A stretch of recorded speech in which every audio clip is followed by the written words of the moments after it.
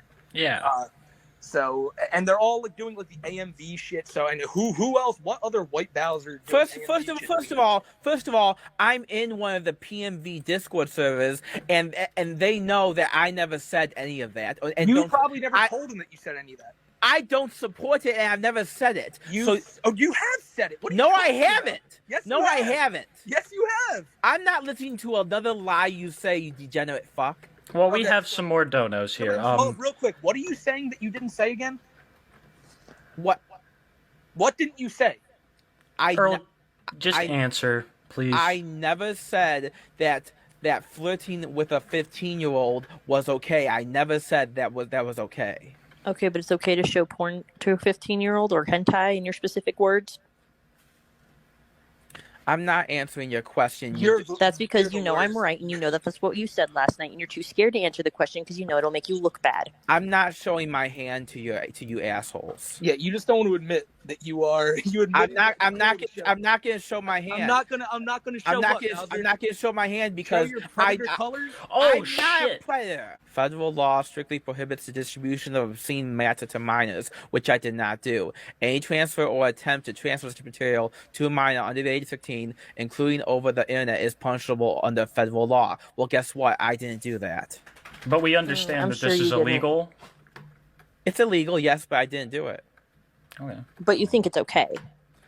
I didn't say it was okay, and I never No, you did. said that last night, so stop trying to lie about I didn't say it was okay, and I never did it. Yes, you Holy shit, Dolph Gurgle donated for the Doob Live toilet cam fund. That's not dark. That is no, dark. we're not. We're not doing that. Dolph, I know you're a fan. That's depraved. You guys are really going to deprive Dolph of that? I have to. You're a lying, psychopathic hypocrite. You're a predator. You are a lying, psychopathic hypocrite. Bowser, lying, psychopathic hypocrite. Lying, Holy psychopathic shit, Bowser! hypocrite. If you're gonna ask him a question, give him time to answer.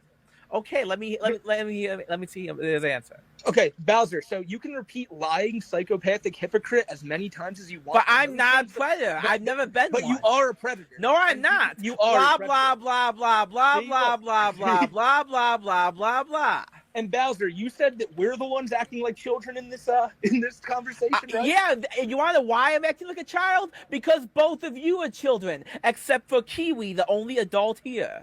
Bowser, you're the... I don't know, man. You have a weird thing for kids, bro. I don't. do. I've never had a weird. You definitely do, bro. I don't. You fucking degenerate psychopath! You are a fucking loser in the head, abuser, hypocrite, fucking disgusting degenerate!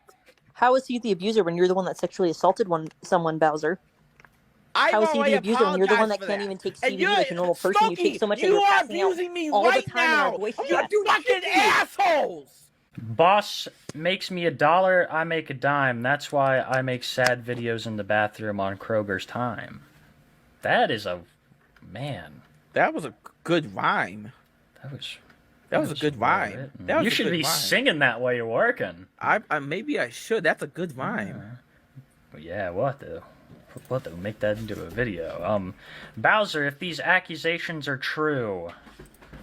If these accusations aren't true, then why are you getting so upset? Because I get defensive when people accuse me of false accusations that are heinous. Because he doesn't want to admit to it. He's scared. Listen to the lying his psychopath big tell talk. when he's lying is that he starts stuttering listen to the really hypocrite. hard. Listen to the hypocrite talk again. Listen to him. The hypocrite? You're a predator, bro. I am not giving you any more of my energy. You are a loser. You have no life outside of your YouTube channel. Bowser, you know nothing about my life, bro. Like, you try to claim that you're a loser. You said you were gonna sue me for $5 million. I still am. No, you're not. No, you're not. Yes, you know you're not. You have nothing on that. Yeah, I do. You Bowser. have nothing. But look, Bowser, no, let's walk it back a little bit. I want you to do it. I want you to sue me for $5 million. Sure. Come I'll do on, it. man. I'll do it. Come I'll on. do it. Bring it I'll do it. on. Gentlemen, Come on, go. man. Let's Come go, on. Bowser. Bring it Let's on. fucking go, Come bro. on. Yeah. Let's go. Yeah. Come on. Let's go. Bring it on. We do have some questions regarding Okay. in this secret server, or this alleged secret server. I apologize. It's not a secret server. It's a Discord server. It's an anime Discord server. And here's something I want to clear up for the audience in general here. I quite clearly cannot be a pedophile if I own a Discord server with minors in it who I do not prey upon, who I only converse and talk. You guys have to understand something. If you're gonna label someone as a pedophile just because they talk to kids in a private Discord server, that's like labeling any public school teacher as a pedophile in the same way because they're in a classroom with a bunch of kids. So after that episode of Too High for Stupid aired, WhiteBowser refused to come on the show ever again. We would host it every single week and talk about topics like Cyrax and King Cobra. We still do the show today, every Wednesday at 6:30 p.m. Eastern Time over on Kiwi's channel. Cheap plug out of the way, Bowser had no time for myself or Kiwi anymore. He knew that every time he was going to come on our show, he was probably just going to be ridiculed and kicked off without being paid. Each time he came on, he was promised a cut of the donations. Never once got it. But being the naive bastard that he is, Bowser would have no problem taking up interviews with people he just thought were, legitimate interviewers who were out there to clear his name. Now, the one I really want to highlight here is one done by a fellow named Black Bowser. And so in this interview, WhiteBowser decides to just admit everything. In the last video you heard with Too High for Stupid, Bowser denied all that stuff. He never showed anyone like hentai. He thinks it's wrong to show hentai to minors. But now, as you kind of just heard there with the teacher clip, he's going to walk that back completely and say that he never did anything wrong and all the stuff he was doing was just A-okay. All I'm doing is talking to these minors about school. Sometimes I play chess with them. We have a chess chess channel on our anime Discord server as well, and we talk about One Piece primarily and Attack on Titan, and even Chainsaw Man came up lately in the anime Discord server too. So and sometimes I talk with these kids about school. So I'm not doing anything illegal with these kids. I'm just talking with them. That's what a teacher does in a classroom, basically. So you can't call me a predator. All right. Okay. So basically, my question was from the beginning. Were there minors in your server? So and I said yes, there were. All right. There are allegations. I'm seeing a lot of that you streamed hentai in this server. What's that about? Did you do this? Only once. I streamed Freezing. Freezing is an anime that was requested that we all watch, and I streamed watching the anime Freezing with them in the Discord server. Now, here's the thing. Once again, streaming hentai isn't illegal. Streaming actual real porn is what's illegal. Now, here's the thing that really needs to be cleared up with the masses here, because the masses of the internet can't seem to distinguish the difference between cartoon hentai and real adult and child. Because here's the thing, as the police officer did elaborate towards me when he visited my house voluntarily, he said how cartoon hentai is not illegal. It never has been. If cartoon or hentai was illegal, then 99% of Japanese media would go up in flames.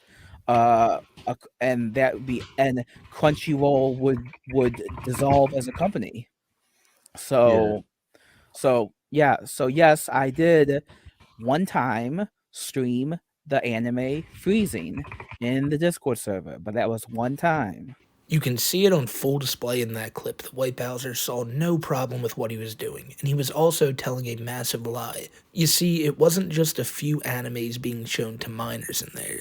There were actual relationships trying to be formed between adult moderators and child members in the server, and Bowser was the owner of this server. There were age rolls to help identify who was a minor and who wasn't. Bowser at one point even offered to make AI art of John Cena doing terrible things to a minor. Bowser wanted to do horrible stuff in there, and as you'll see later, he had some really, really terrible things going on in there that he definitely didn't want people to know about. And look, I know I'm being vague, but this is a man who groped a minor in his real life, and then he fled to the internet and tried to build a place in private where he could have all these minors and talk to them any way he wanted and just be the sickest type of person you could be in there. And to go back to what he said in the video, he didn't just show that anime once. He was showing it on numerous occasions. When screenshots came out, there was ones of him saying, "Hey kiddies, get your homework done so I can show hentai later." And his name, of all names, was Daddy Butcher. So you have Daddy Butcher in there with all the people he's referring to as kiddies, who now we know were all underage, and yeah, it's a sick topic going on. He called himself Daddy Butcher because, well, he worked at Kroger's and he worked in the meat department and cut meat, so the butcher thing, he thought it was hilarious. But as you see this person in the screenshots say, they would even call him Daddy Bowser. There are other screenshots that I really don't think I should show on screen of other members in the chat talking about how, 15, there's nothing wrong with that being an age you can, you know what I'm saying here, age of consent stuff. Just really weird topics being spoken about with minors themselves, all in Bowser's own private server. And something else you may have noticed in that clip there was that Bowser mentioned that he got a visit at his house from the police. So he posted this this community post that even years afterwards I can't believe he posted, because this is how people now know exactly what township he lives in. Bowser posted, "Can't believe it took a private detective from the police department to come to my house and say I did nothing wrong. And if the trolls keep harassing the police, they are the ones who will be facing jail time."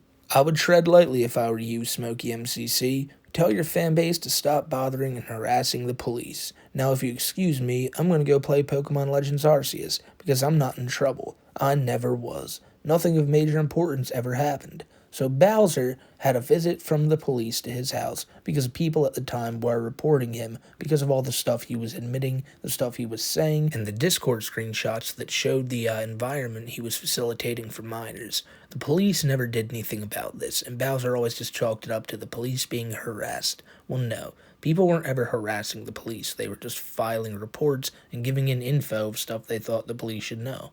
Needless to say, it's never good for any reason to have a police visit at your residence, and they probably just went there to see what they were dealing with Bowser, and he probably didn't tell them a damn thing. So he chalked it up to him being the big winner, and shortly after this, he posted a video that was another one in his long series of Diary of the TheWhiteBowser videos entitled Trauma. Hey, TheWhiteBowser here, in for another episode of Diary of the TheWhiteBowser. I want to start this video off with saying how, well, quite honestly, I've been traumatized by this entire situation with SmokeyMcC or SmokeyMcC on YouTube. There's not a single morning I don't wake up and think something awful is going to happen to me. Something awful is going to happen to me anywhere from my house being swatted to another threatening email being sent to me. It's not a good feeling, especially for someone who has bipolar type 2, who can go manic. I could go manic from all these threats I've been getting, all this harassment that is unwarranted. And to think, all this started from me saying I like Japanese cartoons. It's absolutely pathetic that is what I could be blamed for. That is what I could be ridiculed by. That is what I can be incriminated against. You know, I remember when the police first came to my doorstep. Voluntarily, by the way. I didn't call them. I didn't call the police. They came to my doorstep voluntarily. They said this directly to my face. These people on the internet are idiots to think watching and enjoying Japanese cartoons is against the law, is a felony. These people are idiots. To harass the police officer, to harass the police department based on that, to say I am a child predator based on that is completely ludicrous. And I feel so hurt every day with a sickening pit in my stomach. Sometimes I just feel completely grossed out and disgusted at what I've been accused of and being by Smokey and by his audience, all because of Japanese cartoons.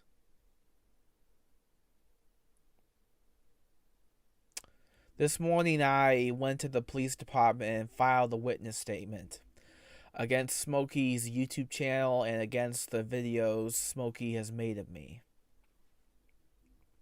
I'm done.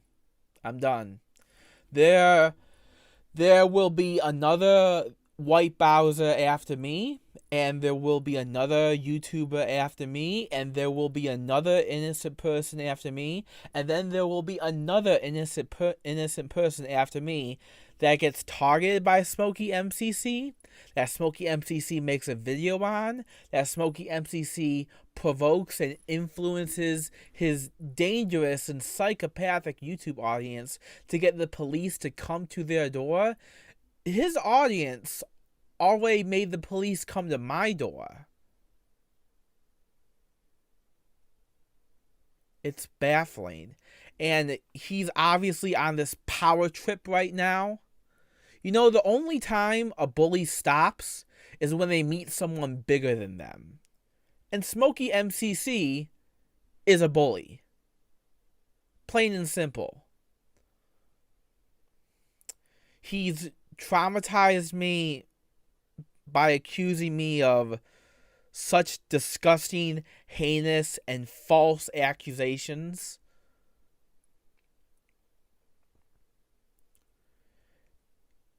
And it's taking a lot for me to recover from it.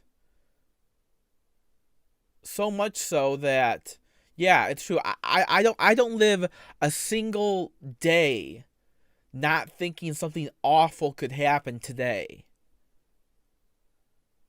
And I can't live like that if I have bipolar type 2.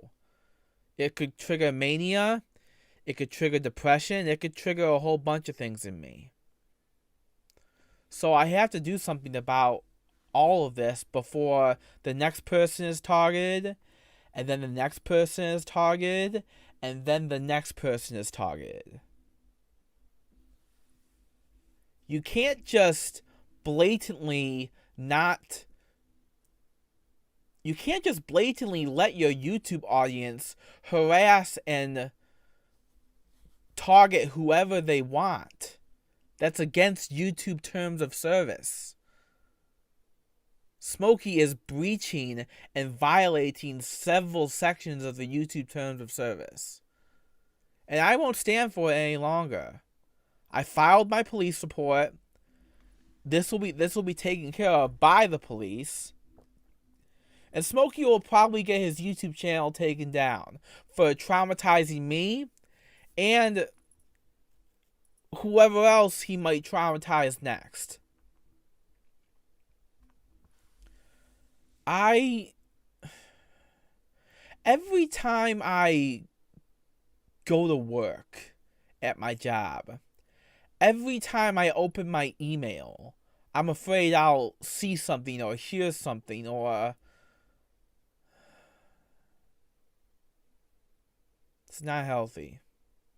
It's not healthy at all. And there has to be put a stop to it.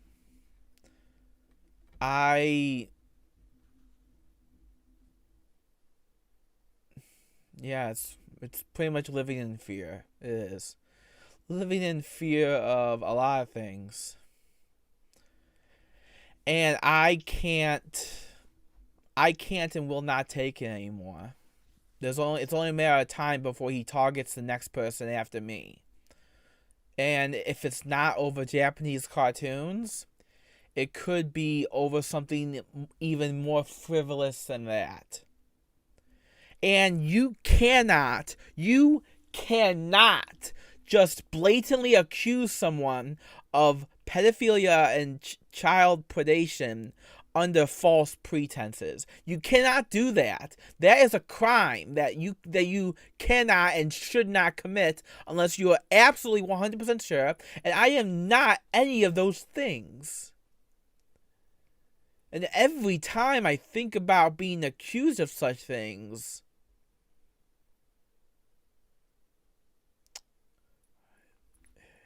it disgusts me.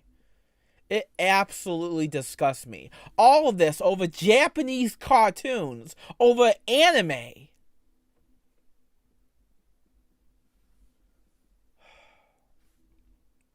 So yeah, that's it.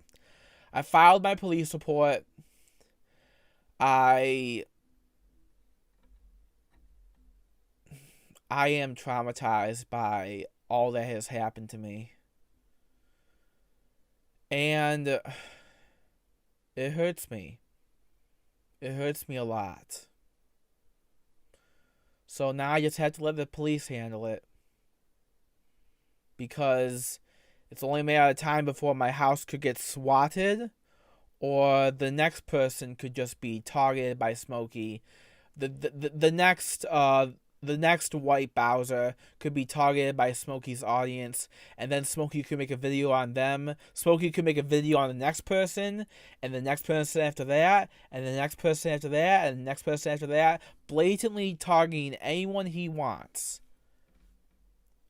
and not taking any accountability for his actions. So, yeah, I've had enough. This whole situation, it's made me realize just how dangerous of a place the internet can be, and how crazy people can be on the internet. How much of a power trip people can get on just because they have a few thousand subscribers. Yeah, it hurts me a lot. It has hurt me a lot. But I've got to rise above it. This is the TheWhiteBowser, and I'll see you guys next time. Bowser off. Bye. And yes, what you heard in that video is true. Bowser really did go down to the police, tried to file a report on me, but all he said was, yeah, this guy SmokeyMcC on YouTube keeps making videos on me and slandering my good name. So I'd like for you to maybe go to YouTube, get like a warrant, get this guy's info, kick down his door, and put him in jail for me. Now, obviously, that did not happen, but I still think to this day Bowser still holds on to hope that that's going to happen for him. He's filed many a police report on me, on Kiwi, on anybody who's ever messed with him. And that brings us to the second thing he brought up in that video, and that's how my audience was attacking him so severely, and that is my fault, because Bowser chalked it up to me simply saying, everybody, go attack TheWhiteBowser, when that was never the case. I simply provided all the evidence of the stuff he's done, made videos out of it, and yes, people were not happy with the result, and they let Bowser hear it. But one thing you'll never hear him do is take accountability for his own actions. It's always somebody else's fault. It's my fault for sicking my community on him. It's my community's fault for even going after him. But it's never Bowser's fault for being caught, like, harboring minors in his server, sharing NSFW material with them, possibly allowing them to get preyed on by other adults in there. And that's not even including the girl he groped in real life. But we'll get back to that topic soon enough as well. Bowser, he couldn't take the heat, ladies and gentlemen, and around this time he decided to make his grand retirement from the internet. Now, he said this was going to be a permanent thing, but as you'll come to find out, it was a lot less permanent than he would like to have you believe. So he put up this community post as one final message to the internet. He says, after talking it over with my psychiatrist and the police, I've come to a decision to take a sabbatical from YouTube. There will still be uploads here and there, but no live streaming for a few months or so. I need to be left alone. I need to recover from all of this harassment. I do not deserve it. I need time alone. And then he accompanies it with this picture of Samus kind of waving goodbye to the internet. Bowser always sees himself as the protagonist, and this picture kind of just does that justice. Like, there he is, the big kahuna, leaving the picture, and then, like, the next day he put up this post saying, I would advise all you trolls to cut your losses and stop calling Kroger. I will not lose my job over your scam calls, and need I remind you, one of my co-workers has a dad who is the deputy chief of police. That is the most my uncle works at Microsoft excuse I've ever seen. Bowser just really wanted people to stop calling his job at the time, because a lot of trolls were calling Bowser's job, letting them know that he was a predator, letting them know what happened at his last job, because odds are Bowser did not tell them. I would obviously never advise calling anyone's place of work to try to expose them for anything, but in this matter, people just really thought the workplace should know because Bowser is a notorious liar and probably let nobody know that he was recently let go of his other job for groping a minor.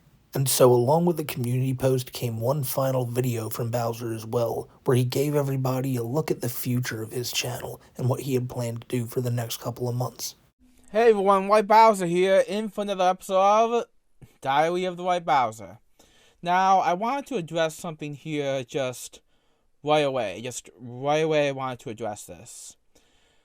Videos or uploads on this channel are not going to stop, but they will be less frequent. The only videos I plan to upload on this channel for the next 2 to 3 months will be maybe 1 or 2 video essays. Yu-Gi-Oh! Versus Yu-Gi-On!, which is currently, being worked on, Yu-Gi-Oh! Versus Yu-Gi-On!. I am planning 1 shitposting video, and last but not least, the music videos. I'm never going to stop making music videos, okay? You guys do not have to worry about that. Rain or shine, I will never stop videoing and never stop making music videos. However, me and my behavioral therapist came to a bit of an agreement. I cannot and I should not stop making these Diary of the TheWhiteBowser videos because they are good to make for my mental health and to catalog how to help people who also have mental health problems. Well, I'm going to make an update video, and I just want to start off this update video by saying, what is the end goal of all you trolls? And yeah, it takes Bowser only a few days to come back to the internet and declare that he's never going to leave the internet, and he's just going to stay here to stick it to the trolls. He basically just questions everything, acts oblivious to the entire situation, again, just doesn't understand that he brought this all on himself, and you'll see that again throughout the course of all these Diary of the TheWhiteBowser videos. He's also about to make one of the most ridiculous claims I've ever heard. You know, back when he was saying a few clips ago that I control my audience, that my audience is going after him, and basically I could stop it on the drop of a dime? Well, I tried. I tried for old Earl. I said, hey, everyone stop harassing this guy in real life and different stuff like that. And when people just, had free will and didn't want to stop messing with Earl, he says this. All you internet trolls, what is your end goal? That is genuinely what I want to know. SmokeyMcC said he does not support attacking me. SmokeyMcCrack said to leave me alone. So why are you not following SmokeyMcCrack's directions? If your point is to be stans of SmokeyMcCrack, then you should do what he says and leave me alone. He doesn't support attacking me, you guys. SmokeyMcCrack also doesn't support you calling the police to my front doorstep. I'm really trying to understand what you guys want from this situation. You're not going to kick me off the internet. If anything, I am going to do... You know what? I'll tell you what. I'm going to do daily uploads to this YouTube channel. That's right. I'm going to start doing daily uploads to this YouTube channel and start acting like a real lolcow. How would you like that much, huh? How would you like that much? I hear how you guys are like celebrating and you kicked me off the internet. Like, boy. Like, I have not stopped making anime music videos. My next anime music video is currently in post-production, and it will probably be released before the end of this month. Maybe even May 1st or May 2nd, if I'm to be honest.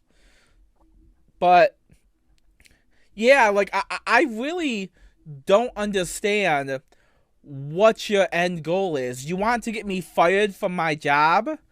That's not gonna happen. You guys called my job, tried to get me fired. My manager laughed at you because it was a prank phone call. So, and then I get mail sent to my... You know, I had a discussion with my behavioral therapist about this. My behavioral therapist, I had a discussion with him. As far as I'm concerned, all of you are just pathetic. You really are. You're so narrow-minded into thinking that SmokeyMcCrack preaches gospel. That he's like some sort of like God to you. Or that you're just some sort of God so you can control my life. It's not going to happen. I'm going to live my life the way I want to live it. And you know what? I am very close to having lots of I am very close to soon having profitability on this channel. Thanks to you guys. Like, you guys are helping me out. So what is it you want to accomplish? Do you want to knock me down? You guys aren't going to knock me down. If anything, you're encouraging me to make more content. I know I've made mistakes in my life, okay? I know I've messed up, okay? It's become plainly obvious that you cannot receive forgiveness from the internet, but you can receive forgiveness from people who you have hurt. And let me just say, I don't know how many times I've said this. I've probably said this like 100 million times. The woman who I assaulted, you want to know what I did? I sent her a letter of confession, which she could use in court against me. And guess what? She didn't use that letter against me. She decided to instead use that letter to forgive me for my actions. I had to apologize to her big brother. Do you know what kind of balls it takes to approach her big brother and say, yo, I messed up. Can you forgive me? You want to know what her big brother said? Her big brother said, life's too short for hate, okay? You messed up. You made a mistake. She forgave you. You apologized. End of story. Why does your judgment, internet, matter towards what I did when the person who I did it to already forgave me for it? It's like you want to twist the knife and twisted the knife. It's like you want me to feel so bad for what I did when I already felt bad for what I did. I felt such great shame for what I did that I physically went out of my way to apologize to her. And that doesn't matter to you. But why should it matter to you? The internet is full of degenerates. All the internet does is follow the one who has the higher subscriber count. When the one with the higher subscriber count is an alcoholic, weed marijuana addict, and a drug degenerate. That is who you are following. Do you not realize that? That is who you are worshiping. You are worshiping a drug and alcoholic degenerate like SmokeyMcC. You really think he's some sort of god?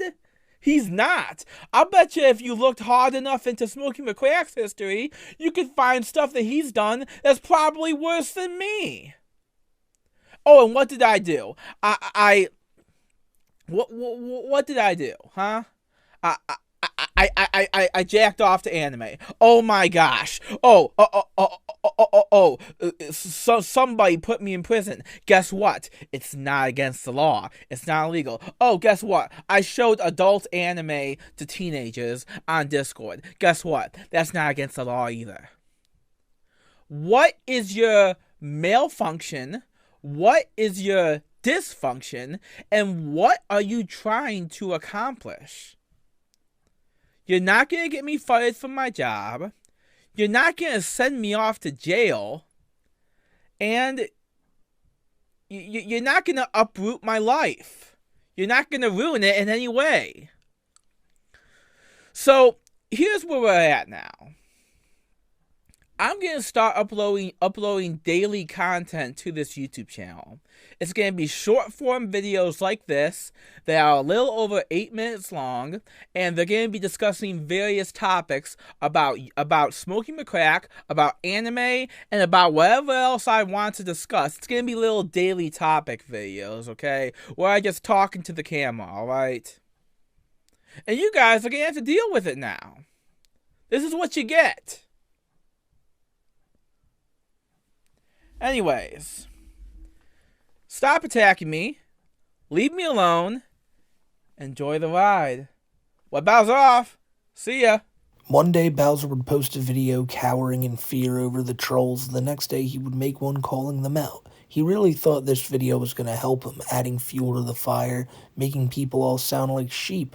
This guy went as far as to call me a god, when really I'm just a jack-off on the internet who exposed this dude for being a predator, and he thinks people are all doing this for me because they like me so much. They're doing it because they dislike you so much, Errol. It's not on me, again, it's on you. But other than the complete smug nature of the video, something he brought up is that he sent a letter to his victim, you know, the minor he groped, and even talked to her brother, who said, Earl, don't you worry about it, it's all water under the bridge. You'll find out later that all of this is bullshit. And, you know, it is really hard to believe that, right? Earl went up to the girl he groped's brother, asked for forgiveness, and the dude was just like, it's all good. It's all good, Earl. Don't worry about it. I can't believe that didn't actually happen in real life. But he continued his daily uploads with the next video where he talked about going to the mental hospital. And this one's just kind of dark a little. It's not that dark. It's just, I don't even know if it's sad. It's just boring. Everyone, TheWhiteBowser here, in for another episode of Diary of TheWhiteBowser. Continuing on with daily uploads, I would think in this episode of Diary of TheWhiteBowser, we discuss the hospital. You know, my grandmother on my mom's side had a saying for the hospital. I don't really believe in the saying, but it goes like this. When you're in the hospital for the third time, it wants you. And I think, and by that logic, I think she meant the hospital wants you as it wants to keep you there forever. As in, you die at the hospital. Now, I never really believed in that superstition, but, I've been to the hospital a few times, and believe me, it can be a pretty scary place. You see a lot of people around you at the hospital sick, or deranged, or yelling, or not in their right head. It can be a little traumatizing because working at the hospital is not a job for everyone. That's why doctors and nurses are paid so much to do the things they do. So, I wanted to discuss, preferably, how many times I've been to the hospital for my own mental health. Now, first and foremost, I just want to get this out of the way. Going to the hospital for your own mental health is nothing to be ashamed of. Let me, tell a bit of a story here. When I was 18 years old, I was not the most well-mannered kid. I was in fact quite violent. I was in fact quite mean and cruel. So my psychiatrist gave me a choice. Earl, you either get put on new medication or we take you to a psychiatric hospital to get treated there. I chose the latter option. I didn't want to be put on no new psychiatric medication to seek treatment. I wanted to go to the hospital to seek treatment. And in retrospect, that was quite a brave move to make. Not many people would go out of their way and take the easy route, Just get put on a new pill. No, pills don't fix everything. What fixes you is you doing something about it. And ever since that day of going to the first psychiatric hospital, that being Kingswood, a big thing in me changed. And I believe it was for the better. Bowser followed up that video with one of his worst Diary of the White Bowsers he ever created. You see, in this next one, he doxes the girl who he groped. He confidently claims that he's not afraid of the trolls anymore, and he's never going to be again. And then at the end of the video, it's going to be a really easy thing to miss, but he says that he's not going to let people convince him to do anything anymore, such as deleting a Discord server, because around this time, Bowser was told, you need to delete that server, you're putting a lot of children at risk, and he did delete it, but just a few short days later, he was making community posts saying that he shouldn't have listened to the trolls, he shouldn't be strong-armed into anything, because he is doing nothing wrong. And he'll bring it up here at one point. But this next video is maybe one of the worst you'll see of Bowser. It's not the worst, that's coming up later, but this one's still pretty damn awful. Hey, White Bowser here, in from the episode of Diary of the White Bowser. You know, the last time I said I would do a follow-up to, talking about, bipolar or trauma, I just wanted to follow up this was saying the quite obvious phrase. I'm not afraid anymore. I'm not afraid of you trolls. I'm not afraid of what you could possibly do to me, since I haven't done anything criminal. Yes, I've made mistakes. Yes, I will atone for them. Yes, I have apologized for my mistakes. Yes, you trolls don't seem to care how many times I do apologize for my mistakes. You don't. You know, I can be afraid that you'll call my job. I can be afraid that you'll send packages to my house. I can even be afraid that you'll send packages to my job, which by the way, you guys sending packages to my job really could land you in hot water. That could really land you in some big trouble if my job traces those packages back to you. Need I remind you, the authorities and the police are already highly aware of what's going on, and I haven't done anything criminal. You guys, on the other hand, are on track to gain misdemeanors on your record. Me, I haven't done anything. Now, what have I done? Things that are a mite socially unacceptable. A mite. But here's the thing. I can't let my fear control me. This goes back to the trauma episode that we talked a few Diary of the TheWhiteBowser stories back. Trauma. It can be a big motivator for what you will do in your life. You could have a string of bad days, and then you fear what could happen the next day, and you could attempt suicide. It's not healthy for me to have that kind of mindset, and I certainly don't welcome it upon anyone else.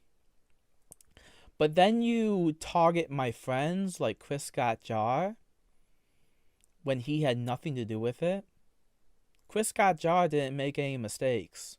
Chris Scott Jar is now afraid of you trolls just like I once was. You see me? I used to be afraid of you trolls, but my psychiatrist basically said to me, Earl, the genie's out of the bottle here. It is. You've got to learn to live with it.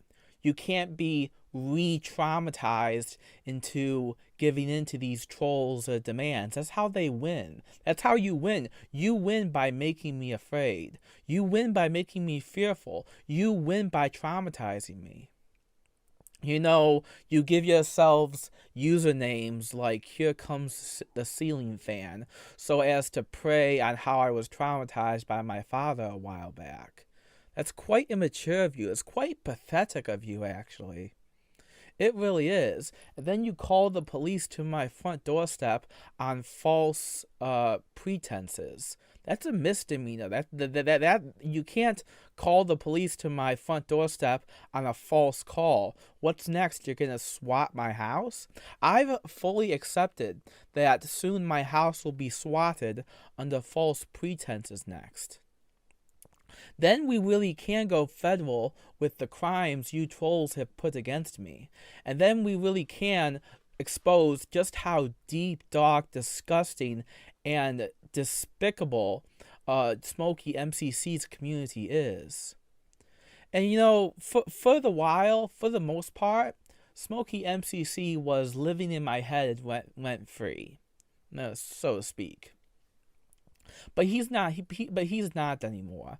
I'm not haunted by what he could do to me or what you trolls could do to me. You clearly can't do anything. Well, what can you do? Send another package to my house? What could you do? Call the police to my door again? Is that all you guys got? I'm not gonna act like I'm afraid of what you guys could do to me. I'd rather put on a show. I'd rather put on a show like what I did with that video 2 days ago. I'd rather put on a show and act like a fool, act like a lolcow in front of the camera while pulling for Nahida on the Genshin Impact banner. I'd rather act like a fool than be afraid of you guys anymore. Because the moment I fall for your antics again, the moment I fall for your antics again is the moment that I become weak again, and I will no longer be weak in the face of you assholes. I won't. I'll fully admit I've made mistakes. But there isn't a single mistake that I haven't gone to make amends for. It's like I said before. I'll say her name again, but it doesn't matter. I sent a letter of confession to her. She didn't use that letter of confession against me in court. I confessed and apologized to her big brother. That took balls. It really did. And even her brother said life's too short for hate. But clearly for you trolls, life is never too short for hate for you trolls. All you people want to do is hate, and put more hate on somebody. You want to keep on twisting the knife, and that's it. That's all you really care about, isn't it, at the end of the day? It really is quite pathetic that is what your lives amount to, making someone else feel sad for the mistakes they have done, even after they're trying to fix them. You know, in a future video, I hope to in future videos, I hope to dive deeper into what happened on the anime Discord server, as well as what happened at Imagine Macomb. But for now, I just want to end this video off with saying I'm no longer afraid of you trolls. I'm not. I will never be afraid again. I will ignore anything you put in the comments. I'll ignore your frivolous usernames you give yourselves just to bully me, just to traumatize me. Like, here comes the ceiling fan. That really was quite a pathetic attempt to try and scare me. It really was. A pathetic attempt. It's like you guys lower yourselves into such immature antics, thinking that you'll make me afraid, thinking that you'll traumatize me again. I'm no longer afraid. I'm not. I'm no longer afraid, you guys. And I intend to keep on making these Diary of the White Bowser videos to further elaborate on everything that's happened. You know, for the record, just gonna say this now, I recently asked out a girl. She's 24 years old, and she didn't say no. So once again, there you go. I asked out a woman who was 24 years old.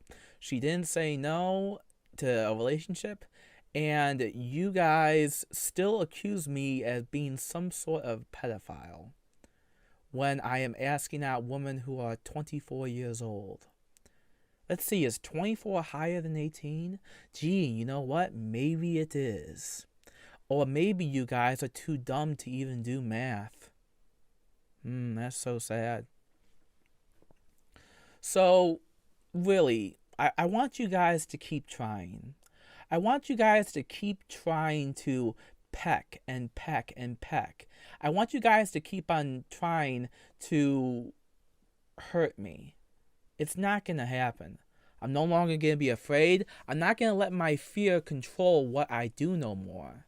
You guys want to say, Bowser, I just want to talk. I don't want to talk to any of you pathetic lowlifes. I really don't. I don't. You're worthless to me. You're like ants in a maze trying to find me so you can bring me back to the Queen Ant where I can face judgment.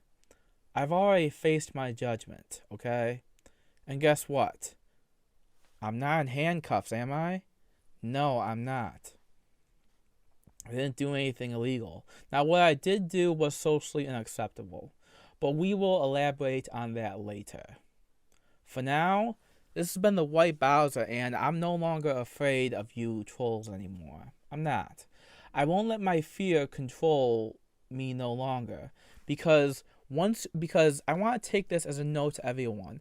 Once you let your fear control you, you will do anything your fear asks you to do.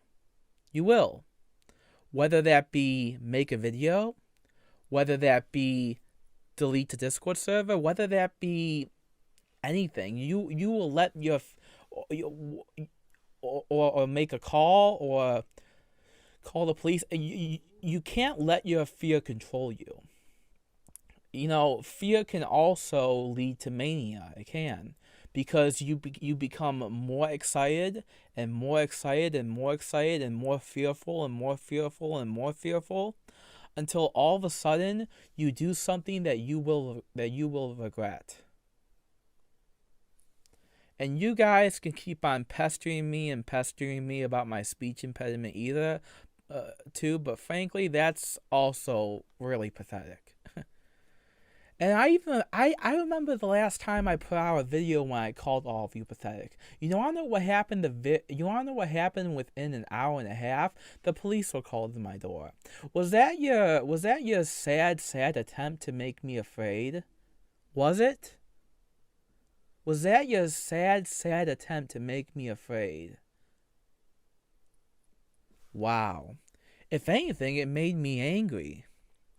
But that can be discussed in another later episode of Diary of the TheWhiteBowser, because I will no longer let my fear control what I do on this YouTube channel. I won't. I'm going to be smarter. I'm going to be more diligent.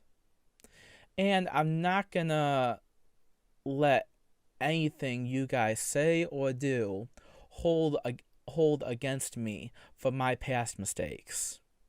Okay? Alright. TheWhiteBowser sign off. See you guys next time. Bye. You know, there's something that Earl alluded to in that clip that wasn't touched on in part 1, and it hasn't been touched on in this video either, and that's the whole ceiling fan fiasco. Because Earl once told a story that when his father was still in the picture, when Earl was a very young boy, that his father got fed up with him and threw him into a ceiling fan. And he brings that up in the past video and in the one you're about to see right now, how people are making names like, the ceiling fan name and all that just to piss him off. But the trolls, they're not affecting him anymore. Despite making videos about them every single day, Earl was not pressed by these trolls at all. So in the next TheWhiteBowser video, he's going to come clean a little bit. And he's going to talk about the greatest sin that affects him in his daily life, wrath. Hey everyone, TheWhiteBowser here. Infinite episode of Diary of the TheWhiteBowser. This episode I want to talk about a second emotion that can trigger bipolar disorder.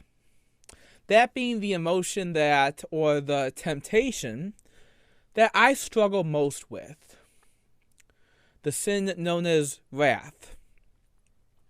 If there was one emotion or sin in my life that sort of controls my every thought or feeling, it's getting mad, because when you get right down to it, I do have a bit of a short temper.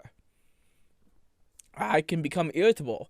I can become violent. In fact, I remember back when I was a teenager, during my adolescent years, I had a string of manic episodes very often where I got mad very easily at the people I care about, and eventually I had to come to the reconciliation with that wrath that you can't let it control you, that you can't get so mad all the time. It brings back, I've gone to confession with my pastor at my church numerous times over this, a lot of times. He often says to me, Earl, most people who are Catholic don't even want to recognize that they're flawed, that they have a problem, that they've made mistakes, that maybe there is something that bogs them down, that tricks them into temptation. You, Earl, know what you struggle with, and that's how you're going to conquer it. Wrath has played a part in how I act. It's manipulated how my bipolar disorder works. You might have noticed in the various live streams that have been recorded in the various interviews that I get triggered. I do. I get triggered. I get angry. And that's more of the things of the reckless false accusations that people make against me, calling me a predator, a sex offender, all these things, which, by the way, if I really was a sex offender, then I would have a criminal record, which I don't. If I really was a sex offender, I would not feel shame for what I did. Which, by the way, I still feel shame for what I did. I sought amends for it. I sought an apology for it. To the point where I talked with the big brother, the whole family, the whole kit and caboodle, to receive reconciliation for what I did. Not enough for you guys, apparently. You guys want me to be crucified. You guys want... You trolls want me to focus so heavily on wrath and fear and every negative emotion in between. I've found myself becoming a little lazy these past couple of days, sitting in bed waiting for the next police call to happen. Isn't that kind of sad that would happen to me? It really is, because when you let that fear accumulate in you, it builds into avoidance. And this goes back to what my behavioral therapist told me. Fear leads to anxiety, leads to avoidance. It leads to avolition. And avolition is the act of, well, doing nothing. Just lying around all day. And when you let your wrath or your fear take control of you like that, you become a slave to your own mental insecurities and your own, sorry, I got an itch, and your own mental and your own emotional flaws. You become weak to your own human psyche, your own human id. And what the id is, in psychology terms, your id is your animal instinct. It's your fight or flight response. It's your, it's the thing that ties you to chimpanzees, honestly. The superego is what ties us to our moral high ground, our frontal lobe, our right, wrong moral compass. But you see, the id doesn't care about right or wrong. It only cares about protecting itself and acting out, acting berserk, so to speak. And I certainly can't act berserk. The more I act berserk, the more I give in to what you trolls want. What you want out of me. You want me to act wrathful. You want me to act fearful. You're not going to get that anymore out of me. Wrath is a very passionful emotion, and it can manipulate you into doing very violent things. It can give a very negative perception of yourself. I recall a recording of a video that someone put out on the interwebs, live reaction of TheWhiteBowser on Smokey's interview video. Oh, I throw my headset at the computer screen. Guess what? My computer screen didn't break. My computer screen did not break. Wow, am I lucky? Anyways, but even I can acknowledge the might laughter or cringe of that. But obviously that is you trolls manipulating my emotions. That is also you trolls controlling me. And I let you trolls control me that way, to which I let you win that way. And here's the thing that you really can't let anyone do. Don't ever let anyone control your emotions or control your human psyche. That's how psychopaths get their pleasure. A psychopath gets their pleasure from controlling and manipulating your every emotion, which is what these trolls, or what you guys did to an extent. You're still somewhat doing it now, but not to any higher degree anymore. You might be continuing to harass me, whether it be job or sending packages or calling or police or anything of that sort. But yeah, that makes me mad, but I can't get mad because if I do, I give you the win. I give you the win. And when you let wrath take over you like that, you can give like a false perception of yourself. But really, what I want is I really hope that that what I give these trolls is a false perception of myself, because when you get right down to it, I'm a very nice person. I hold the door open for everyone who is weaker and older than me at my church. I talk and communicate with the Knights of Columbus. I do a bunch of things to do good within my neighborhood. My coworkers at my job all love me. They all respect me. Now, do I care that you trolls don't respect me? No, I most certainly don't.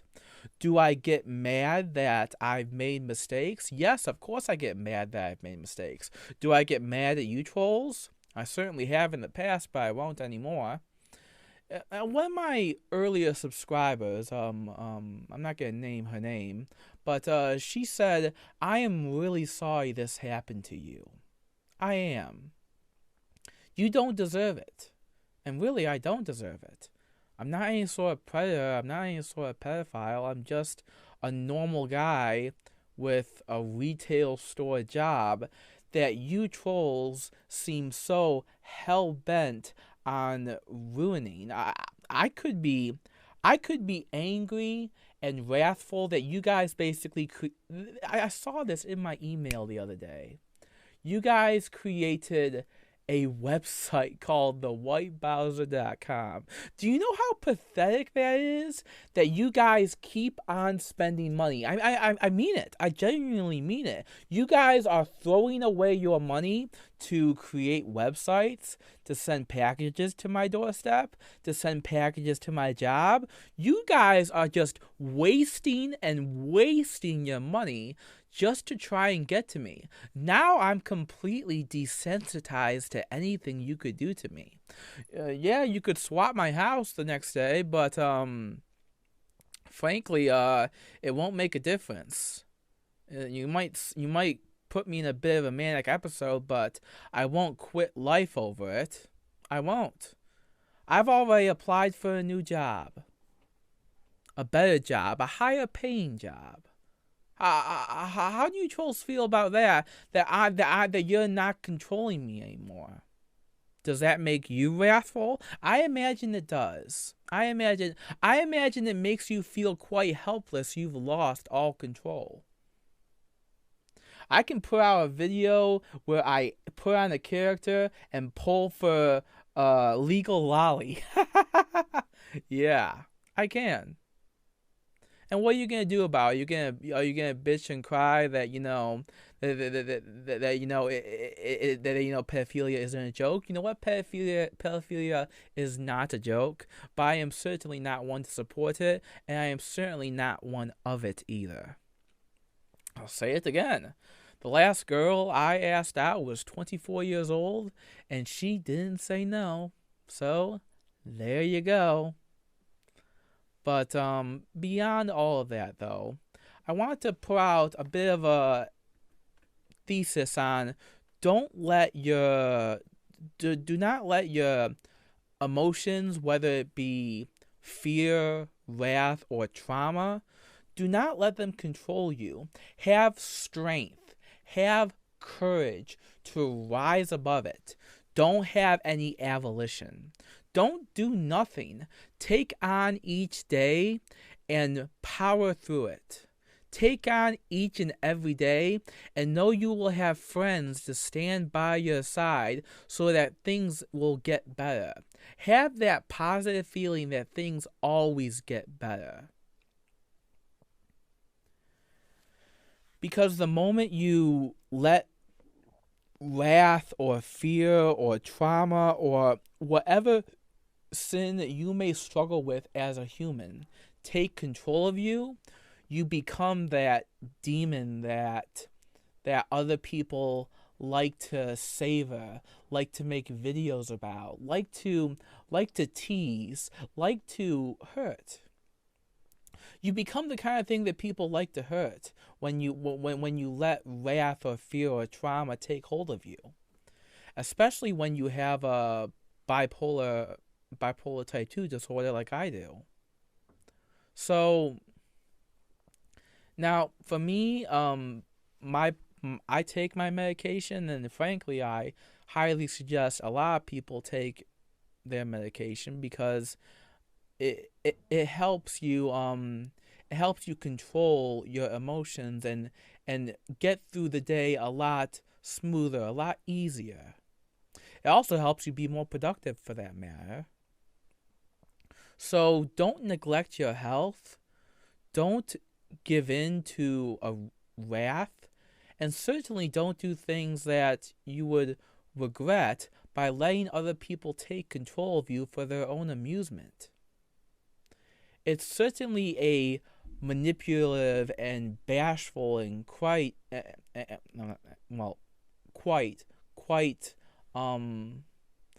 violent reaction that you don't want to associate yourself with.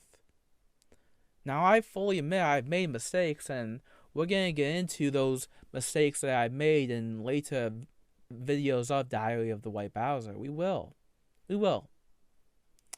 I'll apologize for them.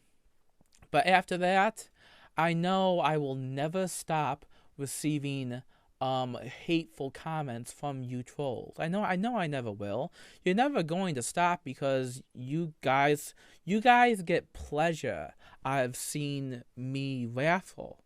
You guys get pleasure out of seeing me fearful. You do. That's why you comment. That's why you dislike. That's why you call the police to my house. That's why you give yourselves usernames based on traumatic experiences I've had. It really is. It's very sad that you lower yourselves to being bullies for someone on the internet. Frankly, your end goal, if your end goal is to kick me off the internet, it's not going to happen. It's not. I won't let it. I'm going to keep on making videos, whether they be inspirational Diary of the TheWhiteBowser talking about mental health like this, or just Let's Play videos, or Yu-Gi-Oh! Vs. Yu-Gi-Oh! Or anything in between. And you guys can keep wasting your money to try to hurt me.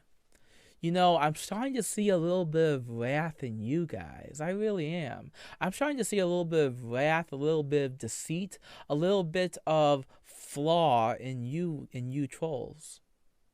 And it really does go to show who really is the bigger man in this situation. Yeah, it does. All right. TheWhiteBowser off. See you guys next time. Bye.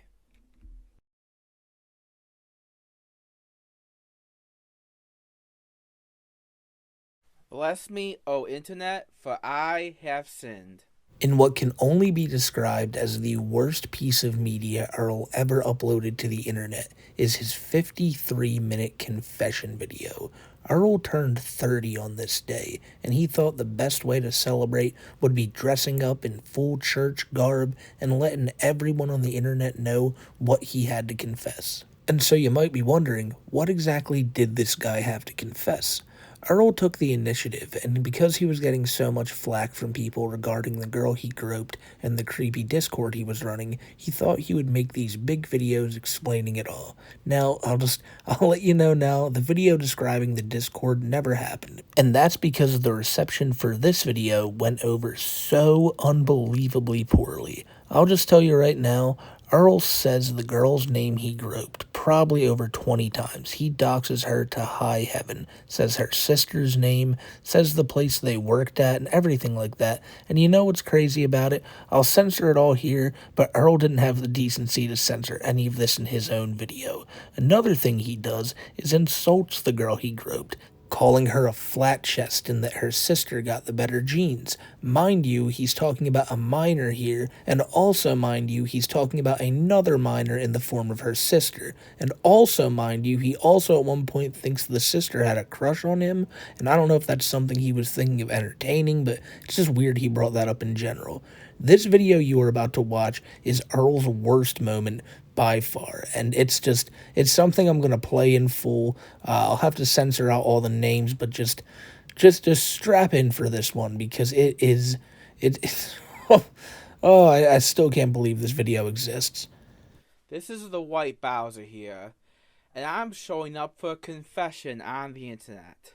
I've dressed up in full church garb, and we're gonna get straight into it. Now, what I'm going to discuss in this video will be full transparency about what I did wrong at ImagineMcComb, and I'll do a part 2 to this video where I describe what I did wrong on the anime Discord server.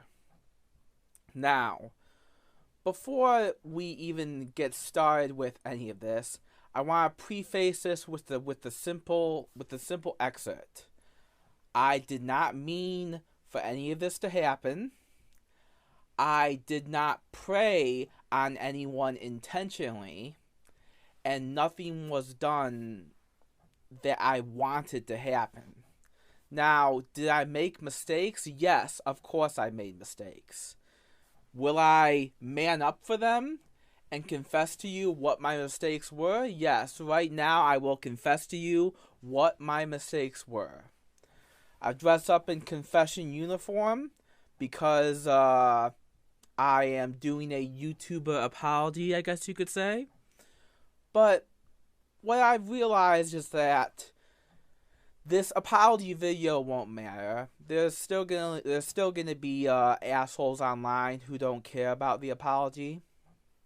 There's gonna be I've said this time and time again, how I've received forgiveness for my actions, but still doesn't matter to assholes on the internet. They don't care. You don't care that I received forgiveness for what I did. You don't. So, don't know really why I'm doing this video, but still gotta fess up for what I did. Still gotta confess my sins. So, I will now confess my sins. I started working at ImagineMcComb Theaters around January of 2019, and I worked there for almost 3 years up until June of 2021. Now, one thing you really have to understand is I enjoyed every single moment of working at ImagineMcComb. I had plenty of friends working at ImagineMcComb. Plenty. I was known as the popcorn machine because I would serve popcorn to tons of customers super fast. I would there was never a dull moment working at ImagineMcComb. I enjoyed all my coworkers. I enjoyed their company. I enjoyed the friends I made. And I really was the spirit of the workplace. I feel I was the spirit of the workplace because I enjoyed every second of that job. There was a time working at ImagineMcComb where I was offered a supervisory position just before this incident, this accident happened. I was offered a supervisory position at ImagineMcComb. I was by the human resources manager, my friend Nick. My friend Nick and I, even when he was a lead at ImagineMcComb, he was such a good friend, and even he understood that what I did was an accident, that it wasn't intentional. Even my best friend at ImagineMcComb, Gio, who went on to become a supervisor in my stead after I quit at Magic Macomb. He said, Earl, what you did to They're cartoons. wouldn't even hold up in court because it was an accident, because it was unintentional. And that was one thing that I really never understood. How can I be a sex offender if what I did was unintentional? If what I did truly was an accident? It's like, doesn't mean I don't feel shame for it. I feel shame for what I did. A real sex offender would feel pleasure for what they did. I feel the exact opposite of pleasure. I feel disgust for what I did. I do. So, but let me get back into it. I had lots of great times working at Magic Macomb. Lots of great friends. And truly, you guys, the internet, only really know the half of the story of what happened. But now that you know this intro of the friends I have at Magic Macomb, Gio, Nick. Gio was the kind of person that told me that it wasn't your fault. It was an accident. Gio even told me that I should stop blaming myself for what happened. Gio and I, we both wish it never did happen, because it soiled the entire relationship I had with everyone at Magic Macomb. It was big brother Matt. I had to fess up. I remember approaching his big brother Matt and apologizing to him for what I did to her. That took balls. That took balls to walk up to big brother Matt and apologize to him for what I did to his little sister. Now,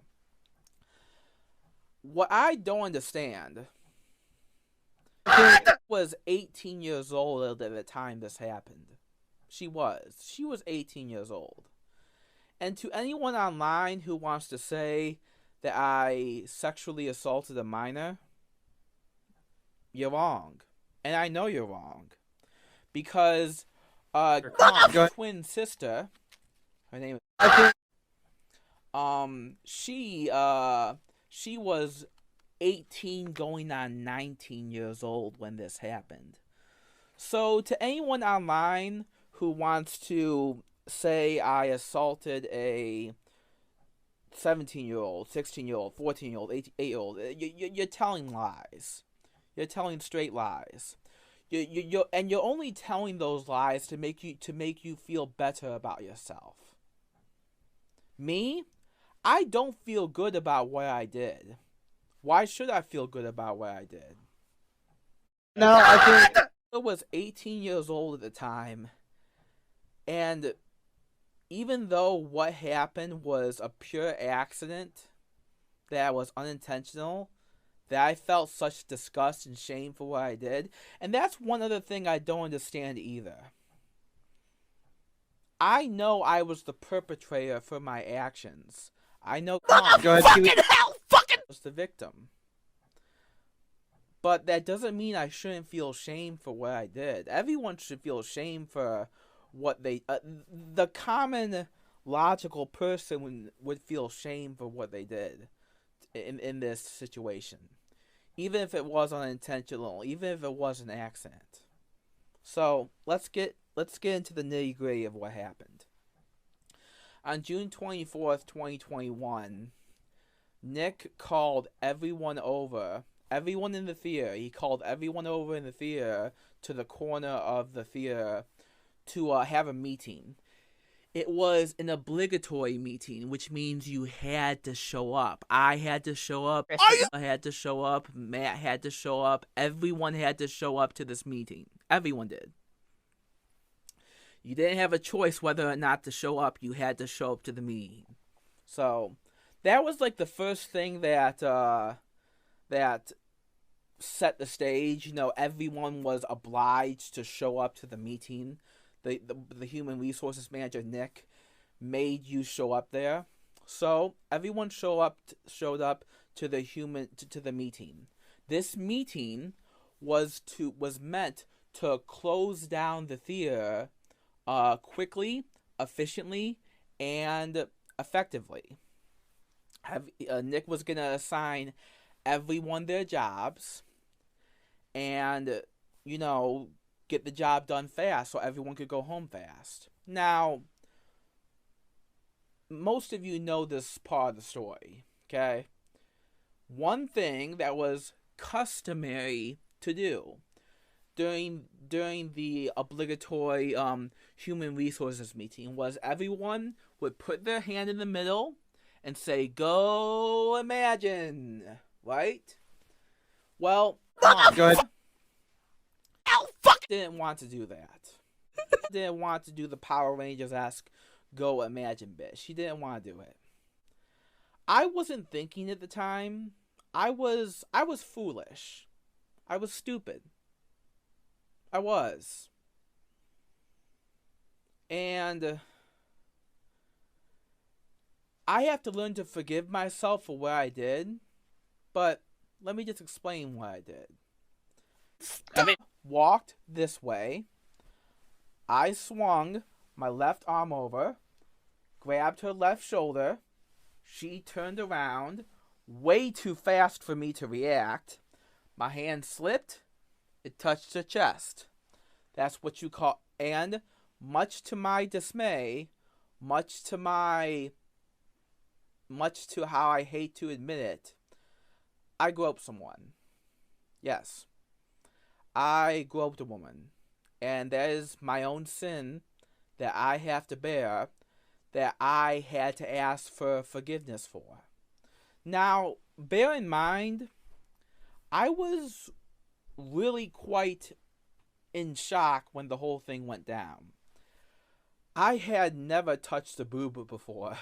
I was just sort of frozen in place. Now, I only, quote-unquote, groped her for 5 seconds, max. Doesn't matter. I still did something wrong. I still have to fess up for what I did. My first mistake really was when I grabbed her shoulder. I shouldn't have done that.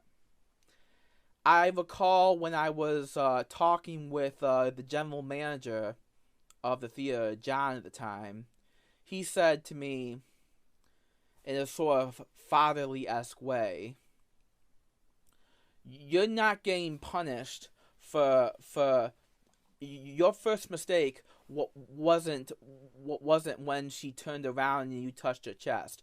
Your first mistake was when you grabbed her shoulder." And he's right. He's right.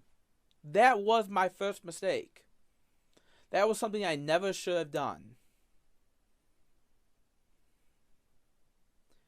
And I really wish it had never happened. Because I hurt someone after that. And I felt the utmost shame and disgust after what happened had happened. My hand slipped and touched her chest. That's all I can say. It truly was an anime-esque moment. Kind of fitting since I'm such an anime nerd, but I digress. Days after that incident passed, I kind of went home after that, because my manager, who saw it happen, he dismissed me early. Didn't really tell me what I did. I hadn't even realized what I did. I had groped a woman and not even had any recollection nor memory of it happening because it happened so fast. Because I was in shock of touching a boob. You know, the craziest part is that she was kind of a flat chest. She was like no bigger than a B cup. It was actually her twin sister who got the good genes. But we're gonna stop talking like an asshole. My apologies. I'm in confession here. I should be talking more maturely towards the audience. What I did was wrong. And I felt great shame for it. I felt such great shame for it that I quit my job at Imagine Macomb. I was not fired. I quit.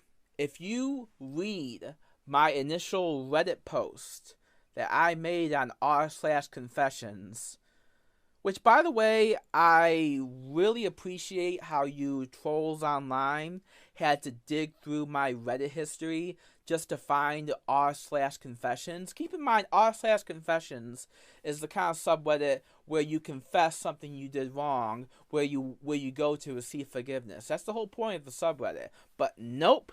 No. Not for SmokeyMcC internet trolls. Nope. Forgiveness does not exist. Confessions do not exist. The only thing that exists is conviction. And towards the conviction towards which I did, I've learned that forgiveness really doesn't come from the internet, does it? Because I could say this a million times. Say how... I remember going back to the movie theater after I quit my job. And my supervisor said, "Earl, everyone understands what happened was an accident. It doesn't matter, though. You hurt. So from now on, every time you visit the movie theater, you can't stay here. You have to leave. Now, like, leave right away after you see the movie. You can't just stay and hang out." And that was a sad revelation for me, because I was already disgusted with myself for what I did, but it hurt me a lot that I traumatized somebody. I, as a Catholic, have always believed in forgiveness. And for the first time in my life, I really could not forgive myself for what I did. I felt a lot of self-hatred. I did. I felt so much self-hatred that I took on a job at a crappy fast food joint, almost as if to punish myself. I remember talking to several of my cousins, several of my friends, who are all grown women, who are all older than me. Every single one of them told me the same exact thing. You should apologize to her. So that's what I did.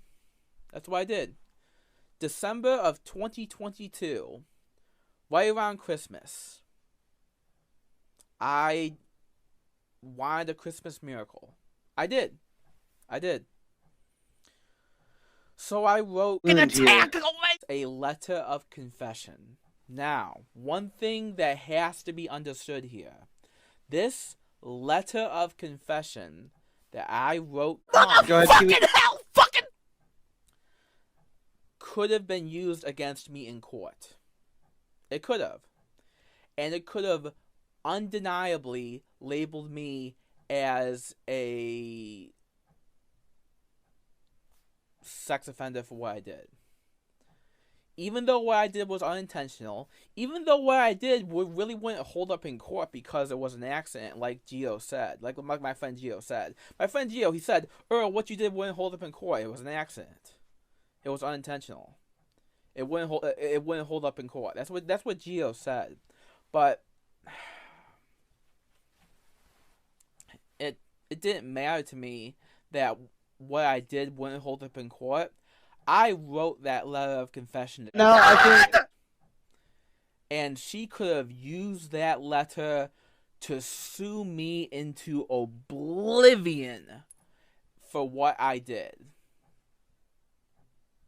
And when I handed her that letter that said, "Under penalty of perjury, I confess for what I did to you. I am very sorry. you can't outrun shame in your life. You have to acknowledge what you did was wrong. She handed it back to me, and she said, I think we should move on. So, I received forgiveness for what I did to her. I apologized to her. I approached her big brother, and he even said life's too short for hate. The one person who really never forgave me, though, was her twin sister.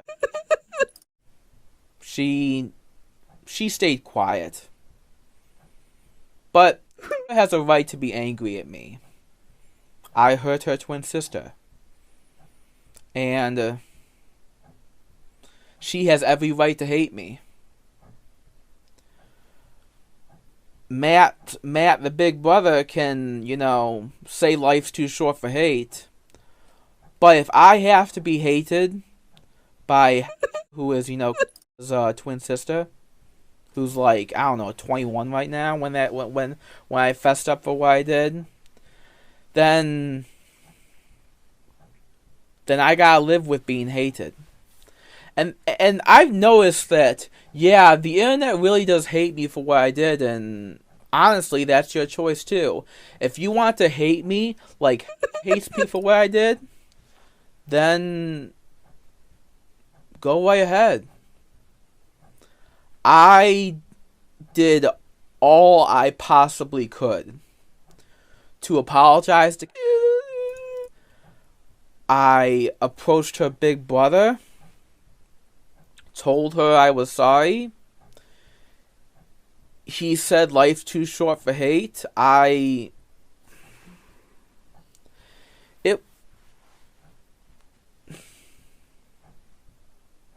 Matt, big brother, he was a great friend for me at Magic McComb. He was sort of a big brother towards me, Matt was. But nah, he said life's too short for hate. I don't hate you for what you did, Earl. But he does acknowledge that what I did was wrong, and that I should apologize, and I did apologize, and I received forgiveness. But does it matter to the internet that I received forgiveness? Probably not. Does it matter to the internet that I'm confessing for my sins today? Probably not. I realize that forgiveness really doesn't come from these past 5 months. I've realized that forgiveness really doesn't come from the internet, does it?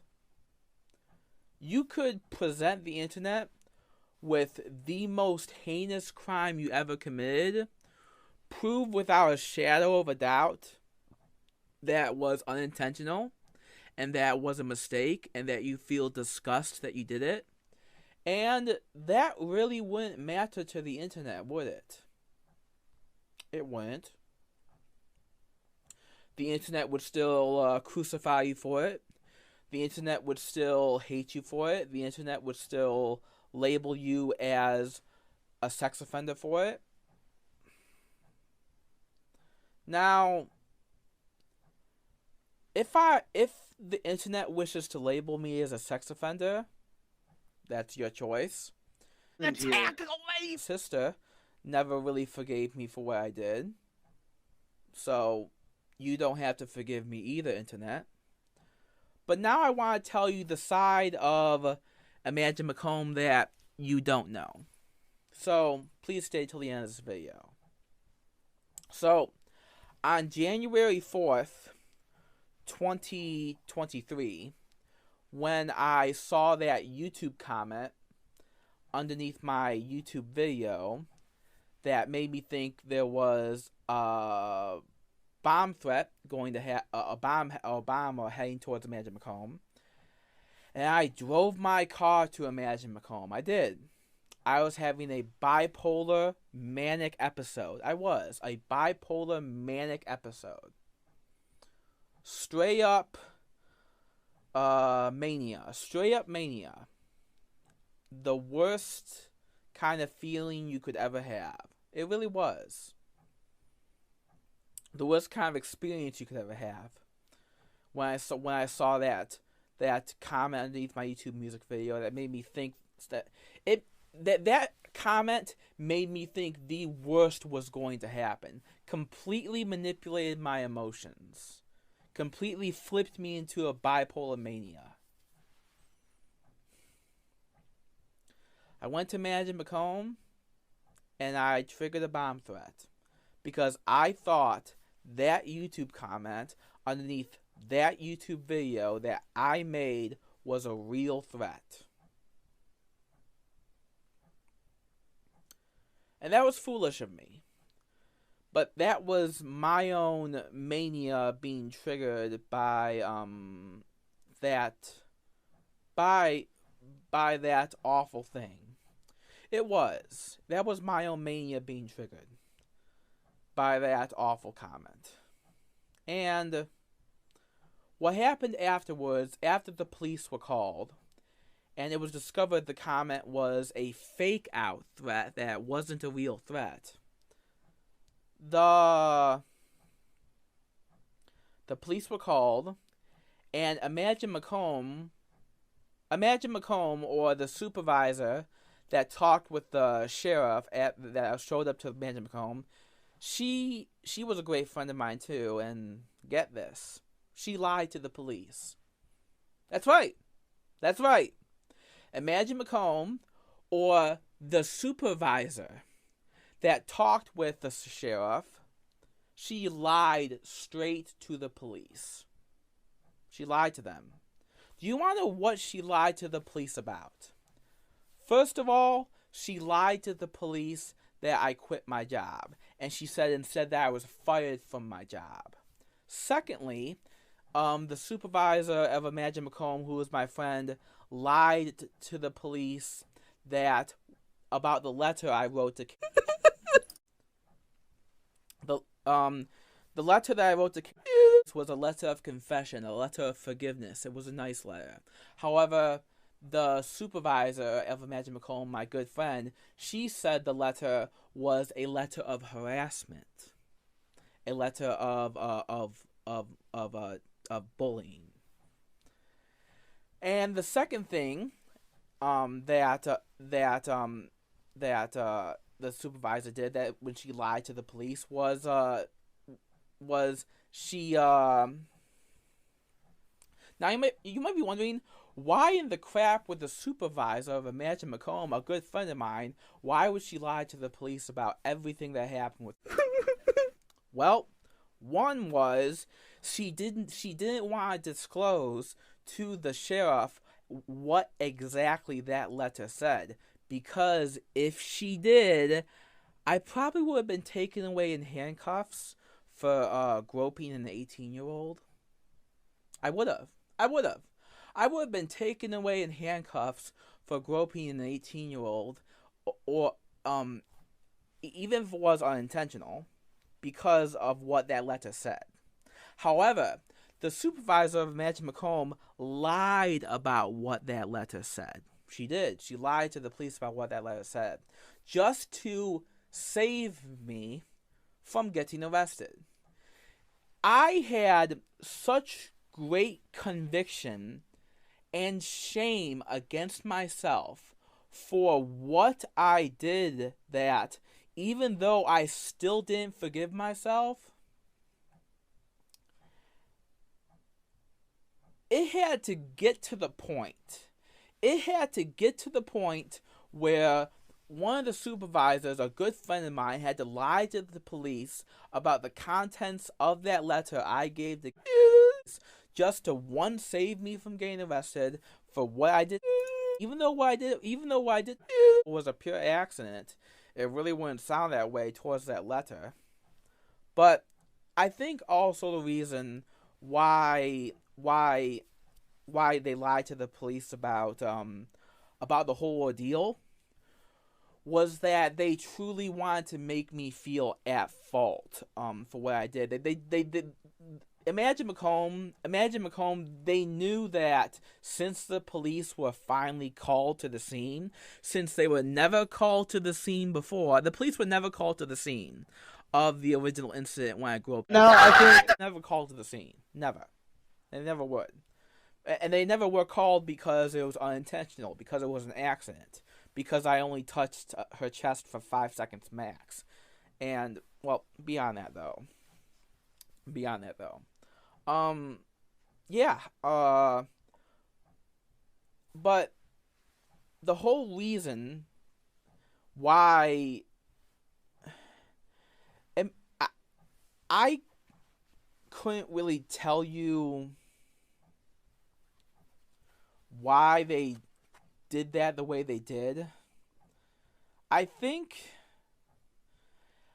that supervisor, she wanted to make me realize that, Earl, you still have friends. Earl, you still have people who are loyal to you at Imagine McComb, who like you so much as a friend that were willing to lie to the police about the contents of the letter that you gave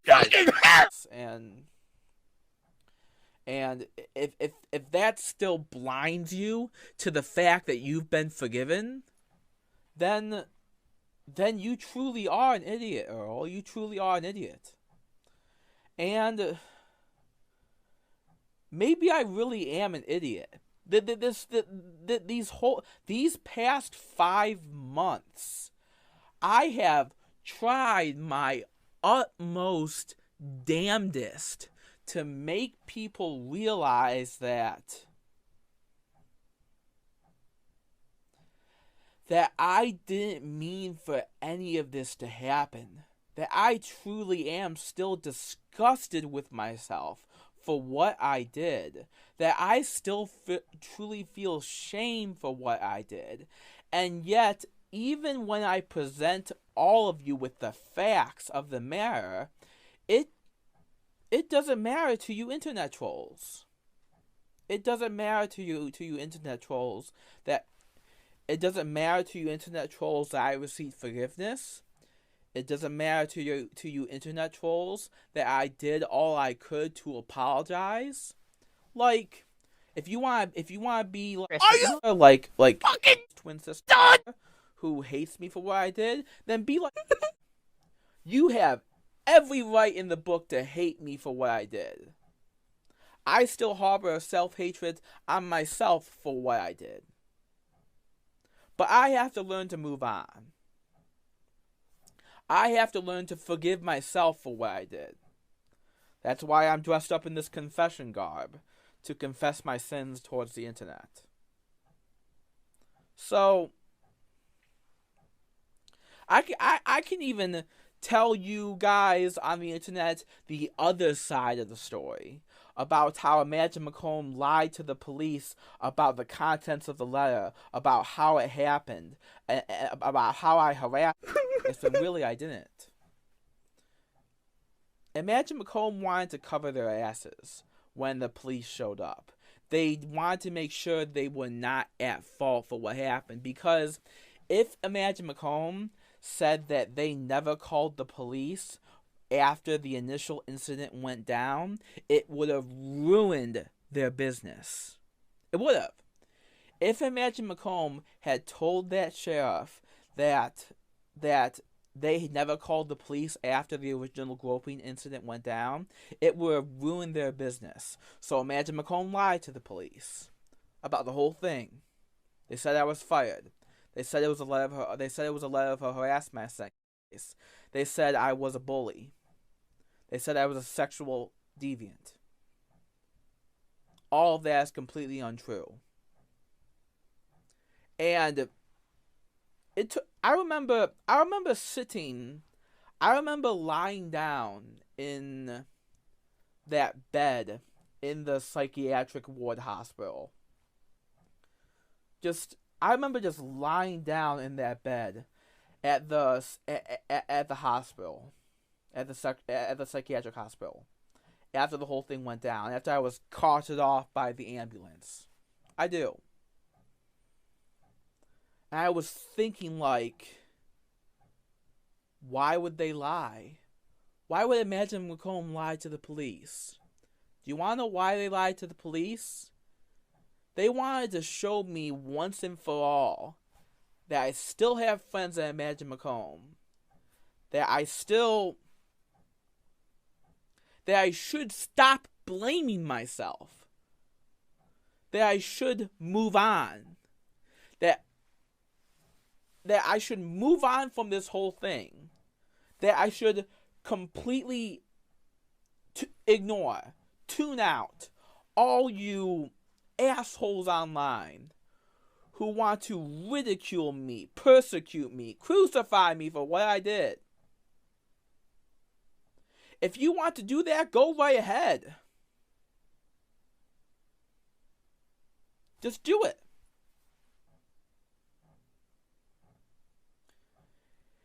In the end, I did all I could to be the bigger man here.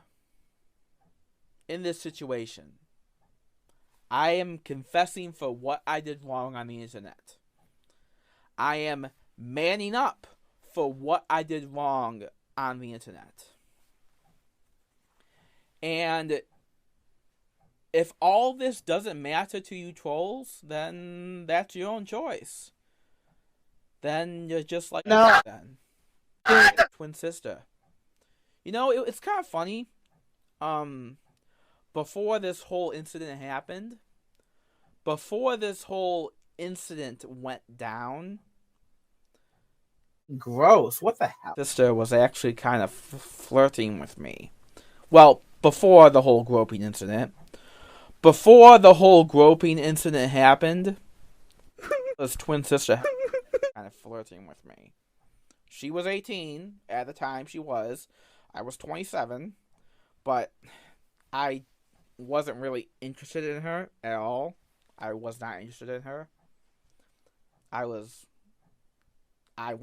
did not want any of that. I really didn't. But beyond that, though, another thing I want to fess up here before we close, because I know this has been a really long confession video. I'm going to do a part 2 to this where I fess up for what I did wrong on the anime Discord server, even though I still did not prey on anyone. I did not groom anyone. I am not a sexual predator. I am a man who made a mistake. And if the internet wishes to bash me for that, if the internet wishes to criminalize me for that, then go right ahead and do it. I don't care anymore because you have every right to hate me. You do. What I did was wrong. If forgiveness doesn't matter to you trolls, if apologies don't matter, if lying to the police doesn't matter, then I really don't know what else to say. I don't. I was banished from Imagine McComb. I can't go back to Imagine McComb for the rest of my life. I can't. Because of what I did. Because of the bomb threat that I caused. And it's taken a lot of time. I remember telling this exact story. I remember telling this exact story to one of my coworkers at my job, my new job. You know, the job you internet trolls keep on calling Kroger's, right? That job. Told this exact story to one of my friends at the meat and seafood department. His name's Jack, right? He told me, Earl, what was that? Your first time feeling a boob? Were you just in shock? Tell you the truth, I kind of was. That's why still to this day, I have absolutely zero memory of what happened. I groped a woman, and I have zero memory of the whole incident. I do. No joke. No joke. I groped a woman, have zero memory of the whole incident, though I was told that I groped that woman, and then after I felt shame for what I did everything in my power to apologize to her. It's kind of crazy, like, this whole crusade on the internet of being attacked by trolls and assholes online, all over an incident that happened 2 years ago, to which I have no memory of, no recollection of what happened, because it happened so fast. I was only touching her boob for 5 seconds. It doesn't matter. It's still groping. I should have kept my hands to myself. But, like, gosh. It really just goes to show there is no such thing as forgiveness on the internet. That is what I have learned. That is what I have learned these past 5 months. There is no such thing as forgiveness on the internet. I can tell you people on the internet that was unintentional. I can tell you people on the internet that everyone at my job knew it was a mistake and that it was an accident. I can tell you that the police were not called when the initial groping incident went down because it was an accident. I can tell you, internet people, that even when the police were called, SmokeyMcC lied to the police about the whole incident just to cover it up so that I wouldn't be taken away in handcuffs for what I did, which was wrong. Okay? You get that? Do you get that?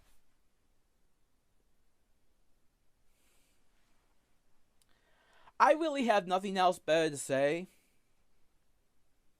If forgiveness doesn't exist on the internet, then it doesn't exist. Then really, what is the point of YouTuber apologies? What is the point of YouTuber apologies if forgiveness does not exist on the internet? Really makes you think. Really makes you think, doesn't it? It does. It does.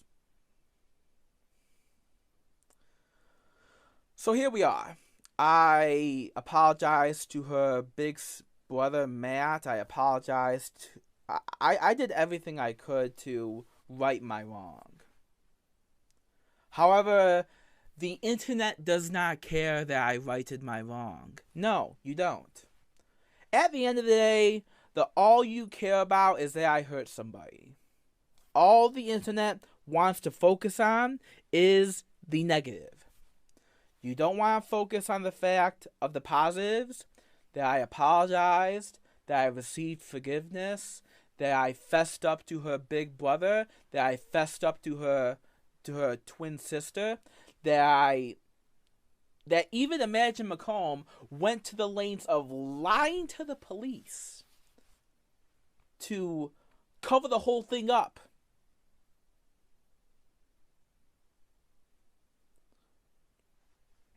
But that doesn't matter, does it? I guess it doesn't. Apologies don't matter. Forgiveness doesn't matter. Lying to the police doesn't matter. This is the internet in 2023. You know, you trolls were never supposed to... I guess confession doesn't matter either on the internet. It really doesn't. I groped that woman, and I feel sorry for what I did.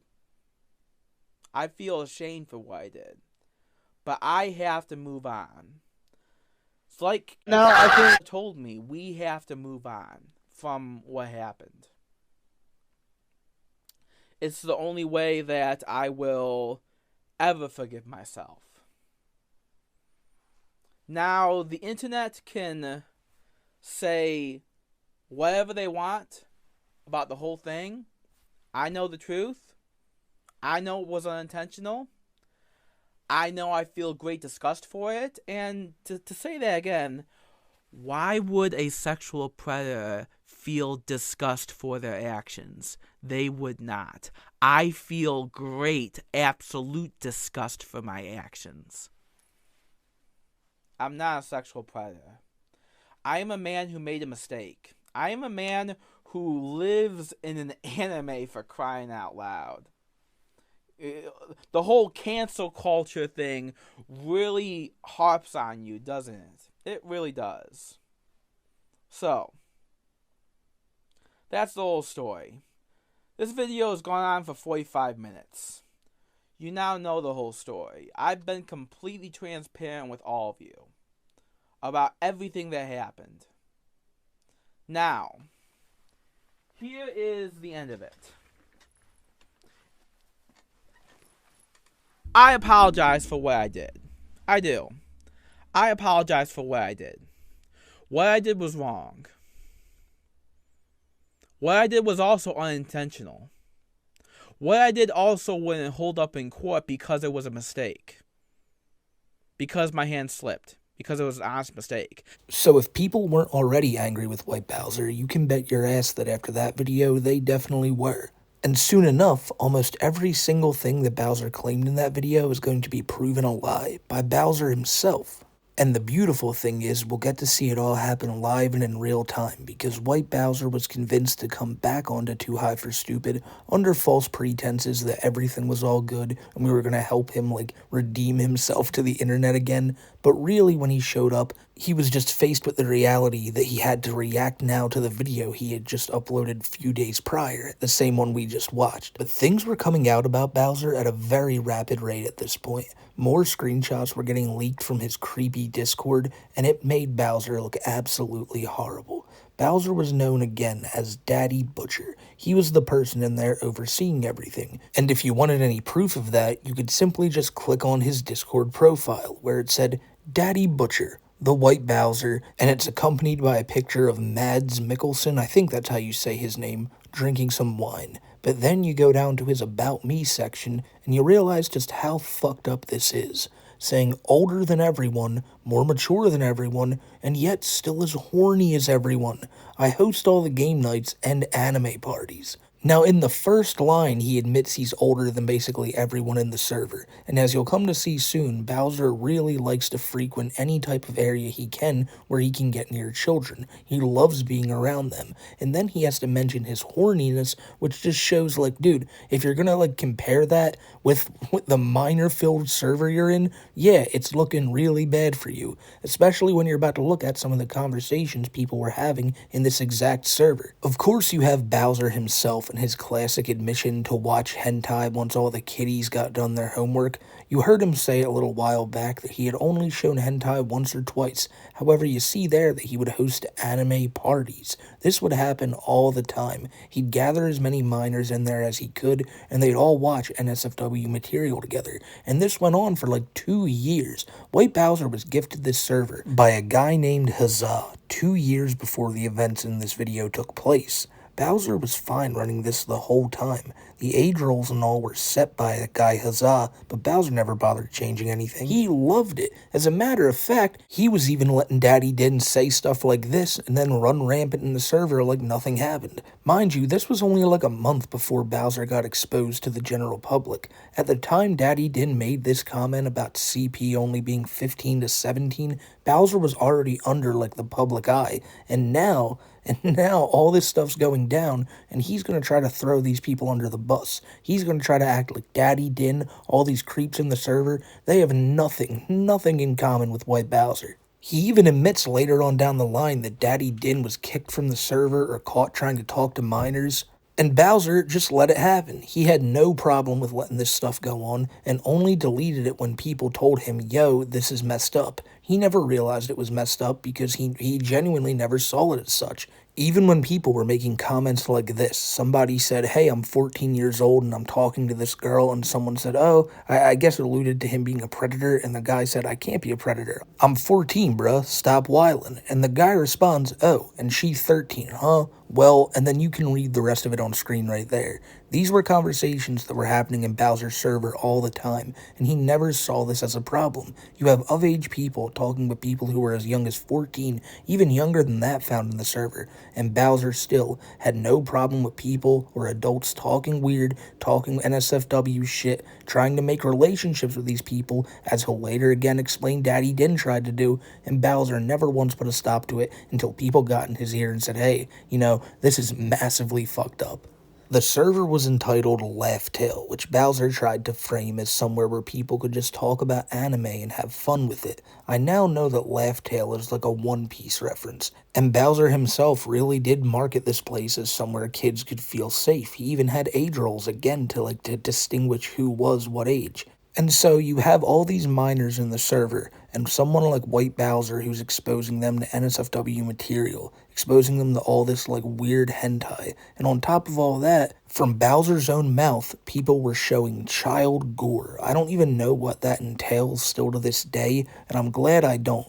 But all I know is if Bowser is willing to drop that in a conversation with me, somebody who he hates and somebody who he knows will put that on full display, I don't think he's bullshitting about it. He thought it would get him out of trouble by throwing someone else under the bus, saying that someone else posted it. It's still in your server, and it was something that somebody posted, and you clearly didn't do anything about it. It's all a mess. It really is. And I said it shows that Bowser likes to be around children. He has liked to be around children since he became an adult, basically. If you go back 13 years, you can find a channel on YouTube called The Gaming CNN. And around this whole time period we're talking about right now with TheWhiteBowser, well, people found this channel, and they were just shocked to see a 20-year-old TheWhiteBowser hosting a podcast with very young children who are probably below the age of 10.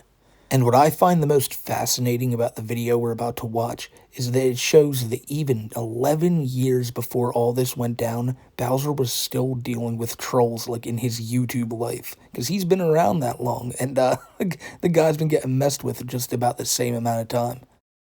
Podcast night, we have Cam McClub and myself, Jack and Mecca One, talking about YouTube haters. This is YouTube Help. Hope you guys enjoy, and let us begin now, shall we? Cameron, okay. Come on. Cameron, you gotta stop that. Okay. Alright, so basically, YouTube haters are known as just people who comment on your videos or send you messages that are hurtful and they insult you. So you really have to find out how to deal with them, how to hurtful, yeah, just how to deal with them, how to stop them, how to just make them go away, how to ignore them. That's the main thing you want to do. Because unlike spammers and trollers, these people actually associate themselves with internet bullying. Unlike trollers who only reply when they're talked to, these people talk to you anyway, no matter what, just to taunt you. It's kind of like when no one will sit next to you in the lunchroom. So if that brings up any memory. You just have some random guy come up and sit there and he's like, hey, are you having pizza too? Alright, man. So that is the main subject we're talking about, how to deal with people like that. So so Jack, your thoughts on how to deal with people like that? Well, I've had this happen, and we went at it for a while, and eventually we just got bored, and we just made a peace treaty, and we got together as not really friends, but you know. Oh, what's this guy called? Enemy. Gammon? I said, what's this guy called? Then suddenly we had a moment. What's this guy called, Jack? He was Chris Luca Alt. Okay. You see, that's part. Sometimes when you have people like that who just start talking on your videos, start hating them, sometimes if you really sometimes if you apply to their hurtful comments and try to be welcoming, try to say, hey, take for example, okay, you can share your thoughts on this, but right now I want to Cameron, share your thoughts on this. I'm gonna find that one video where a hater basically commented on some of my videos, and I want to share the reply. I want to share with the audience the reply I said to him. So, Cameron, while I'm searching that video, can you share your thoughts on this subject? Well, what I'd probably say is The amount of new info coming out on Bowser and all the added pressure on him after all this got exposed, and then that terrible confession video on his 30th birthday no less, Bowser, he had it up to here, and anything more that happened at this point might just drive the guy over the edge. And that is where this gentleman steps in. Now, this dude, this poor bastard, was none the wiser about what he was doing this day, but someone called him up, a troll, and said, hey, I need you to go cheer up my buddy Earl. I'll pay you. You're a go-to, like, rent-a-clown out of Michigan. You're in Earl's area. I need you to go over there and cheer the guy up. And so, unlike most trolling attempts, this dude was apparently paid up front before he went over there. So he was like, whatever, this must be legit. And he went over and did it. And when he knocked on the door, he was not greeted by Earl with a birthday hat on, all glum because no one showed up to his birthday party. He was greeted by Earl's mother, who just looked confused and shut the door right in this poor bastard's face. The mom was confused, the clown was confused, everyone was confused. But Bowser went fucking nuts because of this, and honestly, rightfully so. When you hear that, oh, some dude showed up and confronted your mom at the front door, it's gotta be a troubling thing to hear. But this really drove Earl into panic mode, because now he was under the impression that people were gonna be coming to his house and looking for him and trying to hurt him, and not only hurt him, but hurt his mother. He was constantly talking about swatting attempts, may I add, that never came. He was always bringing it up, and it honestly seemed like he was just waiting for someone to do it, so he could point the finger at me, Kiwi, basically anyone in our community, and say, you guys are swatters, you're criminals, and thank God no one did that, because swatting is one of the biggest piece of shit things you can do. And so when the swattings never took place, he basically just interpreted this clown visit as such. He was always asking if the clown could have had weapons, if he was there to hurt Bowser, and it was just a very traumatic moment for him. And just a few days prior to this happening, some new bombshells were released, such as people finding out that Bowser actually never delivered his letter of apology to the girl he groped. Now that's something that not a lot of people cared about, because people didn't think he should have been in contact with her in the first place, but it's something that Bowser cared about, and something that he used to defend himself so many times. And so when Bowser returned to Too High for Stupid, he was pressed on this amongst many other things, such as the clown video, his lying in the confession video. It makes Earl look so terrible yet again. Every time he came on our show, it never ended up with Earl looking anything less than terrible, and I don't know why he ever thought there was going to be any other result. But on this night, apparently he did. He showed up, and you guys let me know what you think about this. This is episode 12 of Too High for Stupid, and a complete disaster showing from the TheWhiteBowser.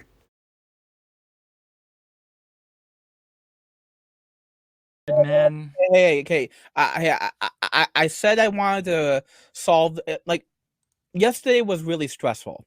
Yesterday was very stressful for me. Very stressful. So I just wanted to chill and play chess today. But but if you just want to solve this within 30 minutes so I can get back to chess, that's fine.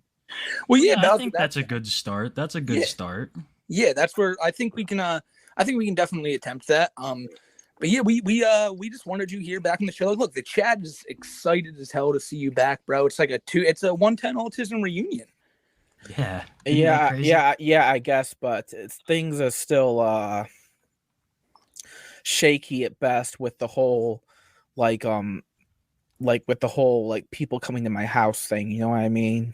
I've been meaning to ask, what has your life been like recently? Just describe it to everybody.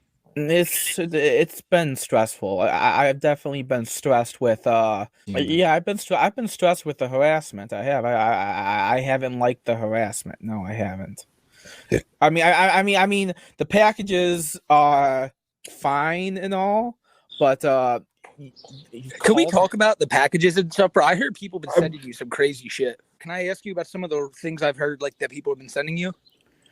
I mean, sure, but I've thrown it all away. Why? No, that's understood, but I just want confirmation from you that if people are sending you the stuff or not, you know? I guess. I heard people have been sending you ceiling fans. No, I have not got a ceiling fan. I mean, a few days ago, I got a satanic booklet shit kind of thing. Like a Death Note? Like a death note, I guess you could say. The really I have no idea. The really crazy thing that I don't understand is like these people are such losers that they are wasting tons of money just to send me things to harass me. Yeah, I gotta say, man, I'd heard about like you getting some stuff, but I saw like this video a while back. What the hell happened there? Like what? About Some that, guy came to your fucking house. Yeah, that's fucked up. He harassed my mother, and I really didn't. That was your mom? I really didn't appreciate that. I didn't appreciate that at all. Like that's crossing the line there. What did he do? I don't know. I don't care. I don't really want to talk about it because he's scared. He scared my mom. He scared her, and she looked terrified, man. I saw the video. It was look. Okay, like first of all, a lot of people have to understand. I don't live in this house for free. I pay rent to my mom to live in this house. That's what makes me a good son. I also do my own chores and everything else. So I'm not a lazy freeloader. Now granted, it's only $250 per month, but still, like I'm not just a freeloader when I live in my mom's house. Yeah, no, I think a lot of people are paying like way like a lot of people pay way less than that for rent, Bowser. So that's a lot of money. Well, yeah. What are you saying?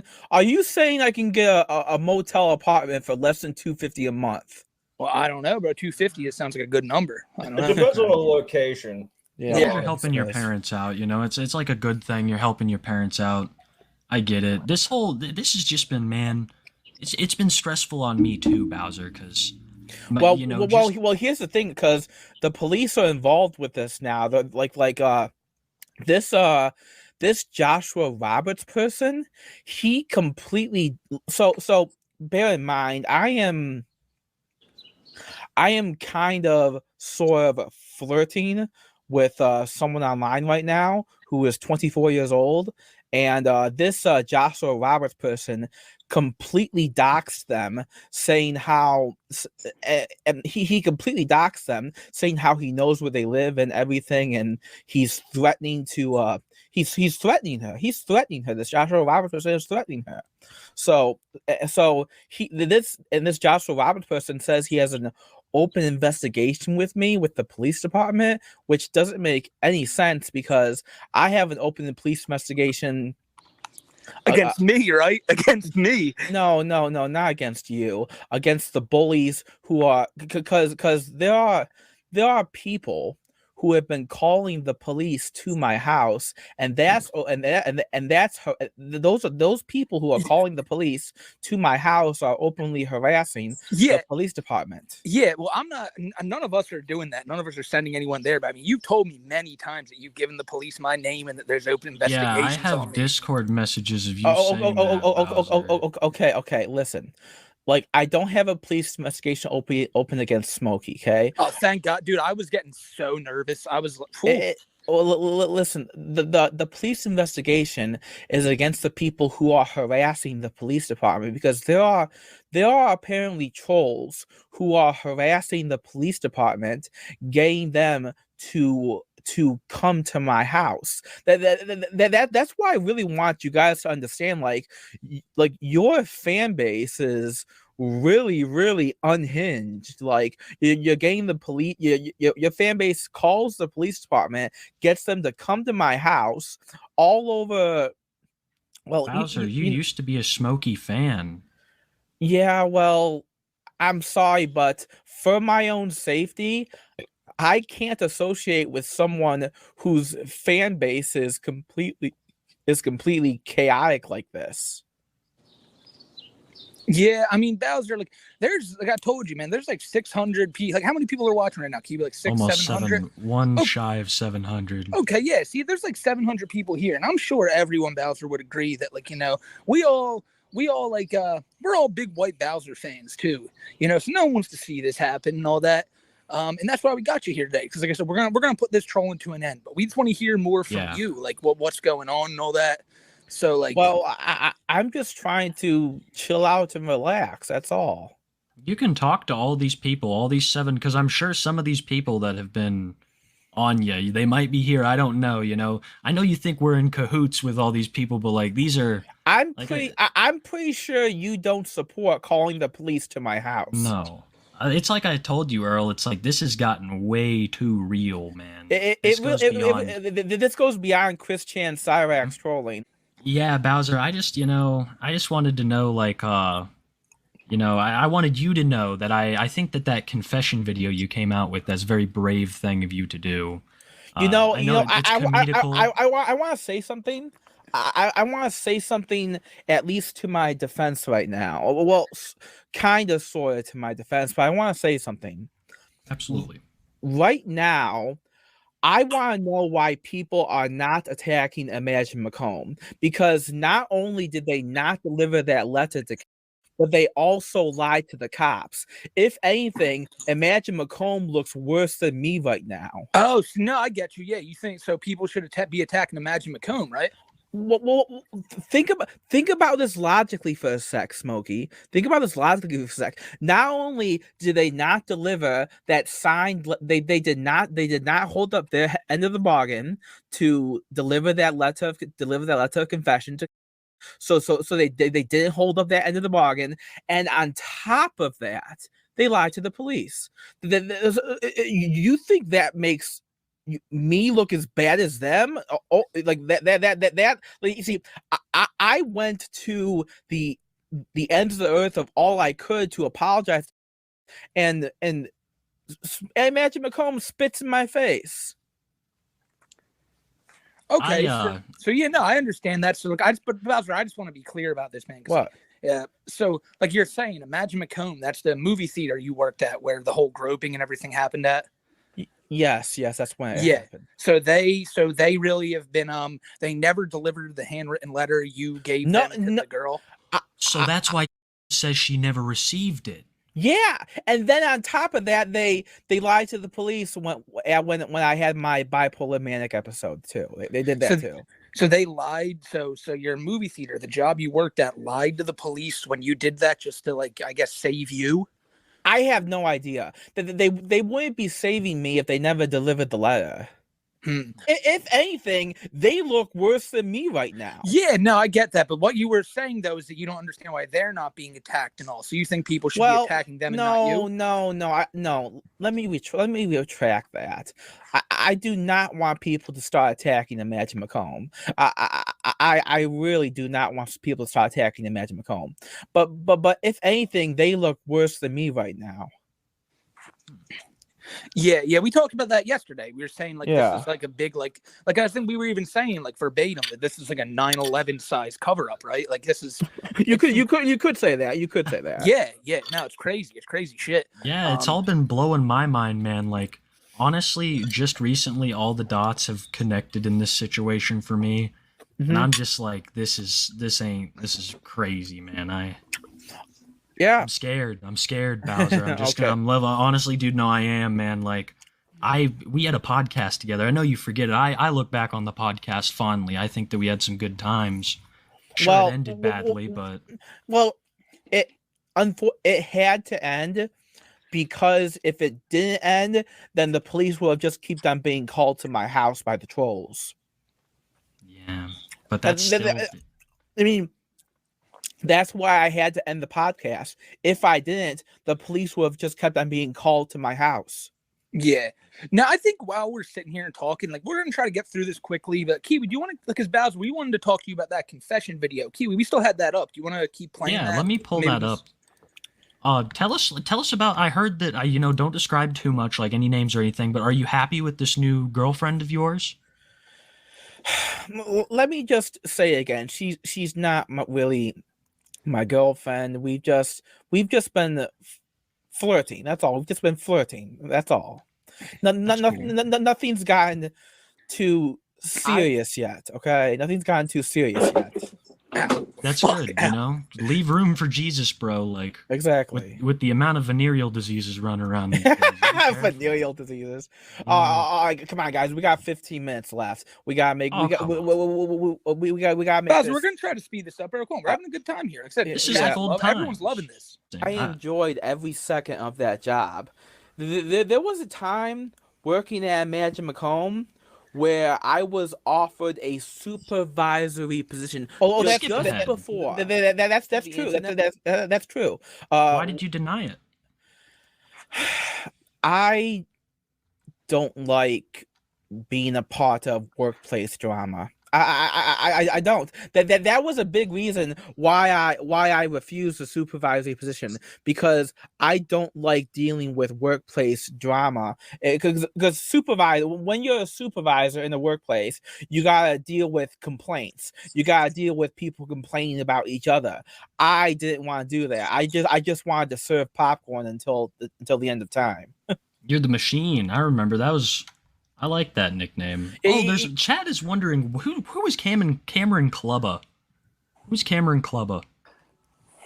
That was a really he's old. Like he was a friend of mine back when my channel first started. Like back the gaming CNN, bro. Dude, do you know how big that was? Like, we all knew about that when we were younger. Like, everyone was like, "Holy shit!" No. That wasn't anything. That was just a one-off little tiny series that I did with Bowser. There's Cameron. like Bowser. I'm dead serious. There's like documentaries in the works. Like, where is Jack-a-Maca 1? Where is Cameron Clubber? It's honestly, did something happen to them?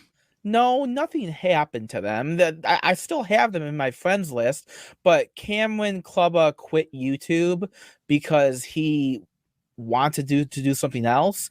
And Jack America 1, we haven't talked in like forever. I still have him in my friends list on Discord, but dude, that's like a dream for us to have on the show. Cameron Clubba, he's huge around here. He doesn't want to do YouTube anymore. He deleted his YouTube channel. Well, I think if you give Cameron the good word, maybe he'd come on one day.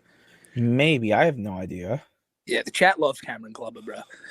He did a massive let's play of Super Paper Mario, and that Super Paper. Do you remember my Super Paper Mario music video?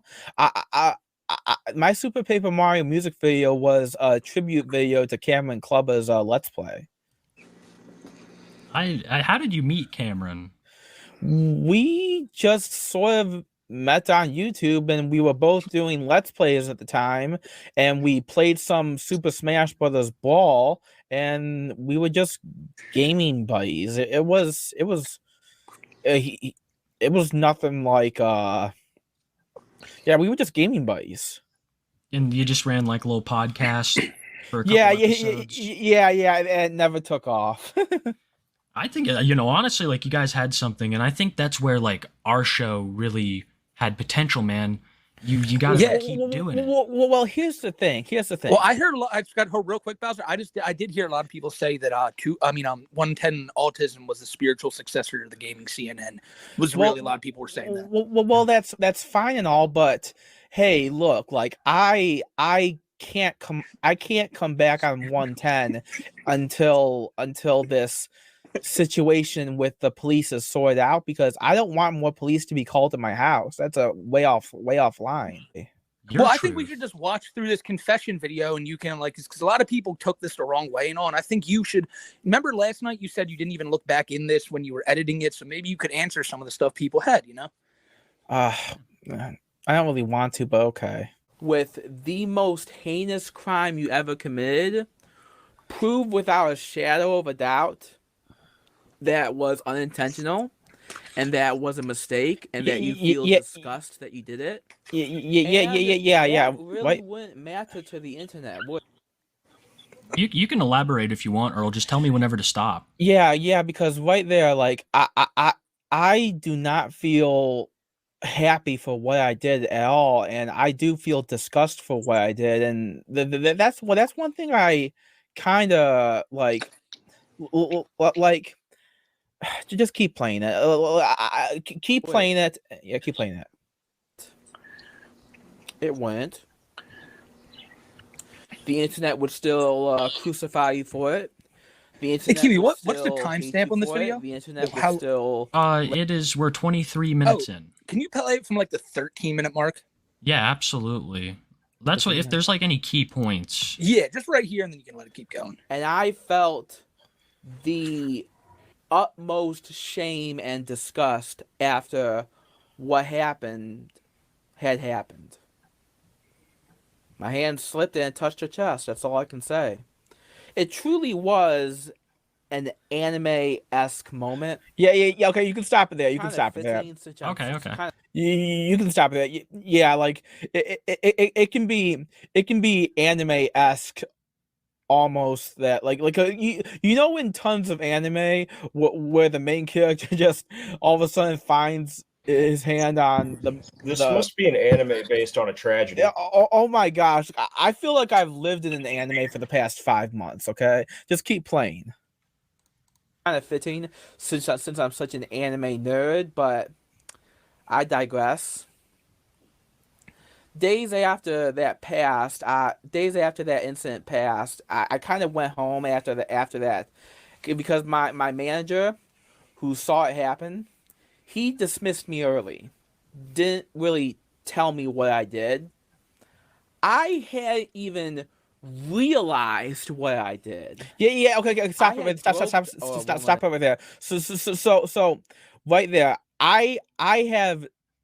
When this whole thing went down, that was my first time feeling a boob, and I was in shock when I felt that boob, and I don't even remember feeling the boob because I had to be told. I had to be told by my manager, "Yeah, you groped her," and I said, "I don't remember doing that," and he said, "Well, everyone saw it, Earl." And I said, "Oh my God." And then all of a sudden it came flooding back to me. And I said, "Oh my fucking God, what did I just fucking do?"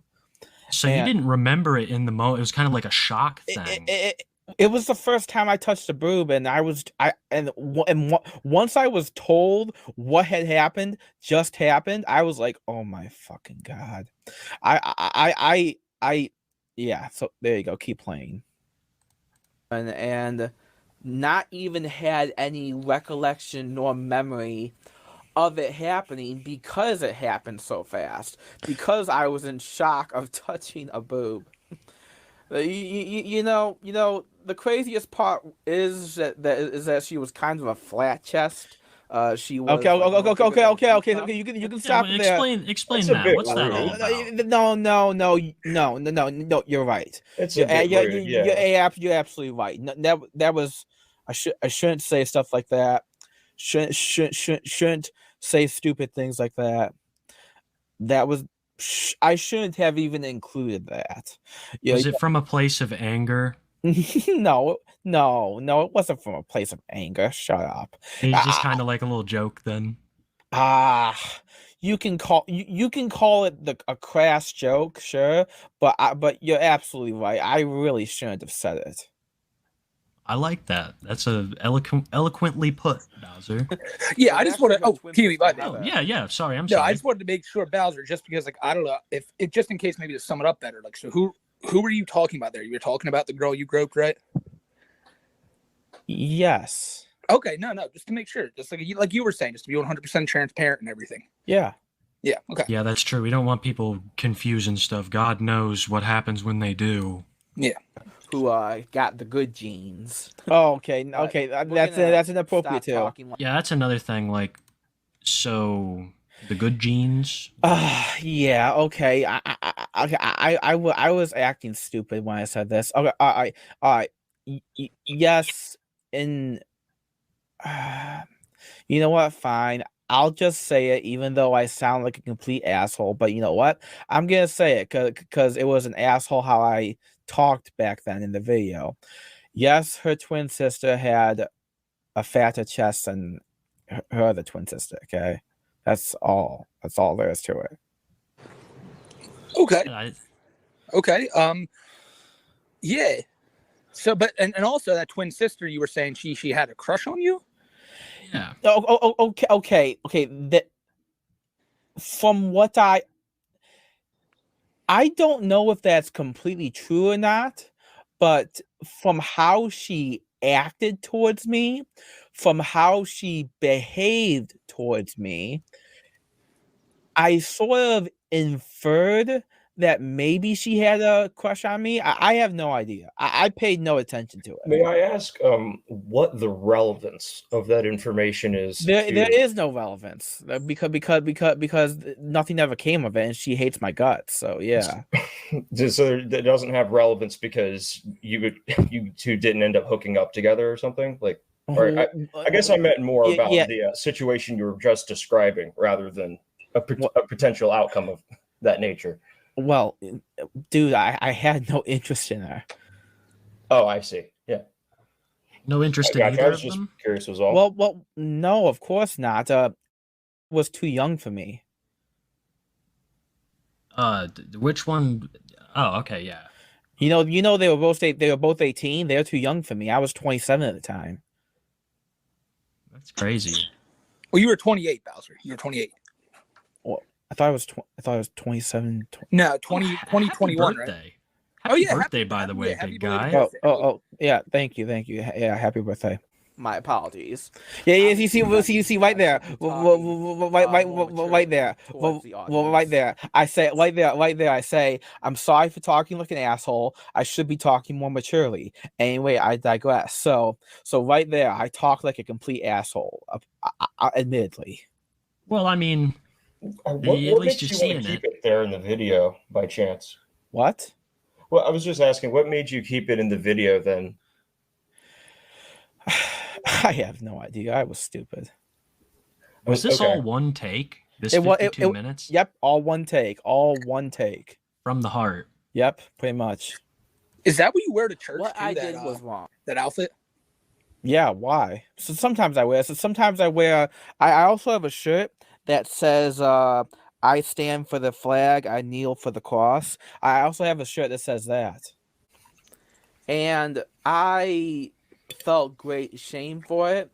I felt such great shame for it that I quit my job at Imagine.com. I was not fired. I quit. If you What you eating on? Oh, so I mean some vegetables. Sorry. That's what's up. So that's another thing the Imagine McComb lied to the police about. Imagine McComb lied and said I was fired when really I quit. Everyone knows I quit at Imagine McComb. Everyone knows I quit. Yeah, I think that's we've gotten to that. Yeah. So when did you quit? I gotta ask. Like, was this after? It was a few weeks after the June 24th incident. So you had to go back to work then with these coworkers. Yeah. And I. No, it didn't feel right. Yeah, and after a couple weeks, it just. No, it built up. It built up, and I just walked out of the job. Just walked out one night. I see. Initial Reddit post that I made on r/confessions, which, by the way, I really appreciate how you trolls online had to dig through my Reddit history just to find r/confessions. Keep in mind, r/confessions is the kind of subreddit where you confess something you did wrong, where you go to receive forgiveness. That's the whole point of the subreddit. But nope, no,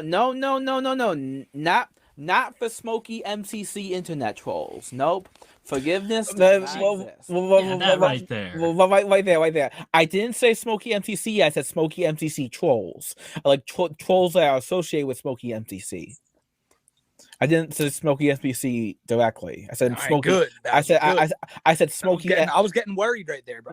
The biggest reason why I so much threatened legal action is because I am very protective of my mother. She is disabled.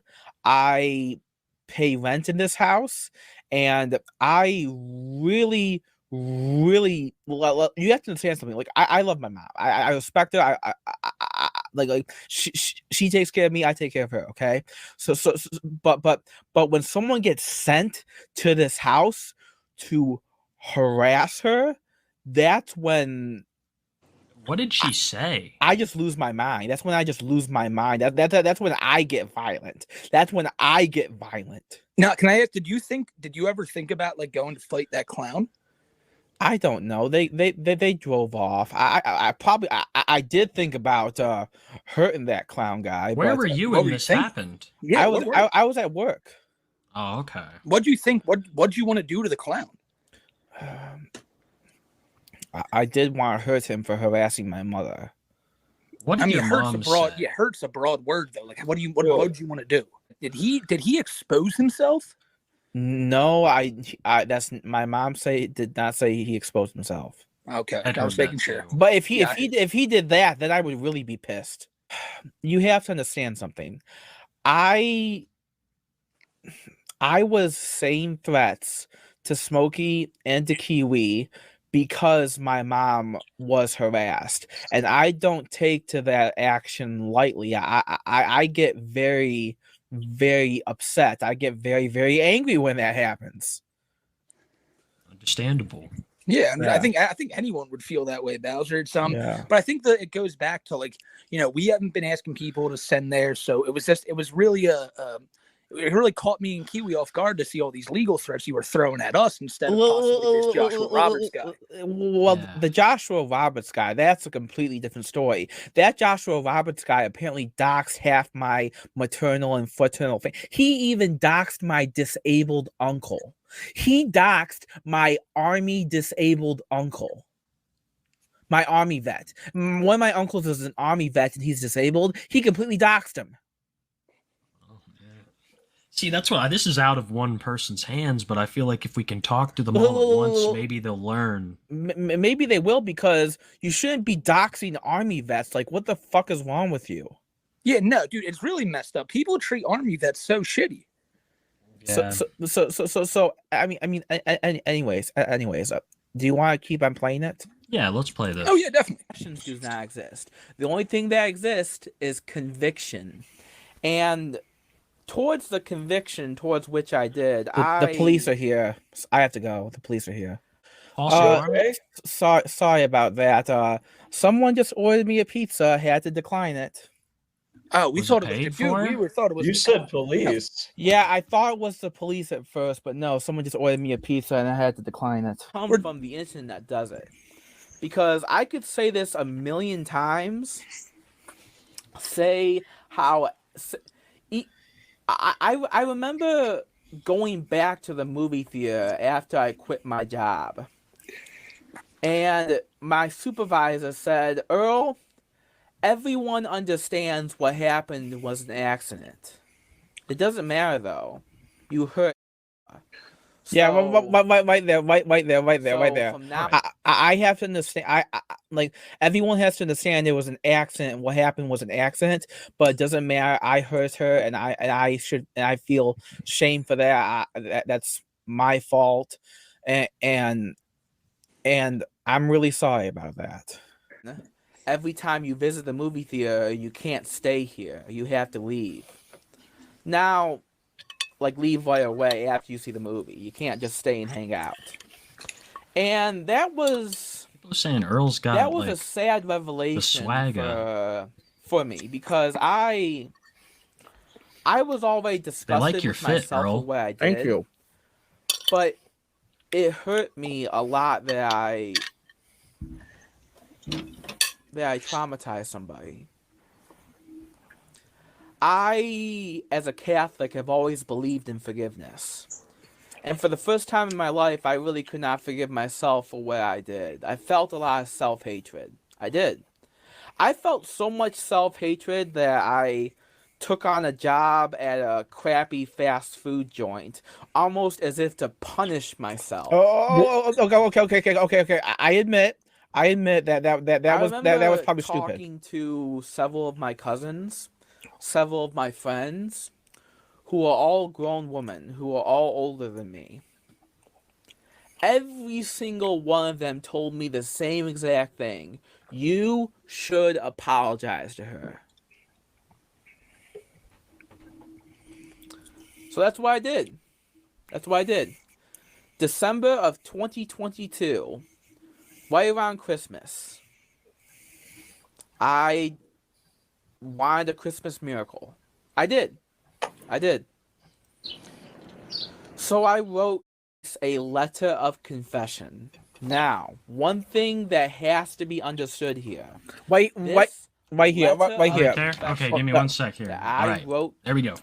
So right there. So I want everyone to understand that the letter I wrote was real. The letter I wrote was 1000% real, and I entrusted the general manager of SmokeyMcC to deliver that letter to when I mailed it to him.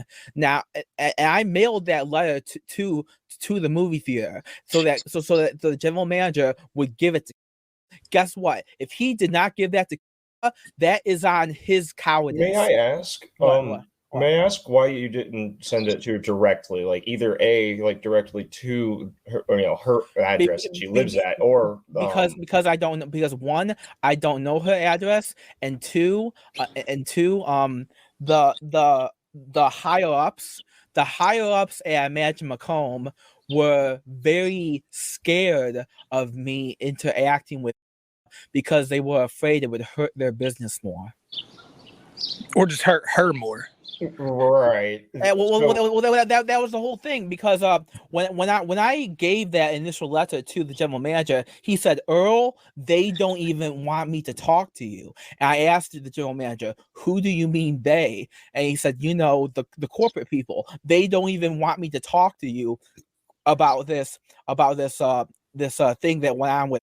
They don't even want me to talk to you about it. So just mail me the letter and I will hand deliver it to. Okay, and guess what? He completely lied about that.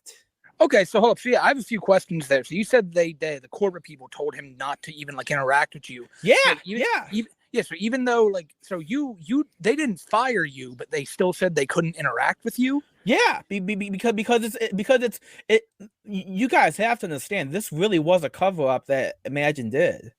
Well, hey, my second question real quick is, you said you talked to her brother. You talked to the brother of the girl who you wrote. Where did you talk to him at? At the movie theater. I did that around February of 2022, Super Bowl time. So yes, you went to the movie theater to talk to the brother, but you couldn't have gone there to give her the letter, or what's? Well, that was around February of 2022, and she wasn't working that day. Okay. So were the police called after the groping incident? No, they weren't. No, they weren't. They were only called after the bipolar manic episode. Describe that, because I've never heard of that. What happened? There's nothing else I can say. I had a manic episode. I thought there was a bomb threat at SmokeyMcC, and I was scared to death. I was scared to death. I was so scared. I was. So did you just run through the front doors and just start yelling, or No. I just went up to the manager and I told them about the YouTube comment that was triggering me, and then the police were called, and then everything unraveled after that. Yeah, I think. What? No, I just want to say, I think it's more of people are just interested in what did you I know you don't have the best memory. You say you have the memory of a goldfish, but can you try to remember what you said to them verbatim? To the police? No, to your manager. When you ran in there, what did you say verbatim? Because I said I found this YouTube comment underneath my YouTube video. It makes me think that there is a threat coming to this in Minecraft. No, keep going. You're good. I maybe think there was a threat coming to this movie theater, and I really think, and that was it. And I showed the YouTube comment to my manager. My manager said, "Earl, this is a fake out threat," but by then it was too late. The police were already called, and yeah, everything went on from there.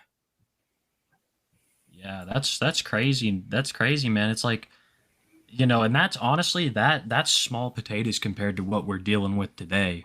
Could have been used against me in court. It could have. And it could have undeniably labeled me as a sex offender for what I did. Even though what I did was unintentional, even though what I did really wouldn't hold up in court because it was an accident. Yeah, I'm contradicting myself there. My friend Gio said. My friend Gio, he said, Earl, what you did wouldn't hold up in court. It was an accident. It was unintentional. It wouldn't hold up in court. That's what Gio said. But it didn't matter to me that what I did wouldn't hold up in court. I wrote that letter of confession to Candace, and she could have used that letter to sue me into oblivion. But it was never given to her. And when I handed but it was her never that given to letter her. that said, under penalty of perjury, I confess for what I did to you. I am very sorry. You can't outrun shame in your life. That's you my have speech to impediment. So Bowser, real quick. Yeah. Keep it close. So you say the letter was never given to her? But No. a few weeks. No, yeah, no, so, no, it wasn't. Okay. No, I got you. Okay. So yeah. So we know now the letter was never delivered. But so in one of the first episodes of 110, you said that after the letter was delivered, she said that you guys, it was all cool and that everything was fine. So Because that's what I was told. I was told that by who told you that? Gio. Gio did. My So best Gio. friend. My best friend from Imagine Macomb told me everything was cool, and he hasn't talked with me since. So he said that the girl you groped said that everything was cool. Yeah, but apparently he lied to me too. Well, okay. Well, this is, like I said, it's not really adding up because you described that like you talked with her at the movie theater, I believe, in that. Well, okay, that maybe that part was a lie, but Gio lied to me too. Gio lied and said that it was all cool, that we should move on. Okay, but I'm just wondering why you brought up the thing about talking to her at the movie theater. I get that it was a lie, but why did you feel the need to lie about that? I don't know. I didn't want to. I think you were just trying to make yourself sound better in this situation. You could say that, yes. Okay. Well, at least we're all being honest here. We're here for the truth. It's good to get it out. I'm proud of you for doing that. At least that's good. There's so many lies out there right now. Like, it's good to have some truth. Well, to think about, like, my best friend from Imagine Macomb even lied to me, so that's pretty hurtful for me. Yeah, that's probably, and you're just discovering that. That's like just now. I texted him a few days ago, really angrily, and said, "Gio, what happened? What happened to that letter? What did you do?" And he hasn't responded to me. I think we can get Gio on the show. No. He wouldn't want to be on the show. Well, we'll see. She handed it back to me, and she said, "I think we should move on." That is what Gio told me. That's what Gio told me. She handed it back to you. Well, she handed it back to Gio. I'm sorry. It was never sent. It was never sent, so she never handed it back to anybody. Yeah, but Gio told me she handed it back to him and said we should move on. That's what Gio told me. Yeah, but I mean, so even like I thought that you said that like months ago. Apparently, you said it here in this video too. So even last week, you were still promoting this idea that she handed it to you in the movie theater instead of the fact that it was never sent at all. Yeah, and that still pisses me off. Well, I mean, it can piss you off all you want, but Bowser, I mean, this is why people are a little bit upset with you because you're admitting now that all this stuff is lies. Not everything is a lie, Smokey. Well, this was a big lie. This is what I'm saying. This was a big lie. Okay, this was a big lie, but honestly, it's lies on top of lies because Imagine never gave the letter to her. You can see why that doesn't really hold any water with the lie that you made, though, right? Because sure. Because like that piece of information wouldn't have anything to do with you lying about it, no matter which way that goes. Yeah. Okay. All right. I agree. Anything else? Yeah, I think we can keep playing it. So, I received forgiveness from for what I did to her. Right there. Gio told me that he forgave me for what I did. He told me that in a text. He told me that. Okay, but but now we know though. Just to be clear, so she apparently never received a letter or nothing. Yeah. So has she? So she hasn't probably forgiven you. You know what? She probably hasn't. You're probably right. Okay, so she is still upset by this, and now you keep bringing it up again, man. Like, you said her name like 70 times in this video. Yeah, you're right. I did. May I ask why, about your, what do I say, proclivity for saying people's names a lot? Because it's not just in videos. It's also like when I talk with you or I hear Smokey and Kiwi talking with you. It just seems to be something that you do a lot. What is there a particular reason for it? Like, I should stop doing it. You're right. Yeah, but like, what's your thinking been with it? That's why I'm curious. Like, is it just like a matter of not thinking about consequences, or is it like... Yes, it's a matter of not thinking about the consequences. I see. I think that's yeah. Apologize to her. I approached her big brother, and he even said life's too short for hate. That part's true. The one person who really never forgave me though was her twin sister. Well, Bowser, I'm not Catholic, but like in confession, can you kind of like stretch it a little? Can you stretch it a little bit? To be angry in confession, I hurt her twin sister. If you and like, do I got to be totally honest with my priest? Like, you don't have to be, but you're supposed to be. Okay. All right, hold up. I can go back to this. What were you saying about confession? Yeah, you're supposed to go to the priest and tell him everything, and he can't tell anyone what you told him. That's how it works. Yes. Yeah. Okay, so it's like a lawyer confidentiality. Yeah, sort of. Yes. But then you'll be sitting out there, and he's going to give you dirty looks. I think he can tell if it's like a murder, but I think that's about it. Yeah, he can tell if it's a murder. Yes, you're right. How many Hail Marys did he give you for that? He just said the following. I sign your name in the Mother and the Father and the Holy Spirit, and I cleanse and as you your penance. And as your penance, say Our Father once. That's what he gave you one Our Father for groping a girl. Get the really. She has every right to hate me. The big brother can, say life's too short for hate. But if I have to be hated by other thing, like what did you tell her brother again?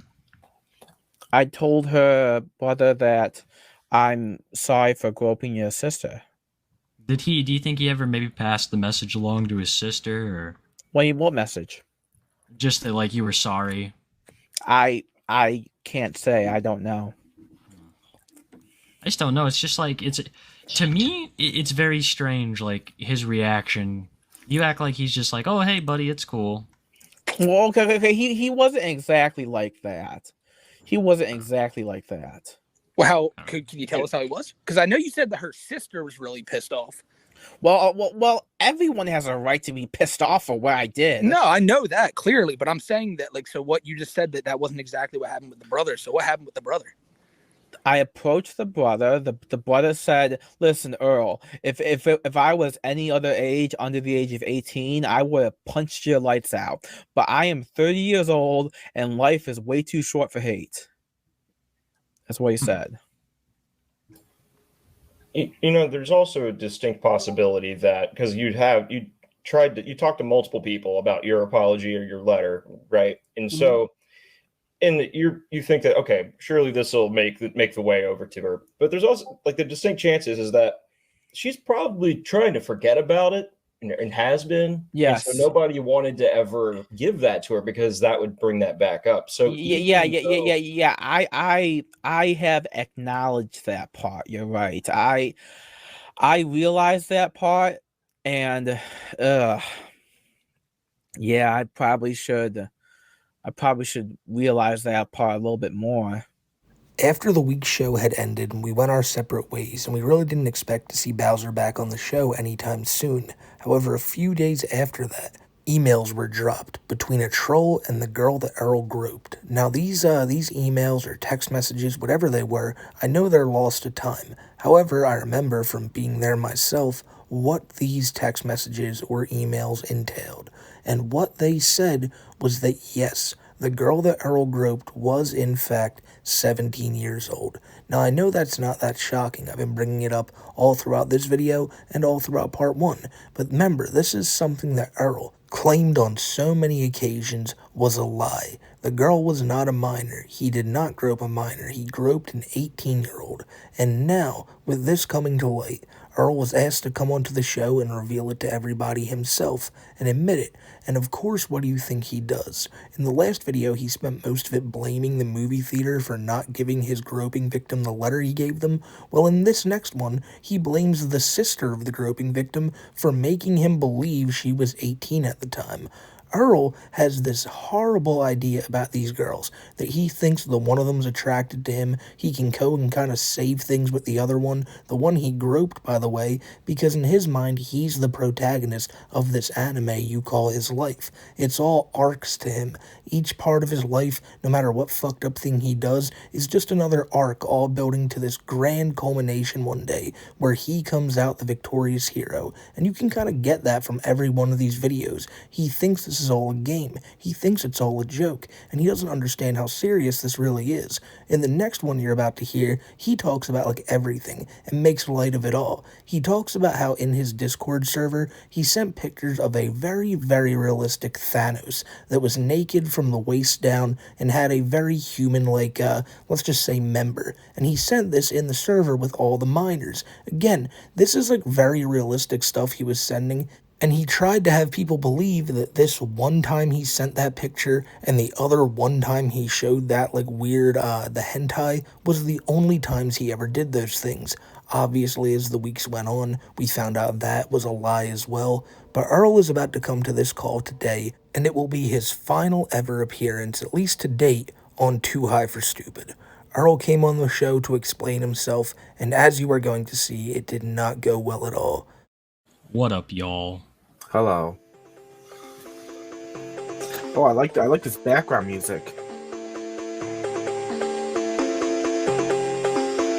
Smoke effects and everything.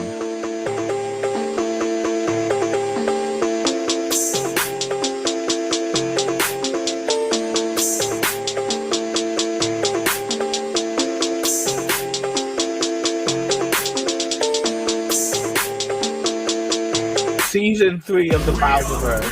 The so-called voices you hear driving you mad without inside your head. We are the lesbian hydrophactors, and we see you try and destroy the real. Don't you get caught laughing? We'll be right here, circling like vultures drawn ever near. Don't you think we don't notice your Achilles heel? In all fairness, we just try to keep it real. It's Club Doom. It's really good.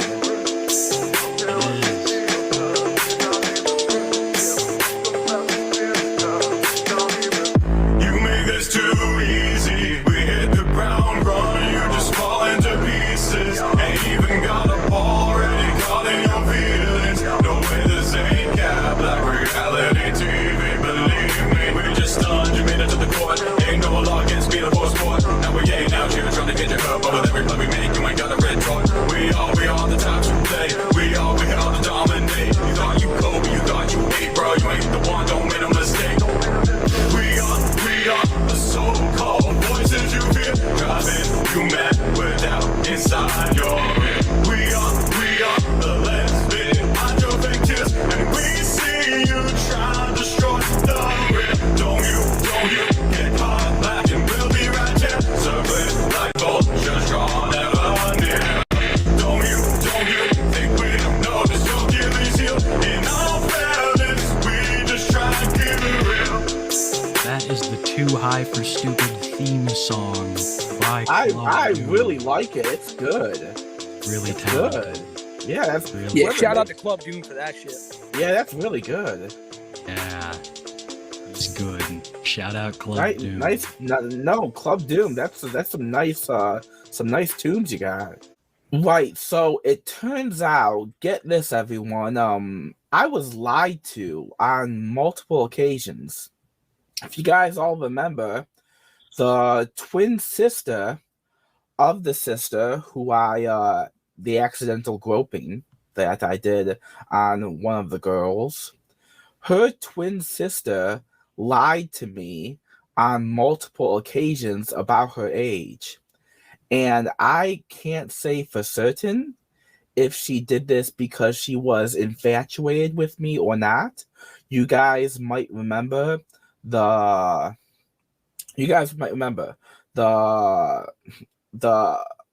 confession video I made. I said that one of my coworkers, the twin sister of the sister who I assaulted, I thought she had a crush on me, but before the accident. And she certainly acted like it. There was gossip in the workplace around the time. There was a lot of gossip in the workplace around the time, and that's why I assumed it. But she lied to me on multiple occasions about her age, and it were those lies. It were those lies that led me to believe that her and her sister were at or above the age of 18. And it turns out, no, that was wrong. And I am now more ashamed than ever to hear the truth come out. A truth I never knew.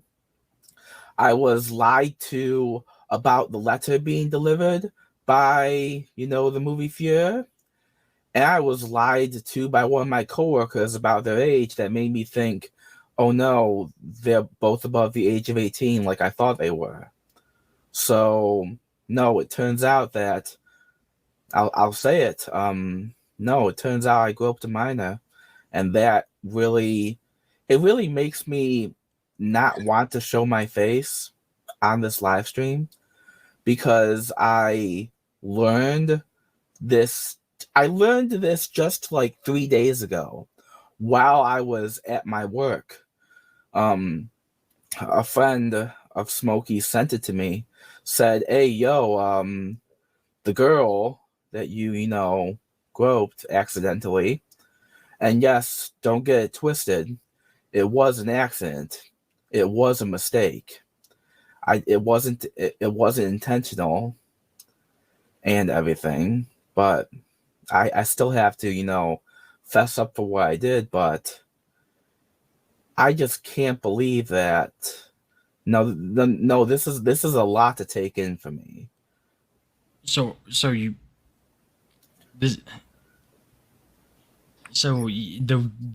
girl who you groped in the movie theater, she's underage? She was 17, and I never knew it because her twin sister lied to me about her age on more than one occasion. Did you know how old her twin sister was? She told me on multiple occasions she was 19. If you guys remember, I told you guys that I had the assumption she was flirting with me on multiple occasions. During the confession video, I said that there was, general like gossip going around the workplace that she had a crush on me or whatever. But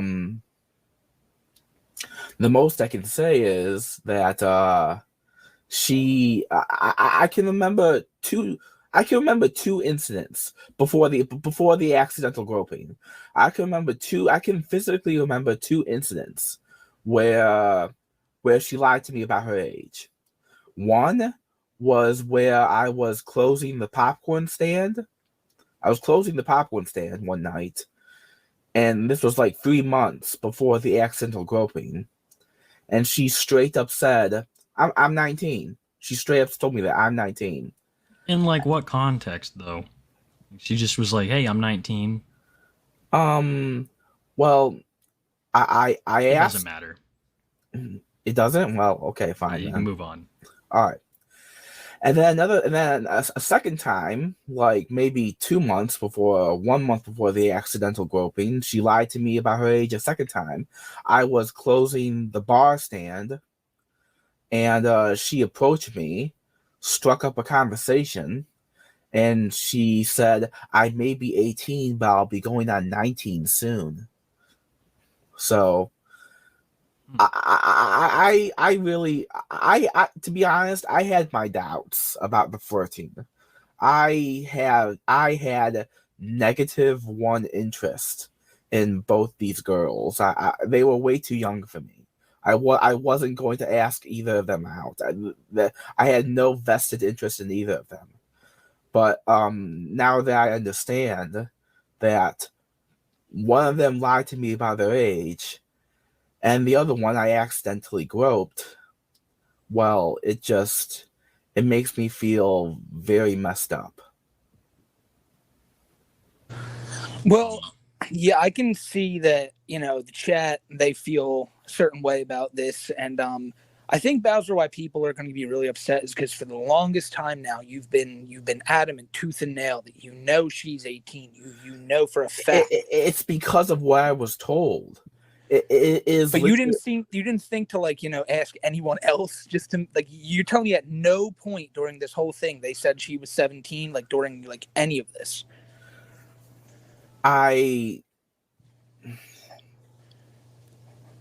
It was 2 years ago, Smokey. I don't remember that much.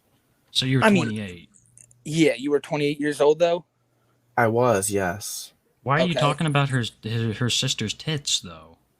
I remember that. You were talking about her sister's tits and how she was flat and sister had boobs. Hey, listen. We're not going to use inappropriate language here. Bowser. I don't want to use inappropriate language here. I want to be mature talking about this because this is a very serious subject. Sure, yeah, whatever, Bowser. But so you were talking about how her sister, her sister's chest, and you said the one sister was flat chested and the one got the good genes, right? So both of them were minors you were talking about. I just learned that 3 days ago. Yes, they were, because I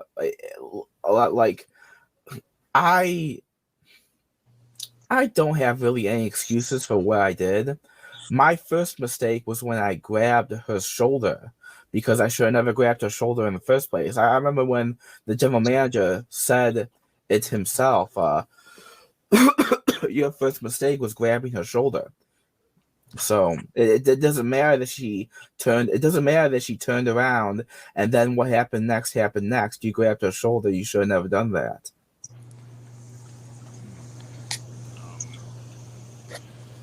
But yeah. Yeah, I guess it's kind of weird. Didn't you talk to her brother and he was cool with this? He was like, hey, it happens. Hey, I can say this much to you, Kiwi.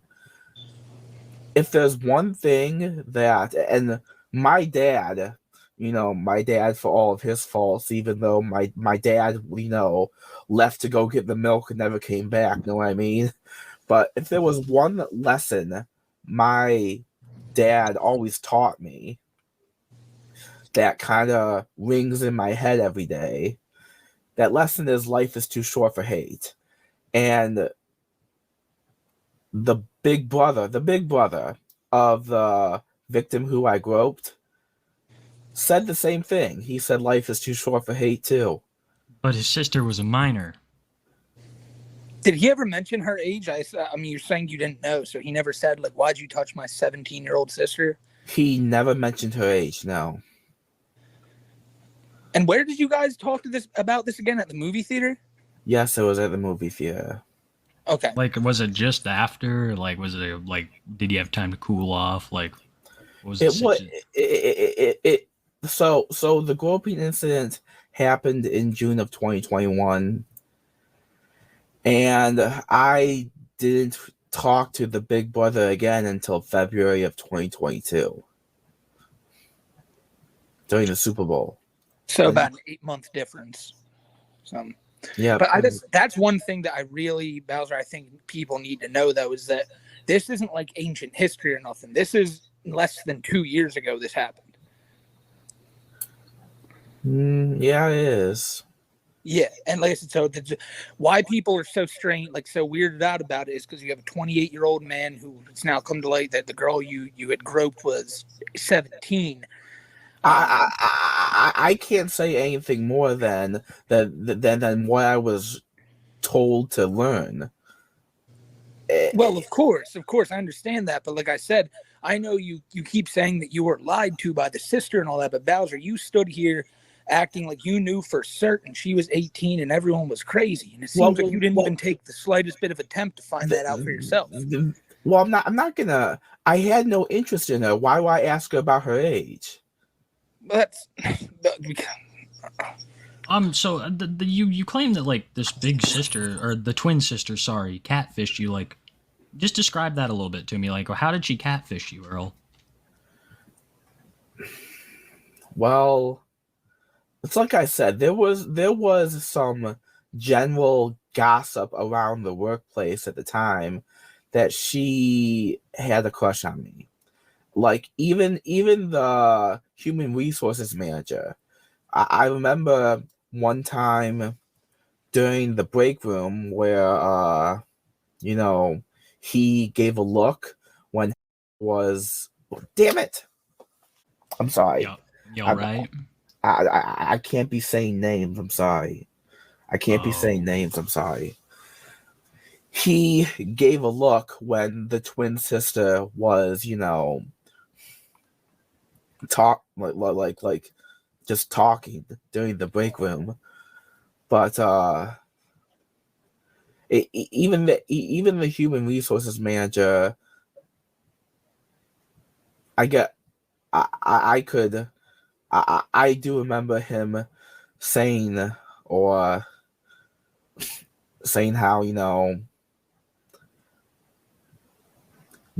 giving looks like, hey, are you like into Earl or whatever?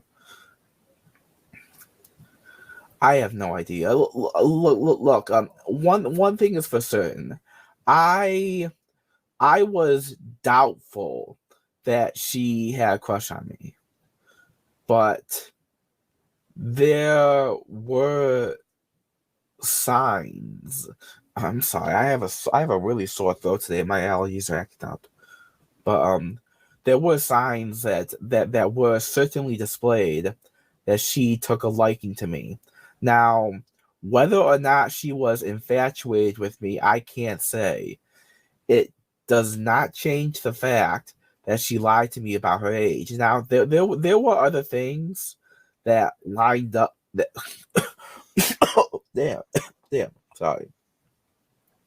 There were other things that lined up with me believing that her and her sister were at or above the age of 18. Before the accidental groping happened, there was senior prom.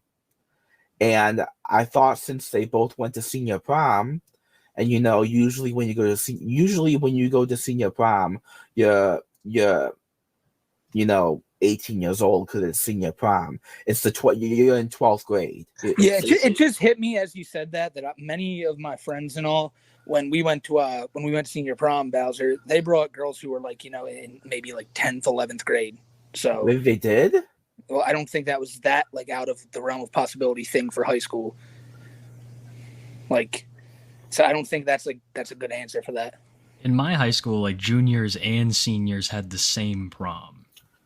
So I don't know. I don't know if that holds water, but well, it's all whether or not it holds water, it was one of the reasons why it was another reason. But besides the lies I was told, it was another reason why I vehemently said that they were both at or above the age of 18. Oh my god, I really have a sore throat. Sorry. Yeah, no, it's all good, Bowser. I think something that like really strikes me about this is you seem very upset about this now. Like, because just a few hours ago, or maybe even last night, you sent me like the most jokey of messages I've ever gotten. Like everything was cool. The Bowserverse image. Yeah, can Kiwi read that? Kiwi, I can't read it on my Discord. I sent it to you. Would you be able to read that? Yeah, I can. Give me 1 second here. You boys just chat. I'll be right back. Yeah, okay. It's just Bowser. I feel like that's This is a really light way of putting how serious the situation is. The only reason why I made that, the only reason why I, damn my nose, the only reason why I made that image is because I am, well, maybe this isn't the right way to put it, but maybe I am trying my absolute best to make light of such a dark situation. And I know this is a very, very dark situation. It's a very, very dark revelation that's come to light that even I never knew about. That even I was never aware of. So that would be the start of season 3. Let me just read this. Smokey, I want to let you know we are entering season 3 of. Actually, Bowser, could you read this?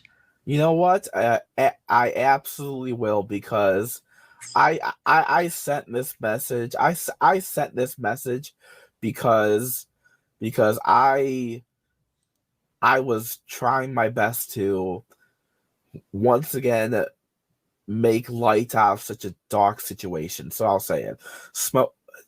I'm sorry. Oh, jeez. Smokey, I want to let you know we are entering season 3 of the Bowserverse animated series. Season 1, the movie theater incident, and the Discord server arc. Both the anime one, as well as when I left your Discord server for reasons, and when I was banned from Smokey's Discord server as well. Season 2, the Tony the Black Dragon curse, as well as the start of the 110 podcast, and the threats of legal lawsuits, as well as the police calls arc and everything. And now we are entering season 3, which starts with the apology arc and the truth coming forth about everything.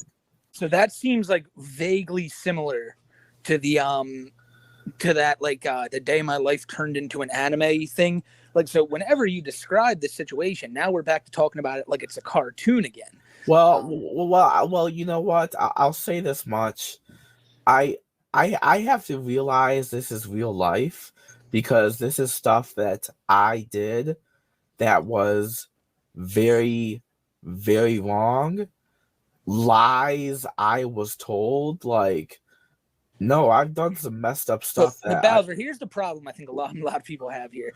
Okay. Everything that people told you. Remember when MF Goon told you that me, Cyrax, and Marty were in a content farm? You believed that right off the jump. Yeah, that was stupid of me. That was stupid of me to believe that. Yeah. But now it's like, Bowser, it seems that like anything, like everything is coming out that you just believe what you've heard once and you run with it to protect yourself. I'm not trying to protect. It's not like I wasn't told by the twin sister once. She lied to me multiple times. Yeah, but it seems like you're blaming her in this situation. Well, I never had any vested interest in her or her sister. No one's saying that. What I'm saying is that it seems like you're trying to say, well, because she lied to me about it, that's not my problem. That's not the case at all. From what I've seen, it kind of seems like you're trying to blame it on like the management and the twin sister. Well, the management lied to me too. How? Yeah. About what? About not handing her a letter?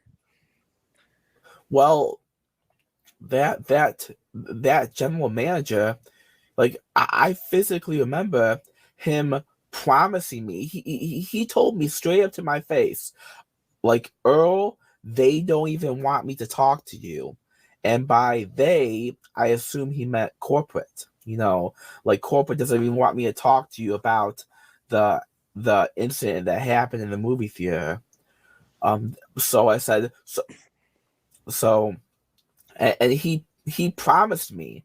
I remember him saying, I promise you I will. Excuse me for a sec, someone's at the door. No problem, we'll be waiting. It was someone who said he had the wrong address. Oh, okay. Was it like a guy? He was looking for someone. I don't know. He said he was looking for a Ricky, but he had the wrong address. Okay.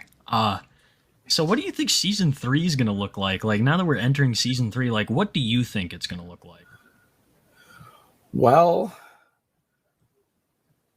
with this new information coming forth, I was already ashamed of myself. Like, understandably so. I groped someone. I know I groped someone, and that's my own sin to bear. I even went to confession for that sin at my church, but now that I know the truth, guys, like, this is a lot for me to take in. Like, well, this is a lot for a lot of people to take in, because this entire time, like I said, you can keep saying that girl lied to you, and that's, whether that is the truth or not is besides the point. The point is that you've said to me numerous times that, Smokey, you lying piece of shit, you lying asshole. Well, hey, I apologize to you for that, okay? But Bowser, the point stands that you were saying this the whole time while not even knowing. You were just like, you were so adamant about this and you didn't even know. No, I didn't.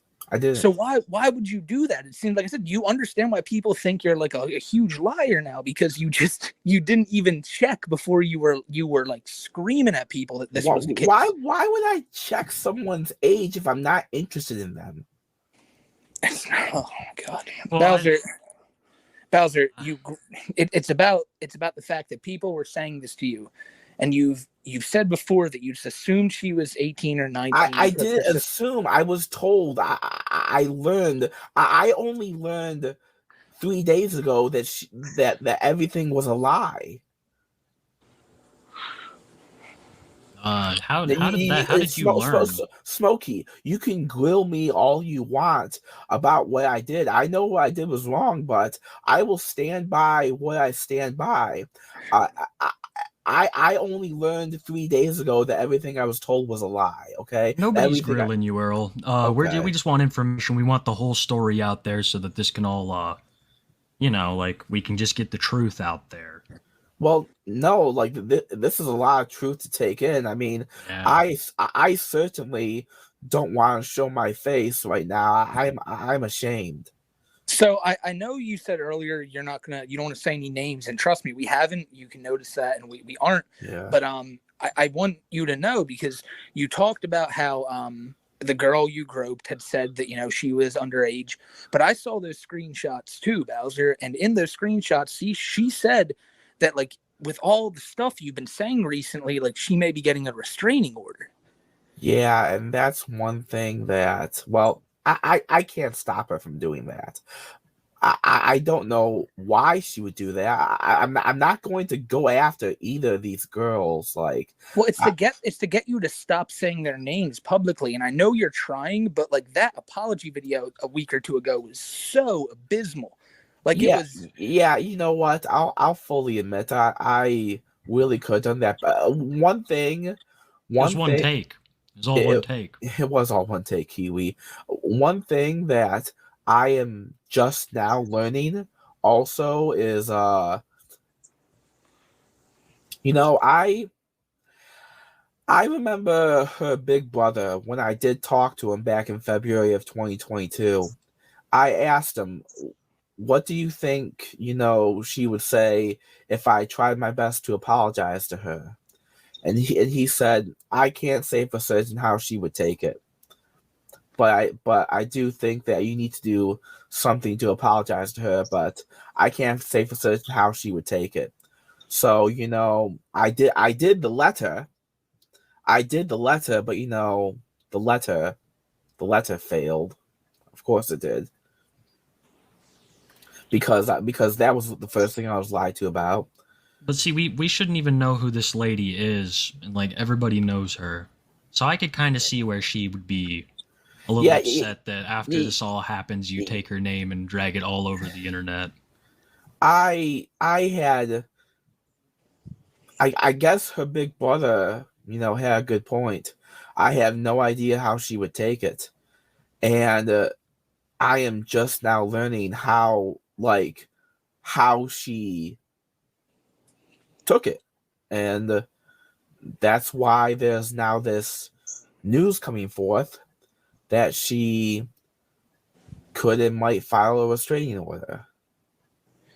But do you understand why she would want that, though? Because as Kiwi brought up, like, her name is everywhere now. I completely understand. Well, like, if she wants to file a restraining order, let her file a restraining order. I'm not gonna go after her. She can file. She can go straight up and fight. You know, I'll even say publicly right now that her filing that restraining order might work in my favor, because I won't ever say her name ever again on the internet, and that might work. But like, again, like, why does it have to work in your favor? Because like, this Let me finish. She feels unsafe, and that's why she's filing. Let me finish.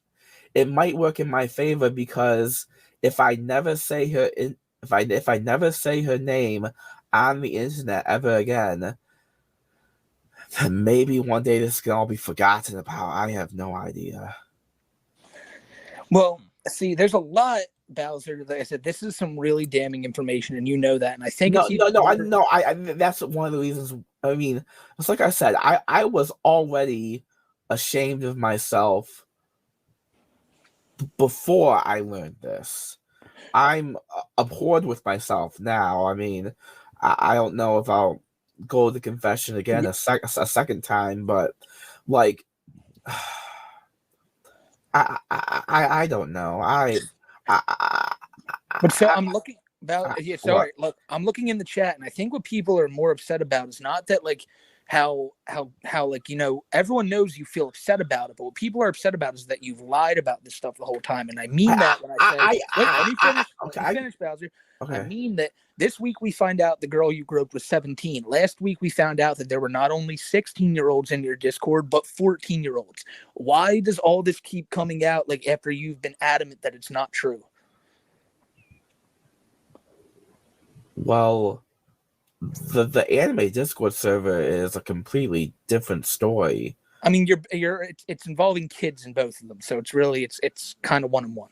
Yeah, there's a pattern that some people perceive.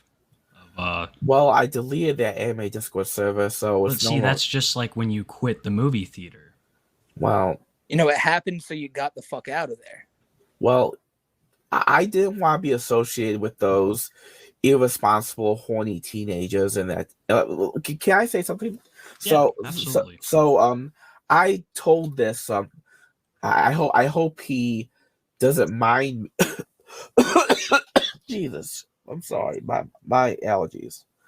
I hope he doesn't mind me saying his name here, but Dude, just don't find a way around it. I don't know who you're about to say, but it's not that hard. Fine.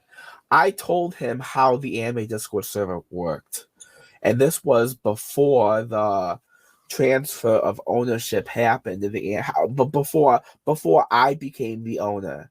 Oh wait, is this the owner of the anime Discord's name you were gonna say? Well, I already said his name was Huzzah. Oh yeah, you can say that. That's fine. Okay, yeah, that's just a username. Right? Yeah. Pseudonym. Yeah. Well, some guy named Huzzah gave you that Discord, and it was like. No. I want to tell everyone how that Discord worked, and why it was so. Why that Discord server was so vapid with anime and SFW material.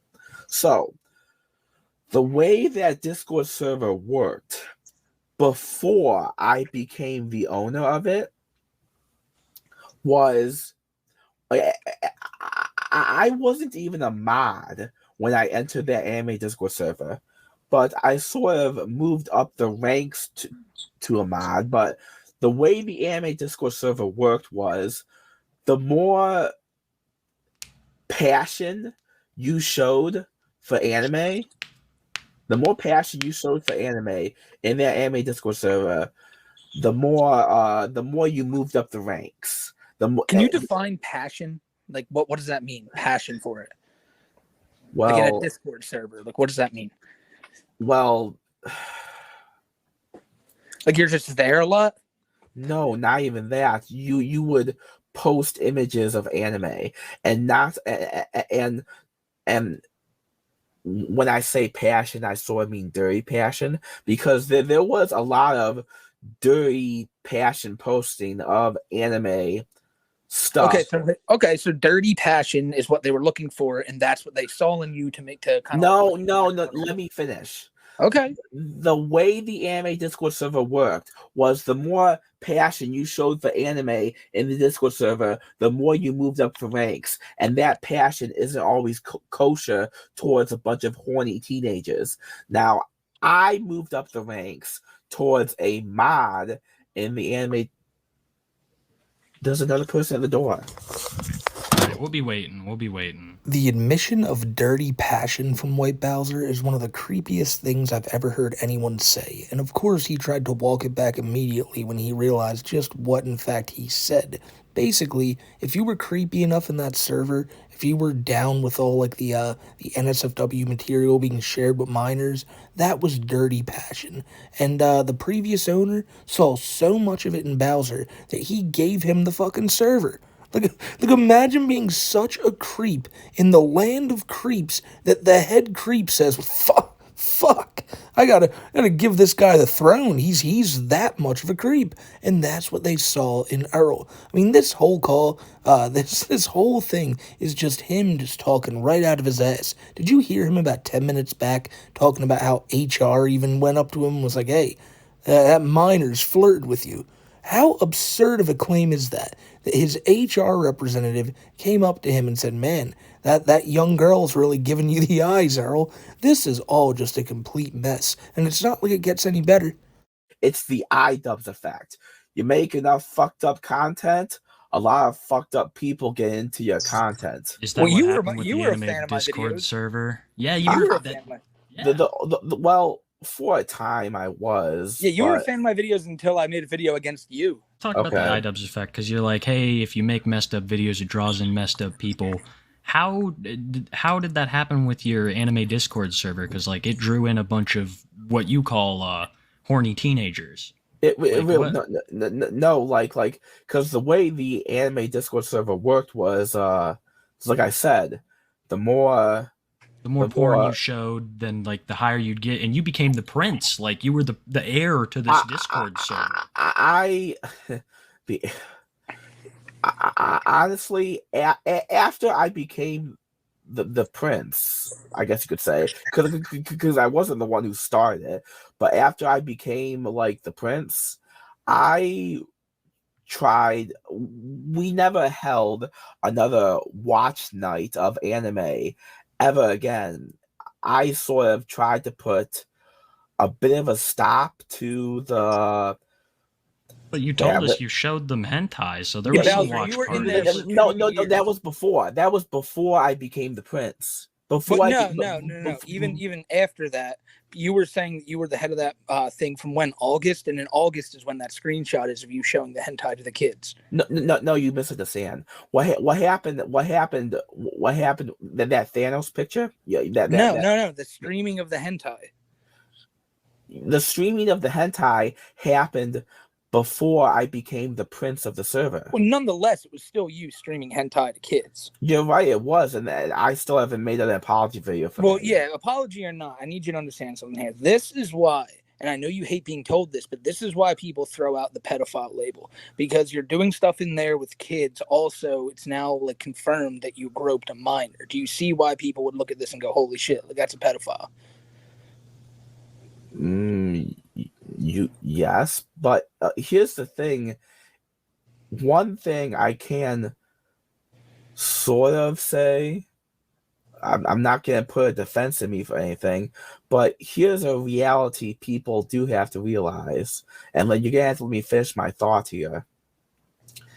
At anime conventions, real anime conventions in the real world, sell and distribute hentai and ecchi content at their anime conventions, and you can take a parent can take a kid to their anime convention, and if the kid has money, they can purchase hentai comics at the anime convention, and that is a sick reality, but it is a reality. Why are you bringing that up? Yeah, no, but it's a reality that you were like fostering in that Discord server. It's the same exact thing. You're saying that was disgusting. Well, that's the same thing you were doing in that Discord server. So what's the difference? They're both sick. We can agree to that. Yeah, there is no difference. The only thing I'm trying to bring up is that it's not illegal. It's not against the law to distribute. Well, legality or not, once again, like, okay, so if that's not illegal, though, you're still chilling in there with kids, and now people hear that you groped a minor. Like, what do you think? Like, that just screams like, you know, you have something with kids. First and foremost, I've always said beforehand, the accidental groping was just that. It was an accident. It was never meant to happen. Now, what is my fault is, you know, I grabbed her shoulder and then she turned around and, well, stop. Damn it. I don't know though. I've always had issues with that part of the story. It's like I grabbed her shoulder and she turned around. But that's what happened. That's literally what happened. It's like your hand would have to drop. At the same time, too. Well, she was a lot shorter than me. She and it's like here's the thing, like but you kept it there for 5 seconds, your own words. I was. I'm gonna say this again because it is absolutely true. I was, before and after what happened in the movie theater, I was in shock. Like, I didn't realize what had happened just happened, because after I touched the boob, she turned around and she stormed away. I turned around, said, "What did I just do? What just happened? I shouldn't have done that." And all my coworkers were sort of looking at me with a look, but well, Bowser, I think it all happened so fast. Yeah, like how is this not like predatory activities here? I never preyed on any of the kids in the anime Discord server, though. Let's talk about that. I'm still like, so how did you like come to meet the former owner? Like, were you guys really close? And he just was we weren't close. We weren't close. I just popped into the server one day and just started talking to them, and that was it. Sorry, and that was it. So this guy just gave you the Discord server for no reason. Well, he wasn't modding there already. He modded you. Yeah, he modded me, but he wasn't taking care of the server. He wasn't moderating the server. He wasn't even taking the time to take the porn off the server. Did you? I put a stop. I deleted the NSFW channel in that server and tried to put a stop to the Raptors. There's messages of you here with there's posts like the Thanos dong. That's the part I want to talk about, actually. Okay. Because what happened was one of the horny teenagers posted exceptionally graphic material that even I didn't appreciate. I saw it, immediately deleted it. And then I said, listen, no, we don't post that child shit here. We post, anime this, anime that. And I posted some ecchi. And said, this is at most what we post on the server. We post some ecchi content, because we don't post whatever the fuck you just posted. How did CP make its way into your Discord server? Do you know? It wasn't me. It was someone else in the server, and I immediately banned him. I immediately banned him. But he was still on your friends list for a while afterwards.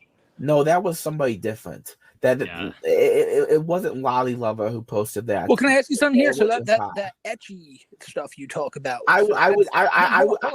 Is that what the Thanos? Is that what the Thanos cock picture is like under? Is that etchy? Well, no, that is a little bit more graphic, but it's incredibly graphic. Bowser, no, I need people in chat to understand what we're talking about here. It's not just like cartoon Thanos. It's literally like Thanos from the MCU with an incredibly like human picture of a cock, and this was posted in that server, Bowser. But that's on Google too. You can find that on Google Images. Yeah, but you specifically posted that in that server with kids in it. All you have to do is search Thanos cock. That doesn't make it all right. That doesn't make it all right. You can search up any type of like cartoon porn and post it in there, and that makes it okay. Well, it's just anime. It's not real porn. Well, like I said, you keep saying it's not real porn, but now we know that you've groped a minor. So why do you think people should like differentiate the two? You're around kids in one thing, you groped a minor in real life. Like I had no intention of doing what I did to her, and I had no pleasure in doing it. Well, you said that you blacked out when it happened, but you know the rest of the day, you seem to remember the rest of the day spot on. But that 5 seconds you don't remember. But I really don't. I had to be told. I had to be told by my manager what had happened. You were happy, but you in the video you said like how you talked about it and you had a smile on your face talking about it was the first time you ever touched a boob, and that seems like that moment there is special to you for a reason. It's not special to me. Well, the way you smiled makes people think it is, Bowser, because the way you talked about it, you're like, oh man, it's the first time I touched a boob. Like you groped the girl. You had like a little twinkle in your eye. Stop, please. I'm using better terms. Kiwi's not lying though when he says that, Bowser. I said everyone saw that. I wouldn't be calling you out on it here if no one saw that. Everyone saw it, and you looked really happy when you talked about it. And it's just really weird that you say that's the only part of the day you don't remember, because that seemingly makes you like, what? Like, oh, you just didn't know what happened. It's hard for people to believe that, Bowser. It really is. Fine. It's hard for them to believe it. Fine, but I can only say what I know and what I was told and everything. I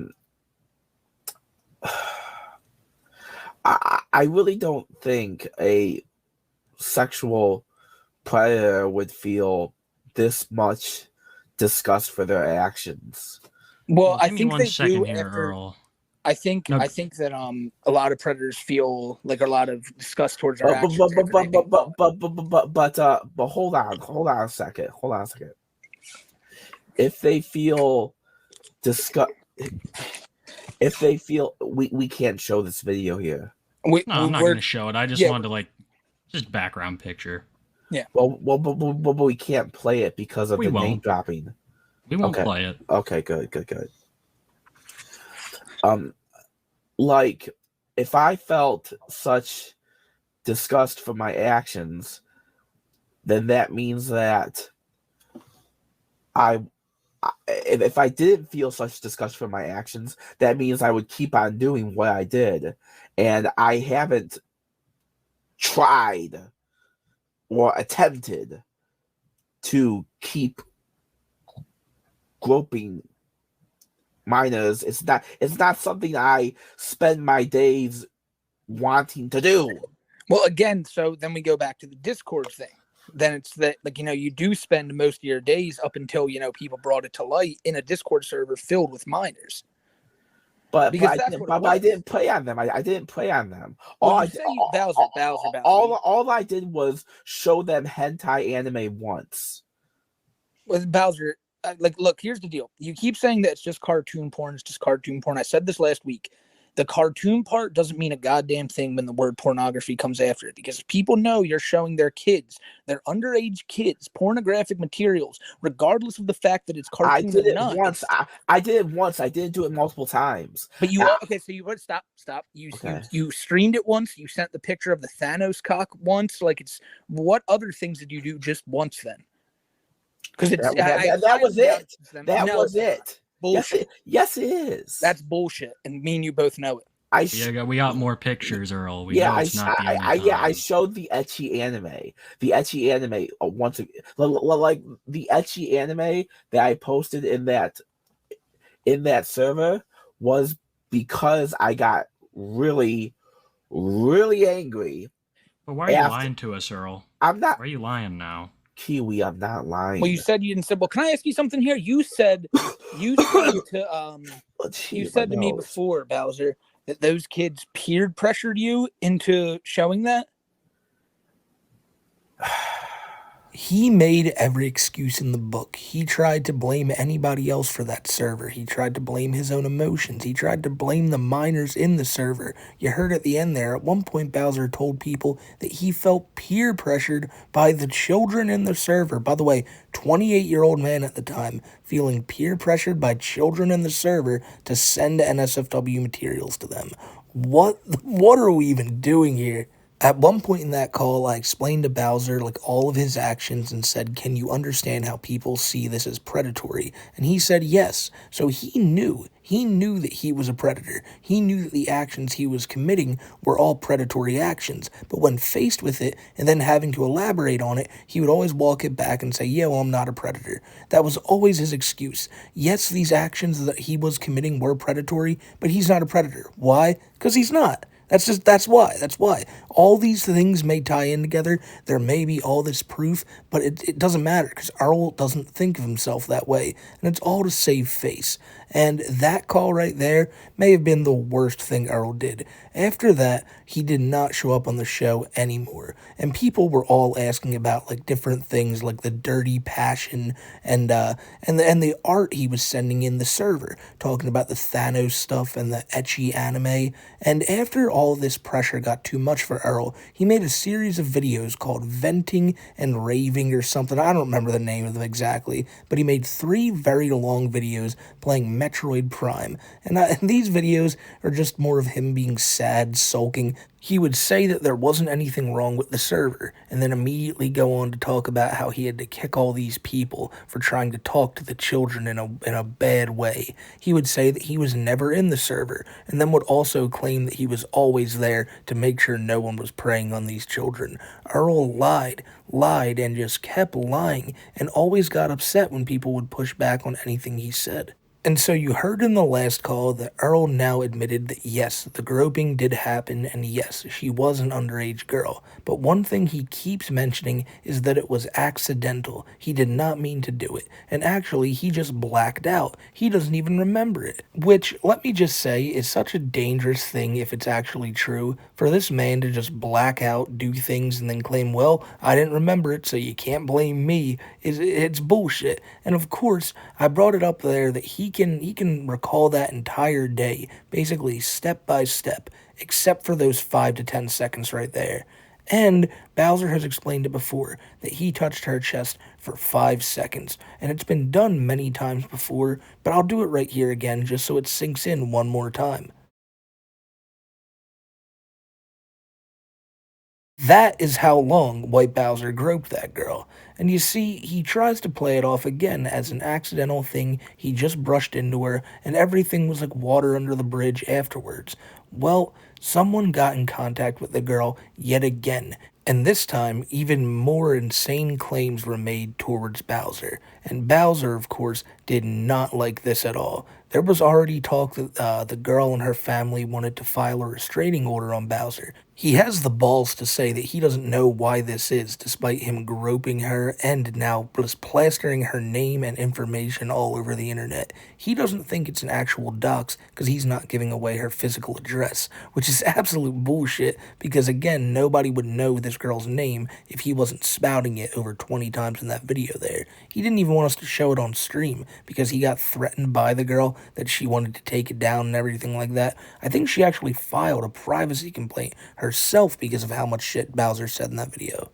But in these new text messages that dropped, a new insight was given into the whole groping situation, and Bowser, of course, was made to look horrible yet again.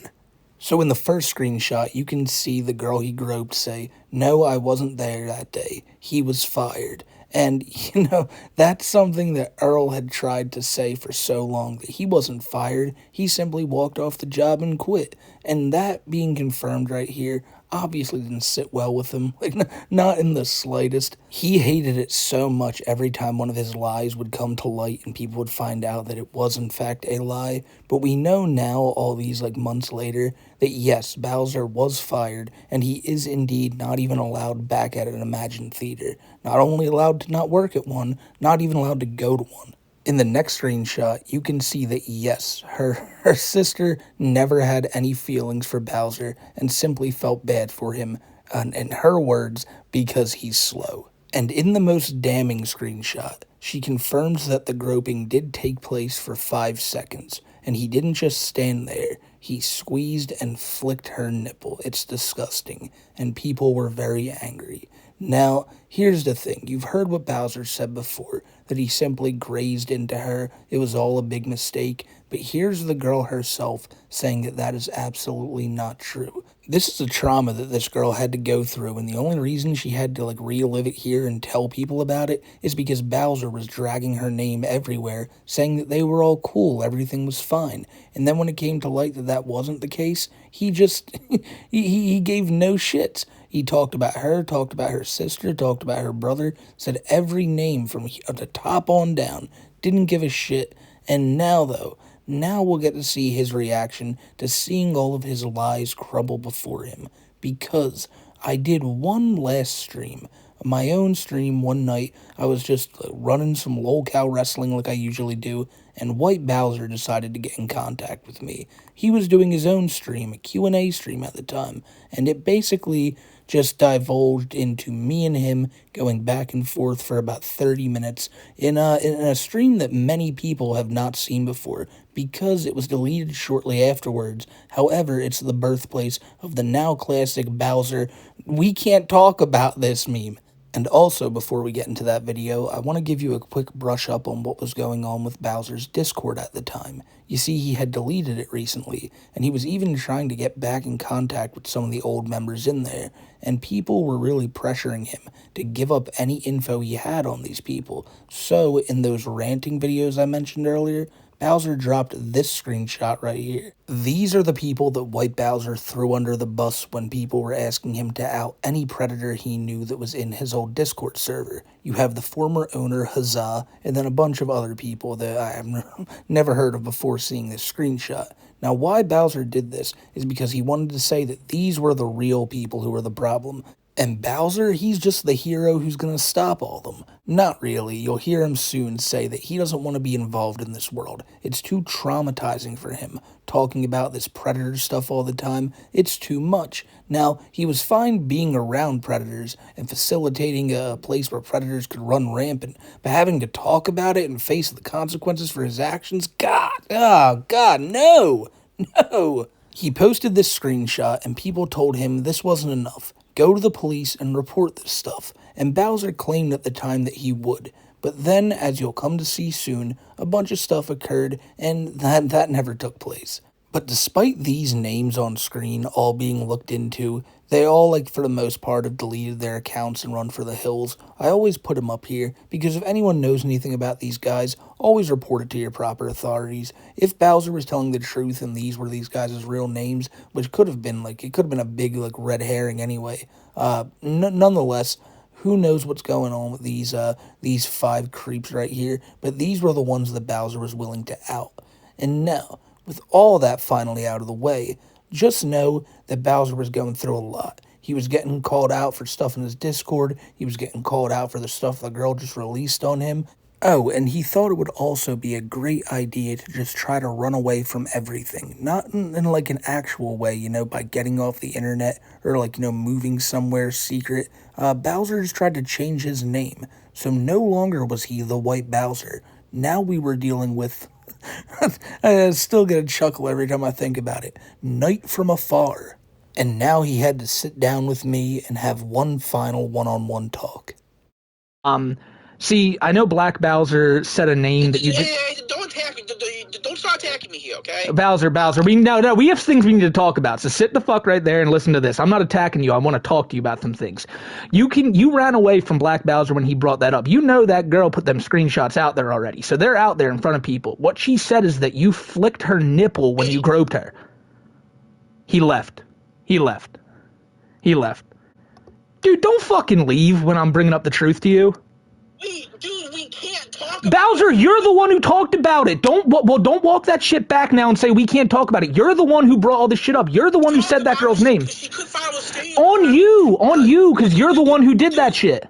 Dude, we can't talk about it. Yes, Bowser, she said it was okay to talk about it in that text log. We can talk about what you did to her. And the fact that you lied, you did get fired. Dude. Why'd you? Dude, I went to confession over this entire thing. Why'd you? No, it doesn't matter. You lied again. You said you only groped her. You barely did anything. Now she's saying you flicked her nipple and shit. I'm blocking you again, dude. Like, this guy is the worst. Hey, Bowser. Are we gonna have a civil chat? Sure, we can have a civil chat. What do you want to say? What do you want to talk about? I've said this 3 times over. What I did was fucked up. I went to church. I went to confession. I told the priest everything of what I did. Yeah, no, I feel you on that. I feel you. What else do you want me to say about Well, what here's I did? one thing, big, because, like, Bowser, like, you're a Catholic man. I know about Catholicism, and I know what confession is and all that, but a lot of people aren't even Catholic, so to them it just seems like you're going to just talk about this to some random guy. You know, not everyone understands Catholicism. So no, not a lot of people understand, like, why this is... That's a good point. No, that's a good point. You're right. Not everyone understands Catholicism, okay? Not everyone understands confession. You're right. Not everyone does.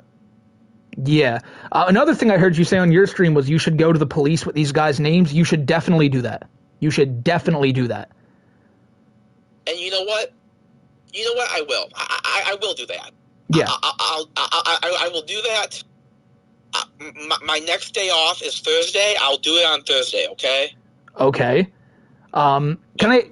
Yeah. I don't want to go after them, okay? But Bowser, bro, you were the head of them. If anyone can help us go after them, it's you. You have to be that guy.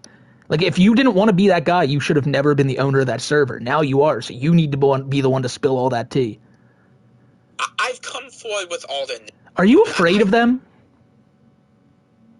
I mean... Yeah, but that's not the point.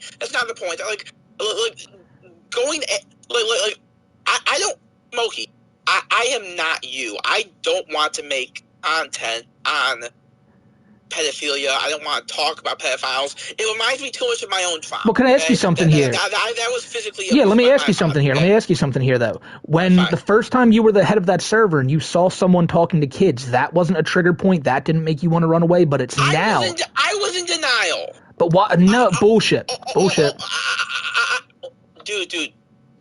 I went over this in the 3 videos that I made, the venting and apologizing.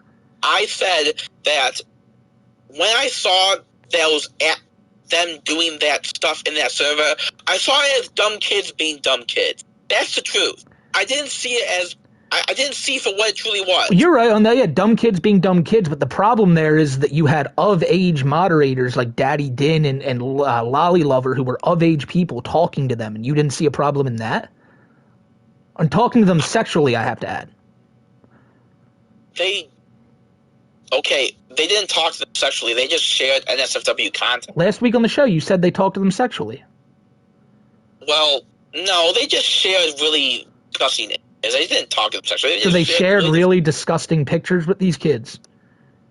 Well, I'll say it a million times. You think what I posted in that server was bad? You have no idea what they posted. Like, what did they post? I'm asking. You can explain it. You're on my channel. Just... Okay. You remember when I got... You remember those speeches, right? I got really, really furious because I saw some gore in the server, right? Yeah. I don't remember who posted it, but I banned them. But I saw that gore and I said, okay, listen, we post ecchi anime this, ecchi anime that, and ecchi anime this, and maybe Thanos. We don't maybe post... Thanos. Look, okay, I'm not giving excuses for what I did. Okay, I already know what I did was fucked up. Okay, let's move on. Well, I know, but I just need Bowser. But you did this Q&A session. I feel like let me be the one to ask this because some of the chat might be confused. So the other people in there, like Lolly Lover and Daddy Din, were all doing some weird shit by sending pictures to the kids. But you were also, even though it wasn't to the extent of what they were sending, you were also sending stuff to those kids as well. No, all I did was post that. There's screenshots. Okay, I know there is. I posted that. I posted the ecchi anime picture in like hashtag general, and I said, okay, we can post this ecchi anime shit. We can post this ecchi anime. We can post this ecchi anime shit. We can maybe post. It was really fucked up. We can maybe post Thanos cock, but we will not post what you just posted. You are banned, and that was it. There's screenshots of it. Okay. Can I ask you something big about like this whole thing? Because I know you freaked out last time. I never DM'd any of these kids. No, really fucked up. Okay. I never did any of that fucked up shit. Okay, but you said last week there were like the other people in the server who were doing that, and you tried to stop it. I got rid of the. And you remember I said there was an NSFW. Yeah, no. I know that, but I'm talking about like messaging. I deleted that NSFW channel, and I tried to stop the sharing of NSFW content. I mean, okay.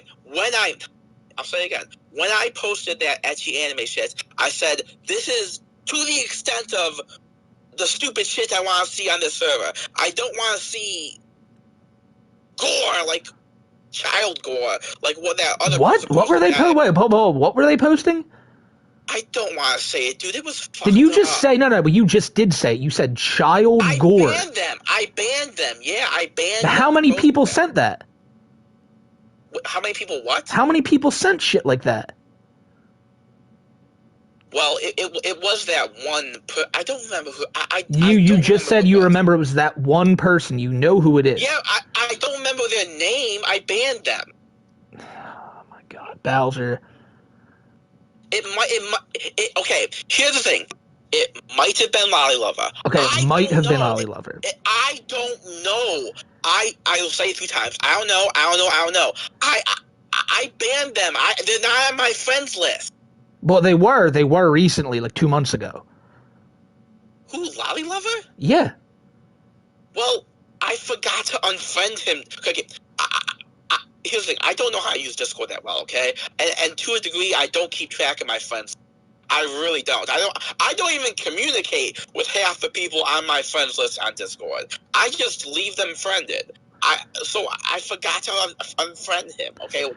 Okay. Can I ask you? Because I know you freaked out about this. Is what I'm saying. I need you to like relax here. I'm not attacking you. I'm asking you about this because people know about it now, Bowser.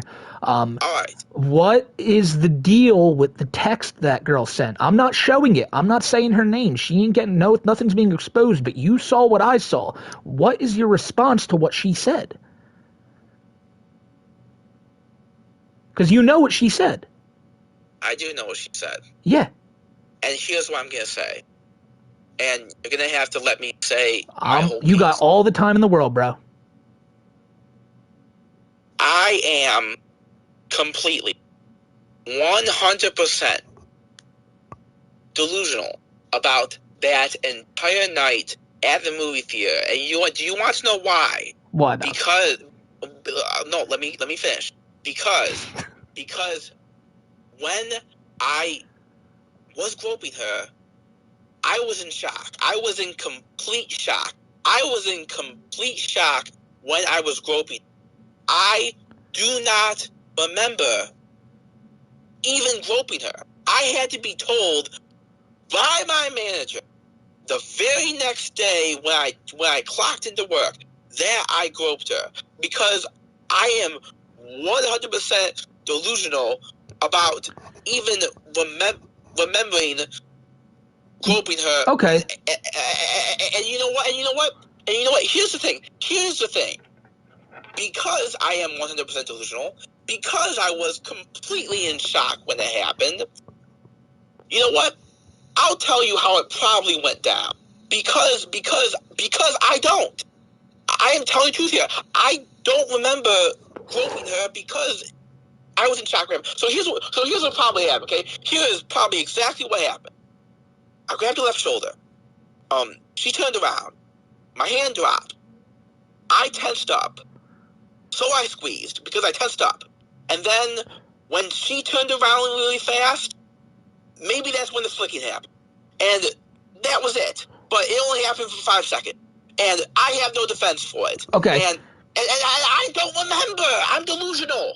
Okay, well, like, do you remember, though, she did say that you got fired, too. She said that you got fired. She said that the people at that job wanted to kick your ass. Oh, okay. 2 seconds. Stop. Let me explain.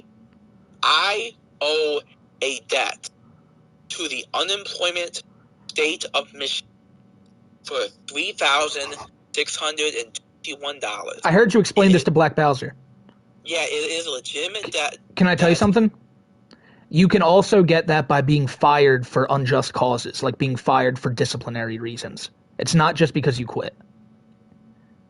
But I tried to make them... Wait, hold on. I tried to make them pay for my...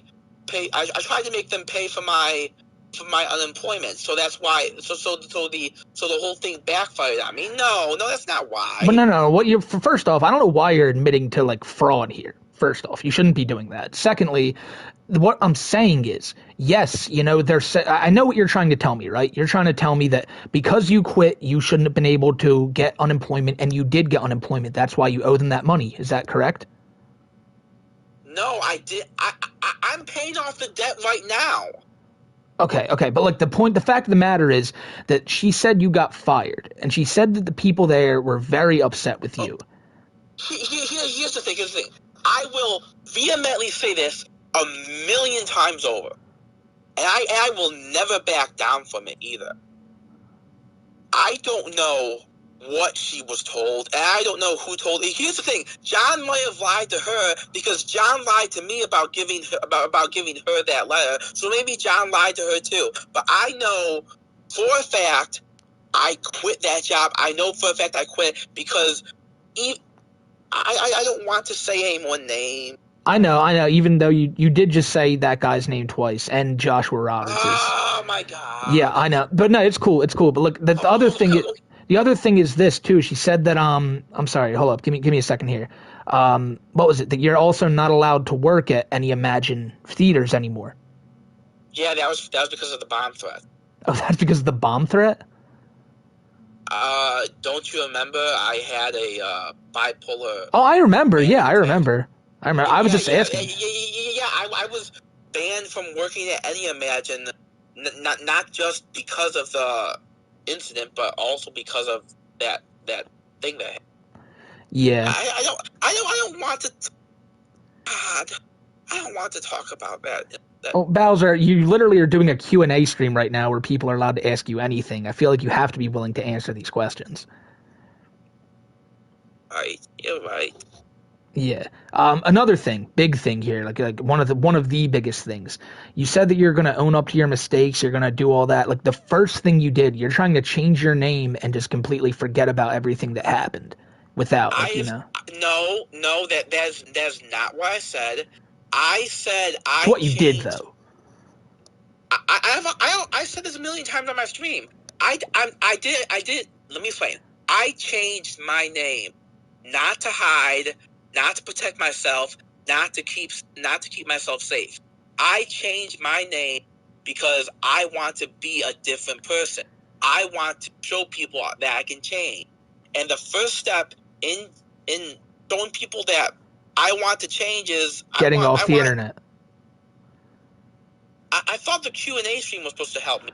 No, Bowser, what's supposed to help you is just getting the fuck off the internet, dude. Like that's what nobody... Did you see that Q&A chat? Like, there was no... I don't think there was a goddamn person in there that was like, hey, Bowser, like, we got you, bro. Like, I don't really know what you're trying to gain here anymore.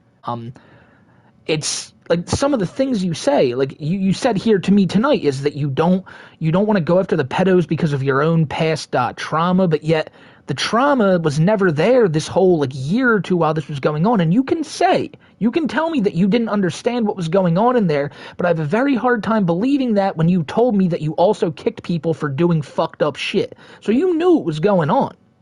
But why didn't you feel anything then? You only feel it now? After you've been caught? Yes. Okay, well that's nuts. It's a fair answer. It's a fair answer. It's exactly, I mean, it's what people thought. So I have another question for you. You know, like so I think, you know, my community, we may have, you know, we have some drug addicts here, as you like to put it. As a matter of fact, I just took a hit right now and I'm pretty fried. Probably shouldn't have done all that. But so you've admitted this now that you understand like why people feel this way. Last week on the show, you admitted that you understand why people could see like some pedophilic traits coming from you here. I understand the hate. I understand the feelings, but I want to show people that that's not me, and that's why I'm doing this Q&A stream. Well, how do you think the Q&A is going? I don't know. I haven't gotten any crazy. I feel fine. You feel fine? Yeah.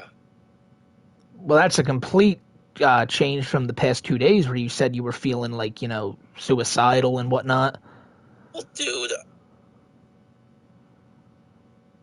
What's up? I don't play sympathy here, but I feel. I don't feel good about all the crap that I've done, and I don't like all the hate. And I just want to show people that I can change and be better. That's it.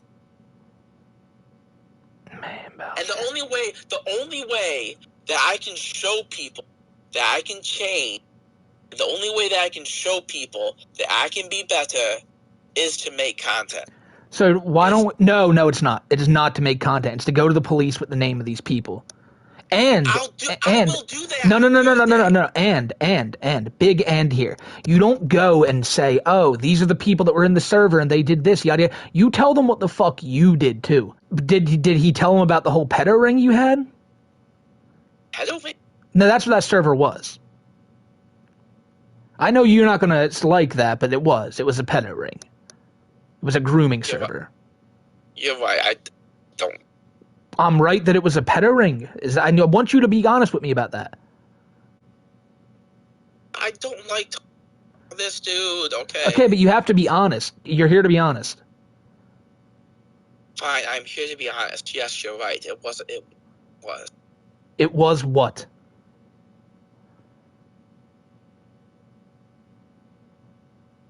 What else more do you want me to say? I want you to say what it was. I already said what it was. And what is it? Pedo ring. Okay.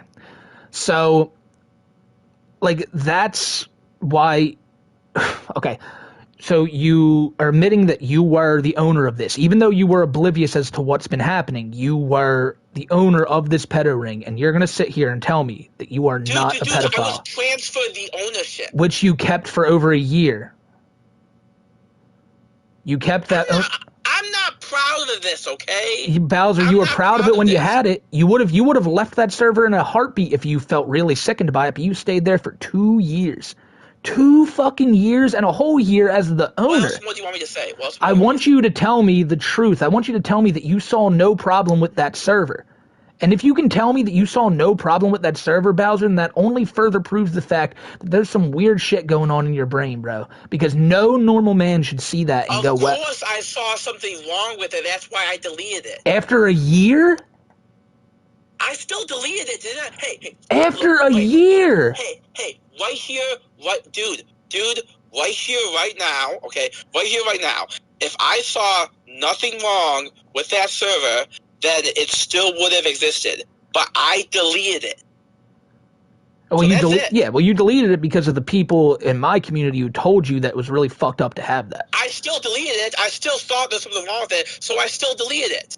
You can't say I support it if you did support it. You were the owner. You absolutely supported it. I was oblivious. You were not oblivious. You were the owner. Oh, God. Yeah, you were the owner, though, and you supported it. I don't support pedophilia. You did support it just up to 2 months ago. I was oblivious to it. You were not oblivious to it. You knew exactly what was going on. If you were oblivious to it, you never would have kicked any of those pedos in the first place, which you claim you did. So how are you oblivious to it? How are you oblivious to it and also getting rid of the pedos? There's no middle ground there. I deleted the server, though. But, okay, so when you deleted the pedos, what did you think about the server when you had to delete, like, when you had to kick... I'm disgusted with the whole thing, okay? Well, you stayed there. You weren't disgusted while you were there. You're only disgusted now that it's gone. Yeah, because I've done fucked up shit that I want to change. It doesn't make... Yeah, but Bowser, you're saying, yeah, I've done fucked up shit and I want to change, but you don't get the fact that you did do this. I know... The big thing I'm trying to get at here is, you just admitted that you were the head of a fucking pedo ring, and you're going to sit here and tell me that you're not a pedo? I've said this a million times over. I've done some fucked up shit. But I want to change. I want to show people that I can do better. The road to atonement for my sins is a very long one, and it will be a very arduous journey. But here's the thing. The road to 1,000,000 miles begins with one step. That first step was deleting that server. Whether or not I was called out on it, that doesn't matter. It does. Still deleted it. It does. You know what? Maybe it does. But the first step in that 1,000,000-mile journey was deleting that server. The second step was going to confession.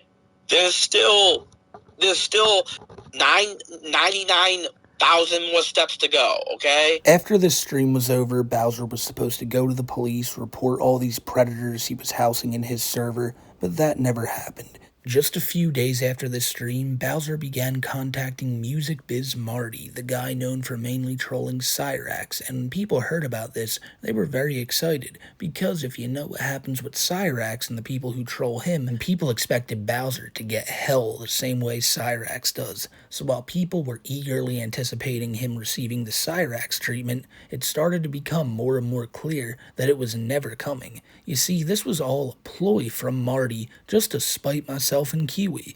Get Bowser on stream, tell everyone how awesome he is and how much of a predator he is not, and the coddling became incessant to the point that Bowser never received his comeuppance. Bowser never received any pushback, and he never got called out on any of the predatory actions that people had proof of him doing in the past.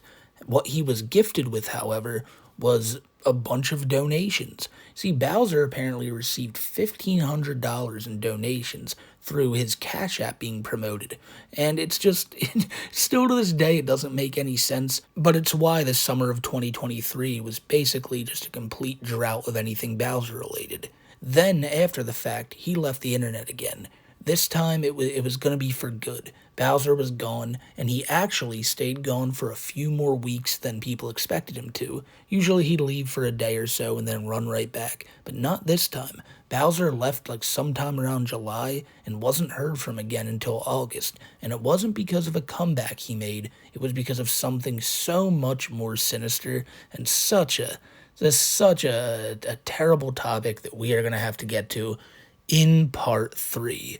Because, ladies and gentlemen, we are pushing 5 hours here, and I want to thank you all for watching this whole thing, and I know it was a doozy. It's tough to listen to Earl Doobie's voice for this long, and I think that may have been the first time in this whole 5 hours I referred to him as Earl Doobie and not TheWhiteBowser. Yet here we are, and I think the best way for me to end this would be to tell y'all that Bowser's back. He's lurking online as we speak. This man has a new account on YouTube called Gregory House Gaming, and I think at this moment he's officially run from that account, but he was just on it a couple weeks ago, making community posts, still poking and prodding at trolls, acting like he's on top of the world. So yeah, you can see that even a year and some change after all this stuff happened, Bowser is still the same lunatic he was here. And that, my friends, for the most part, is the predatory story of TheWhiteBowser. Now, I want to give a big shout out to Kiwi Tapes. He was here the whole time the shit was going on. That's the homie. You already know. You already subscribed to him, I can already tell. But I'll give him some shout out. He's down in the description below. Club Doom for the awesome Too High for Stupid theme song you heard about an hour or two back. Shout out to Doom if you want to hear that track. Go down to the link in the description below as well. And man, just anybody who's ever said that the TheWhiteBowser's a predator, good on you. Good on you. And I hope this video did some justice into showing you why people call him that. I'm not the best documentarian, as you can see from this one, but I really hope you guys enjoyed this because it's been a long time coming, and I'm just glad it's out now. So until the next time, until I see y'all in a video that will not be as long as this one, I hope you guys have a great rest of your day. I hope you have a safe rest of your week and just a good time this upcoming holiday season, ladies and gentlemen.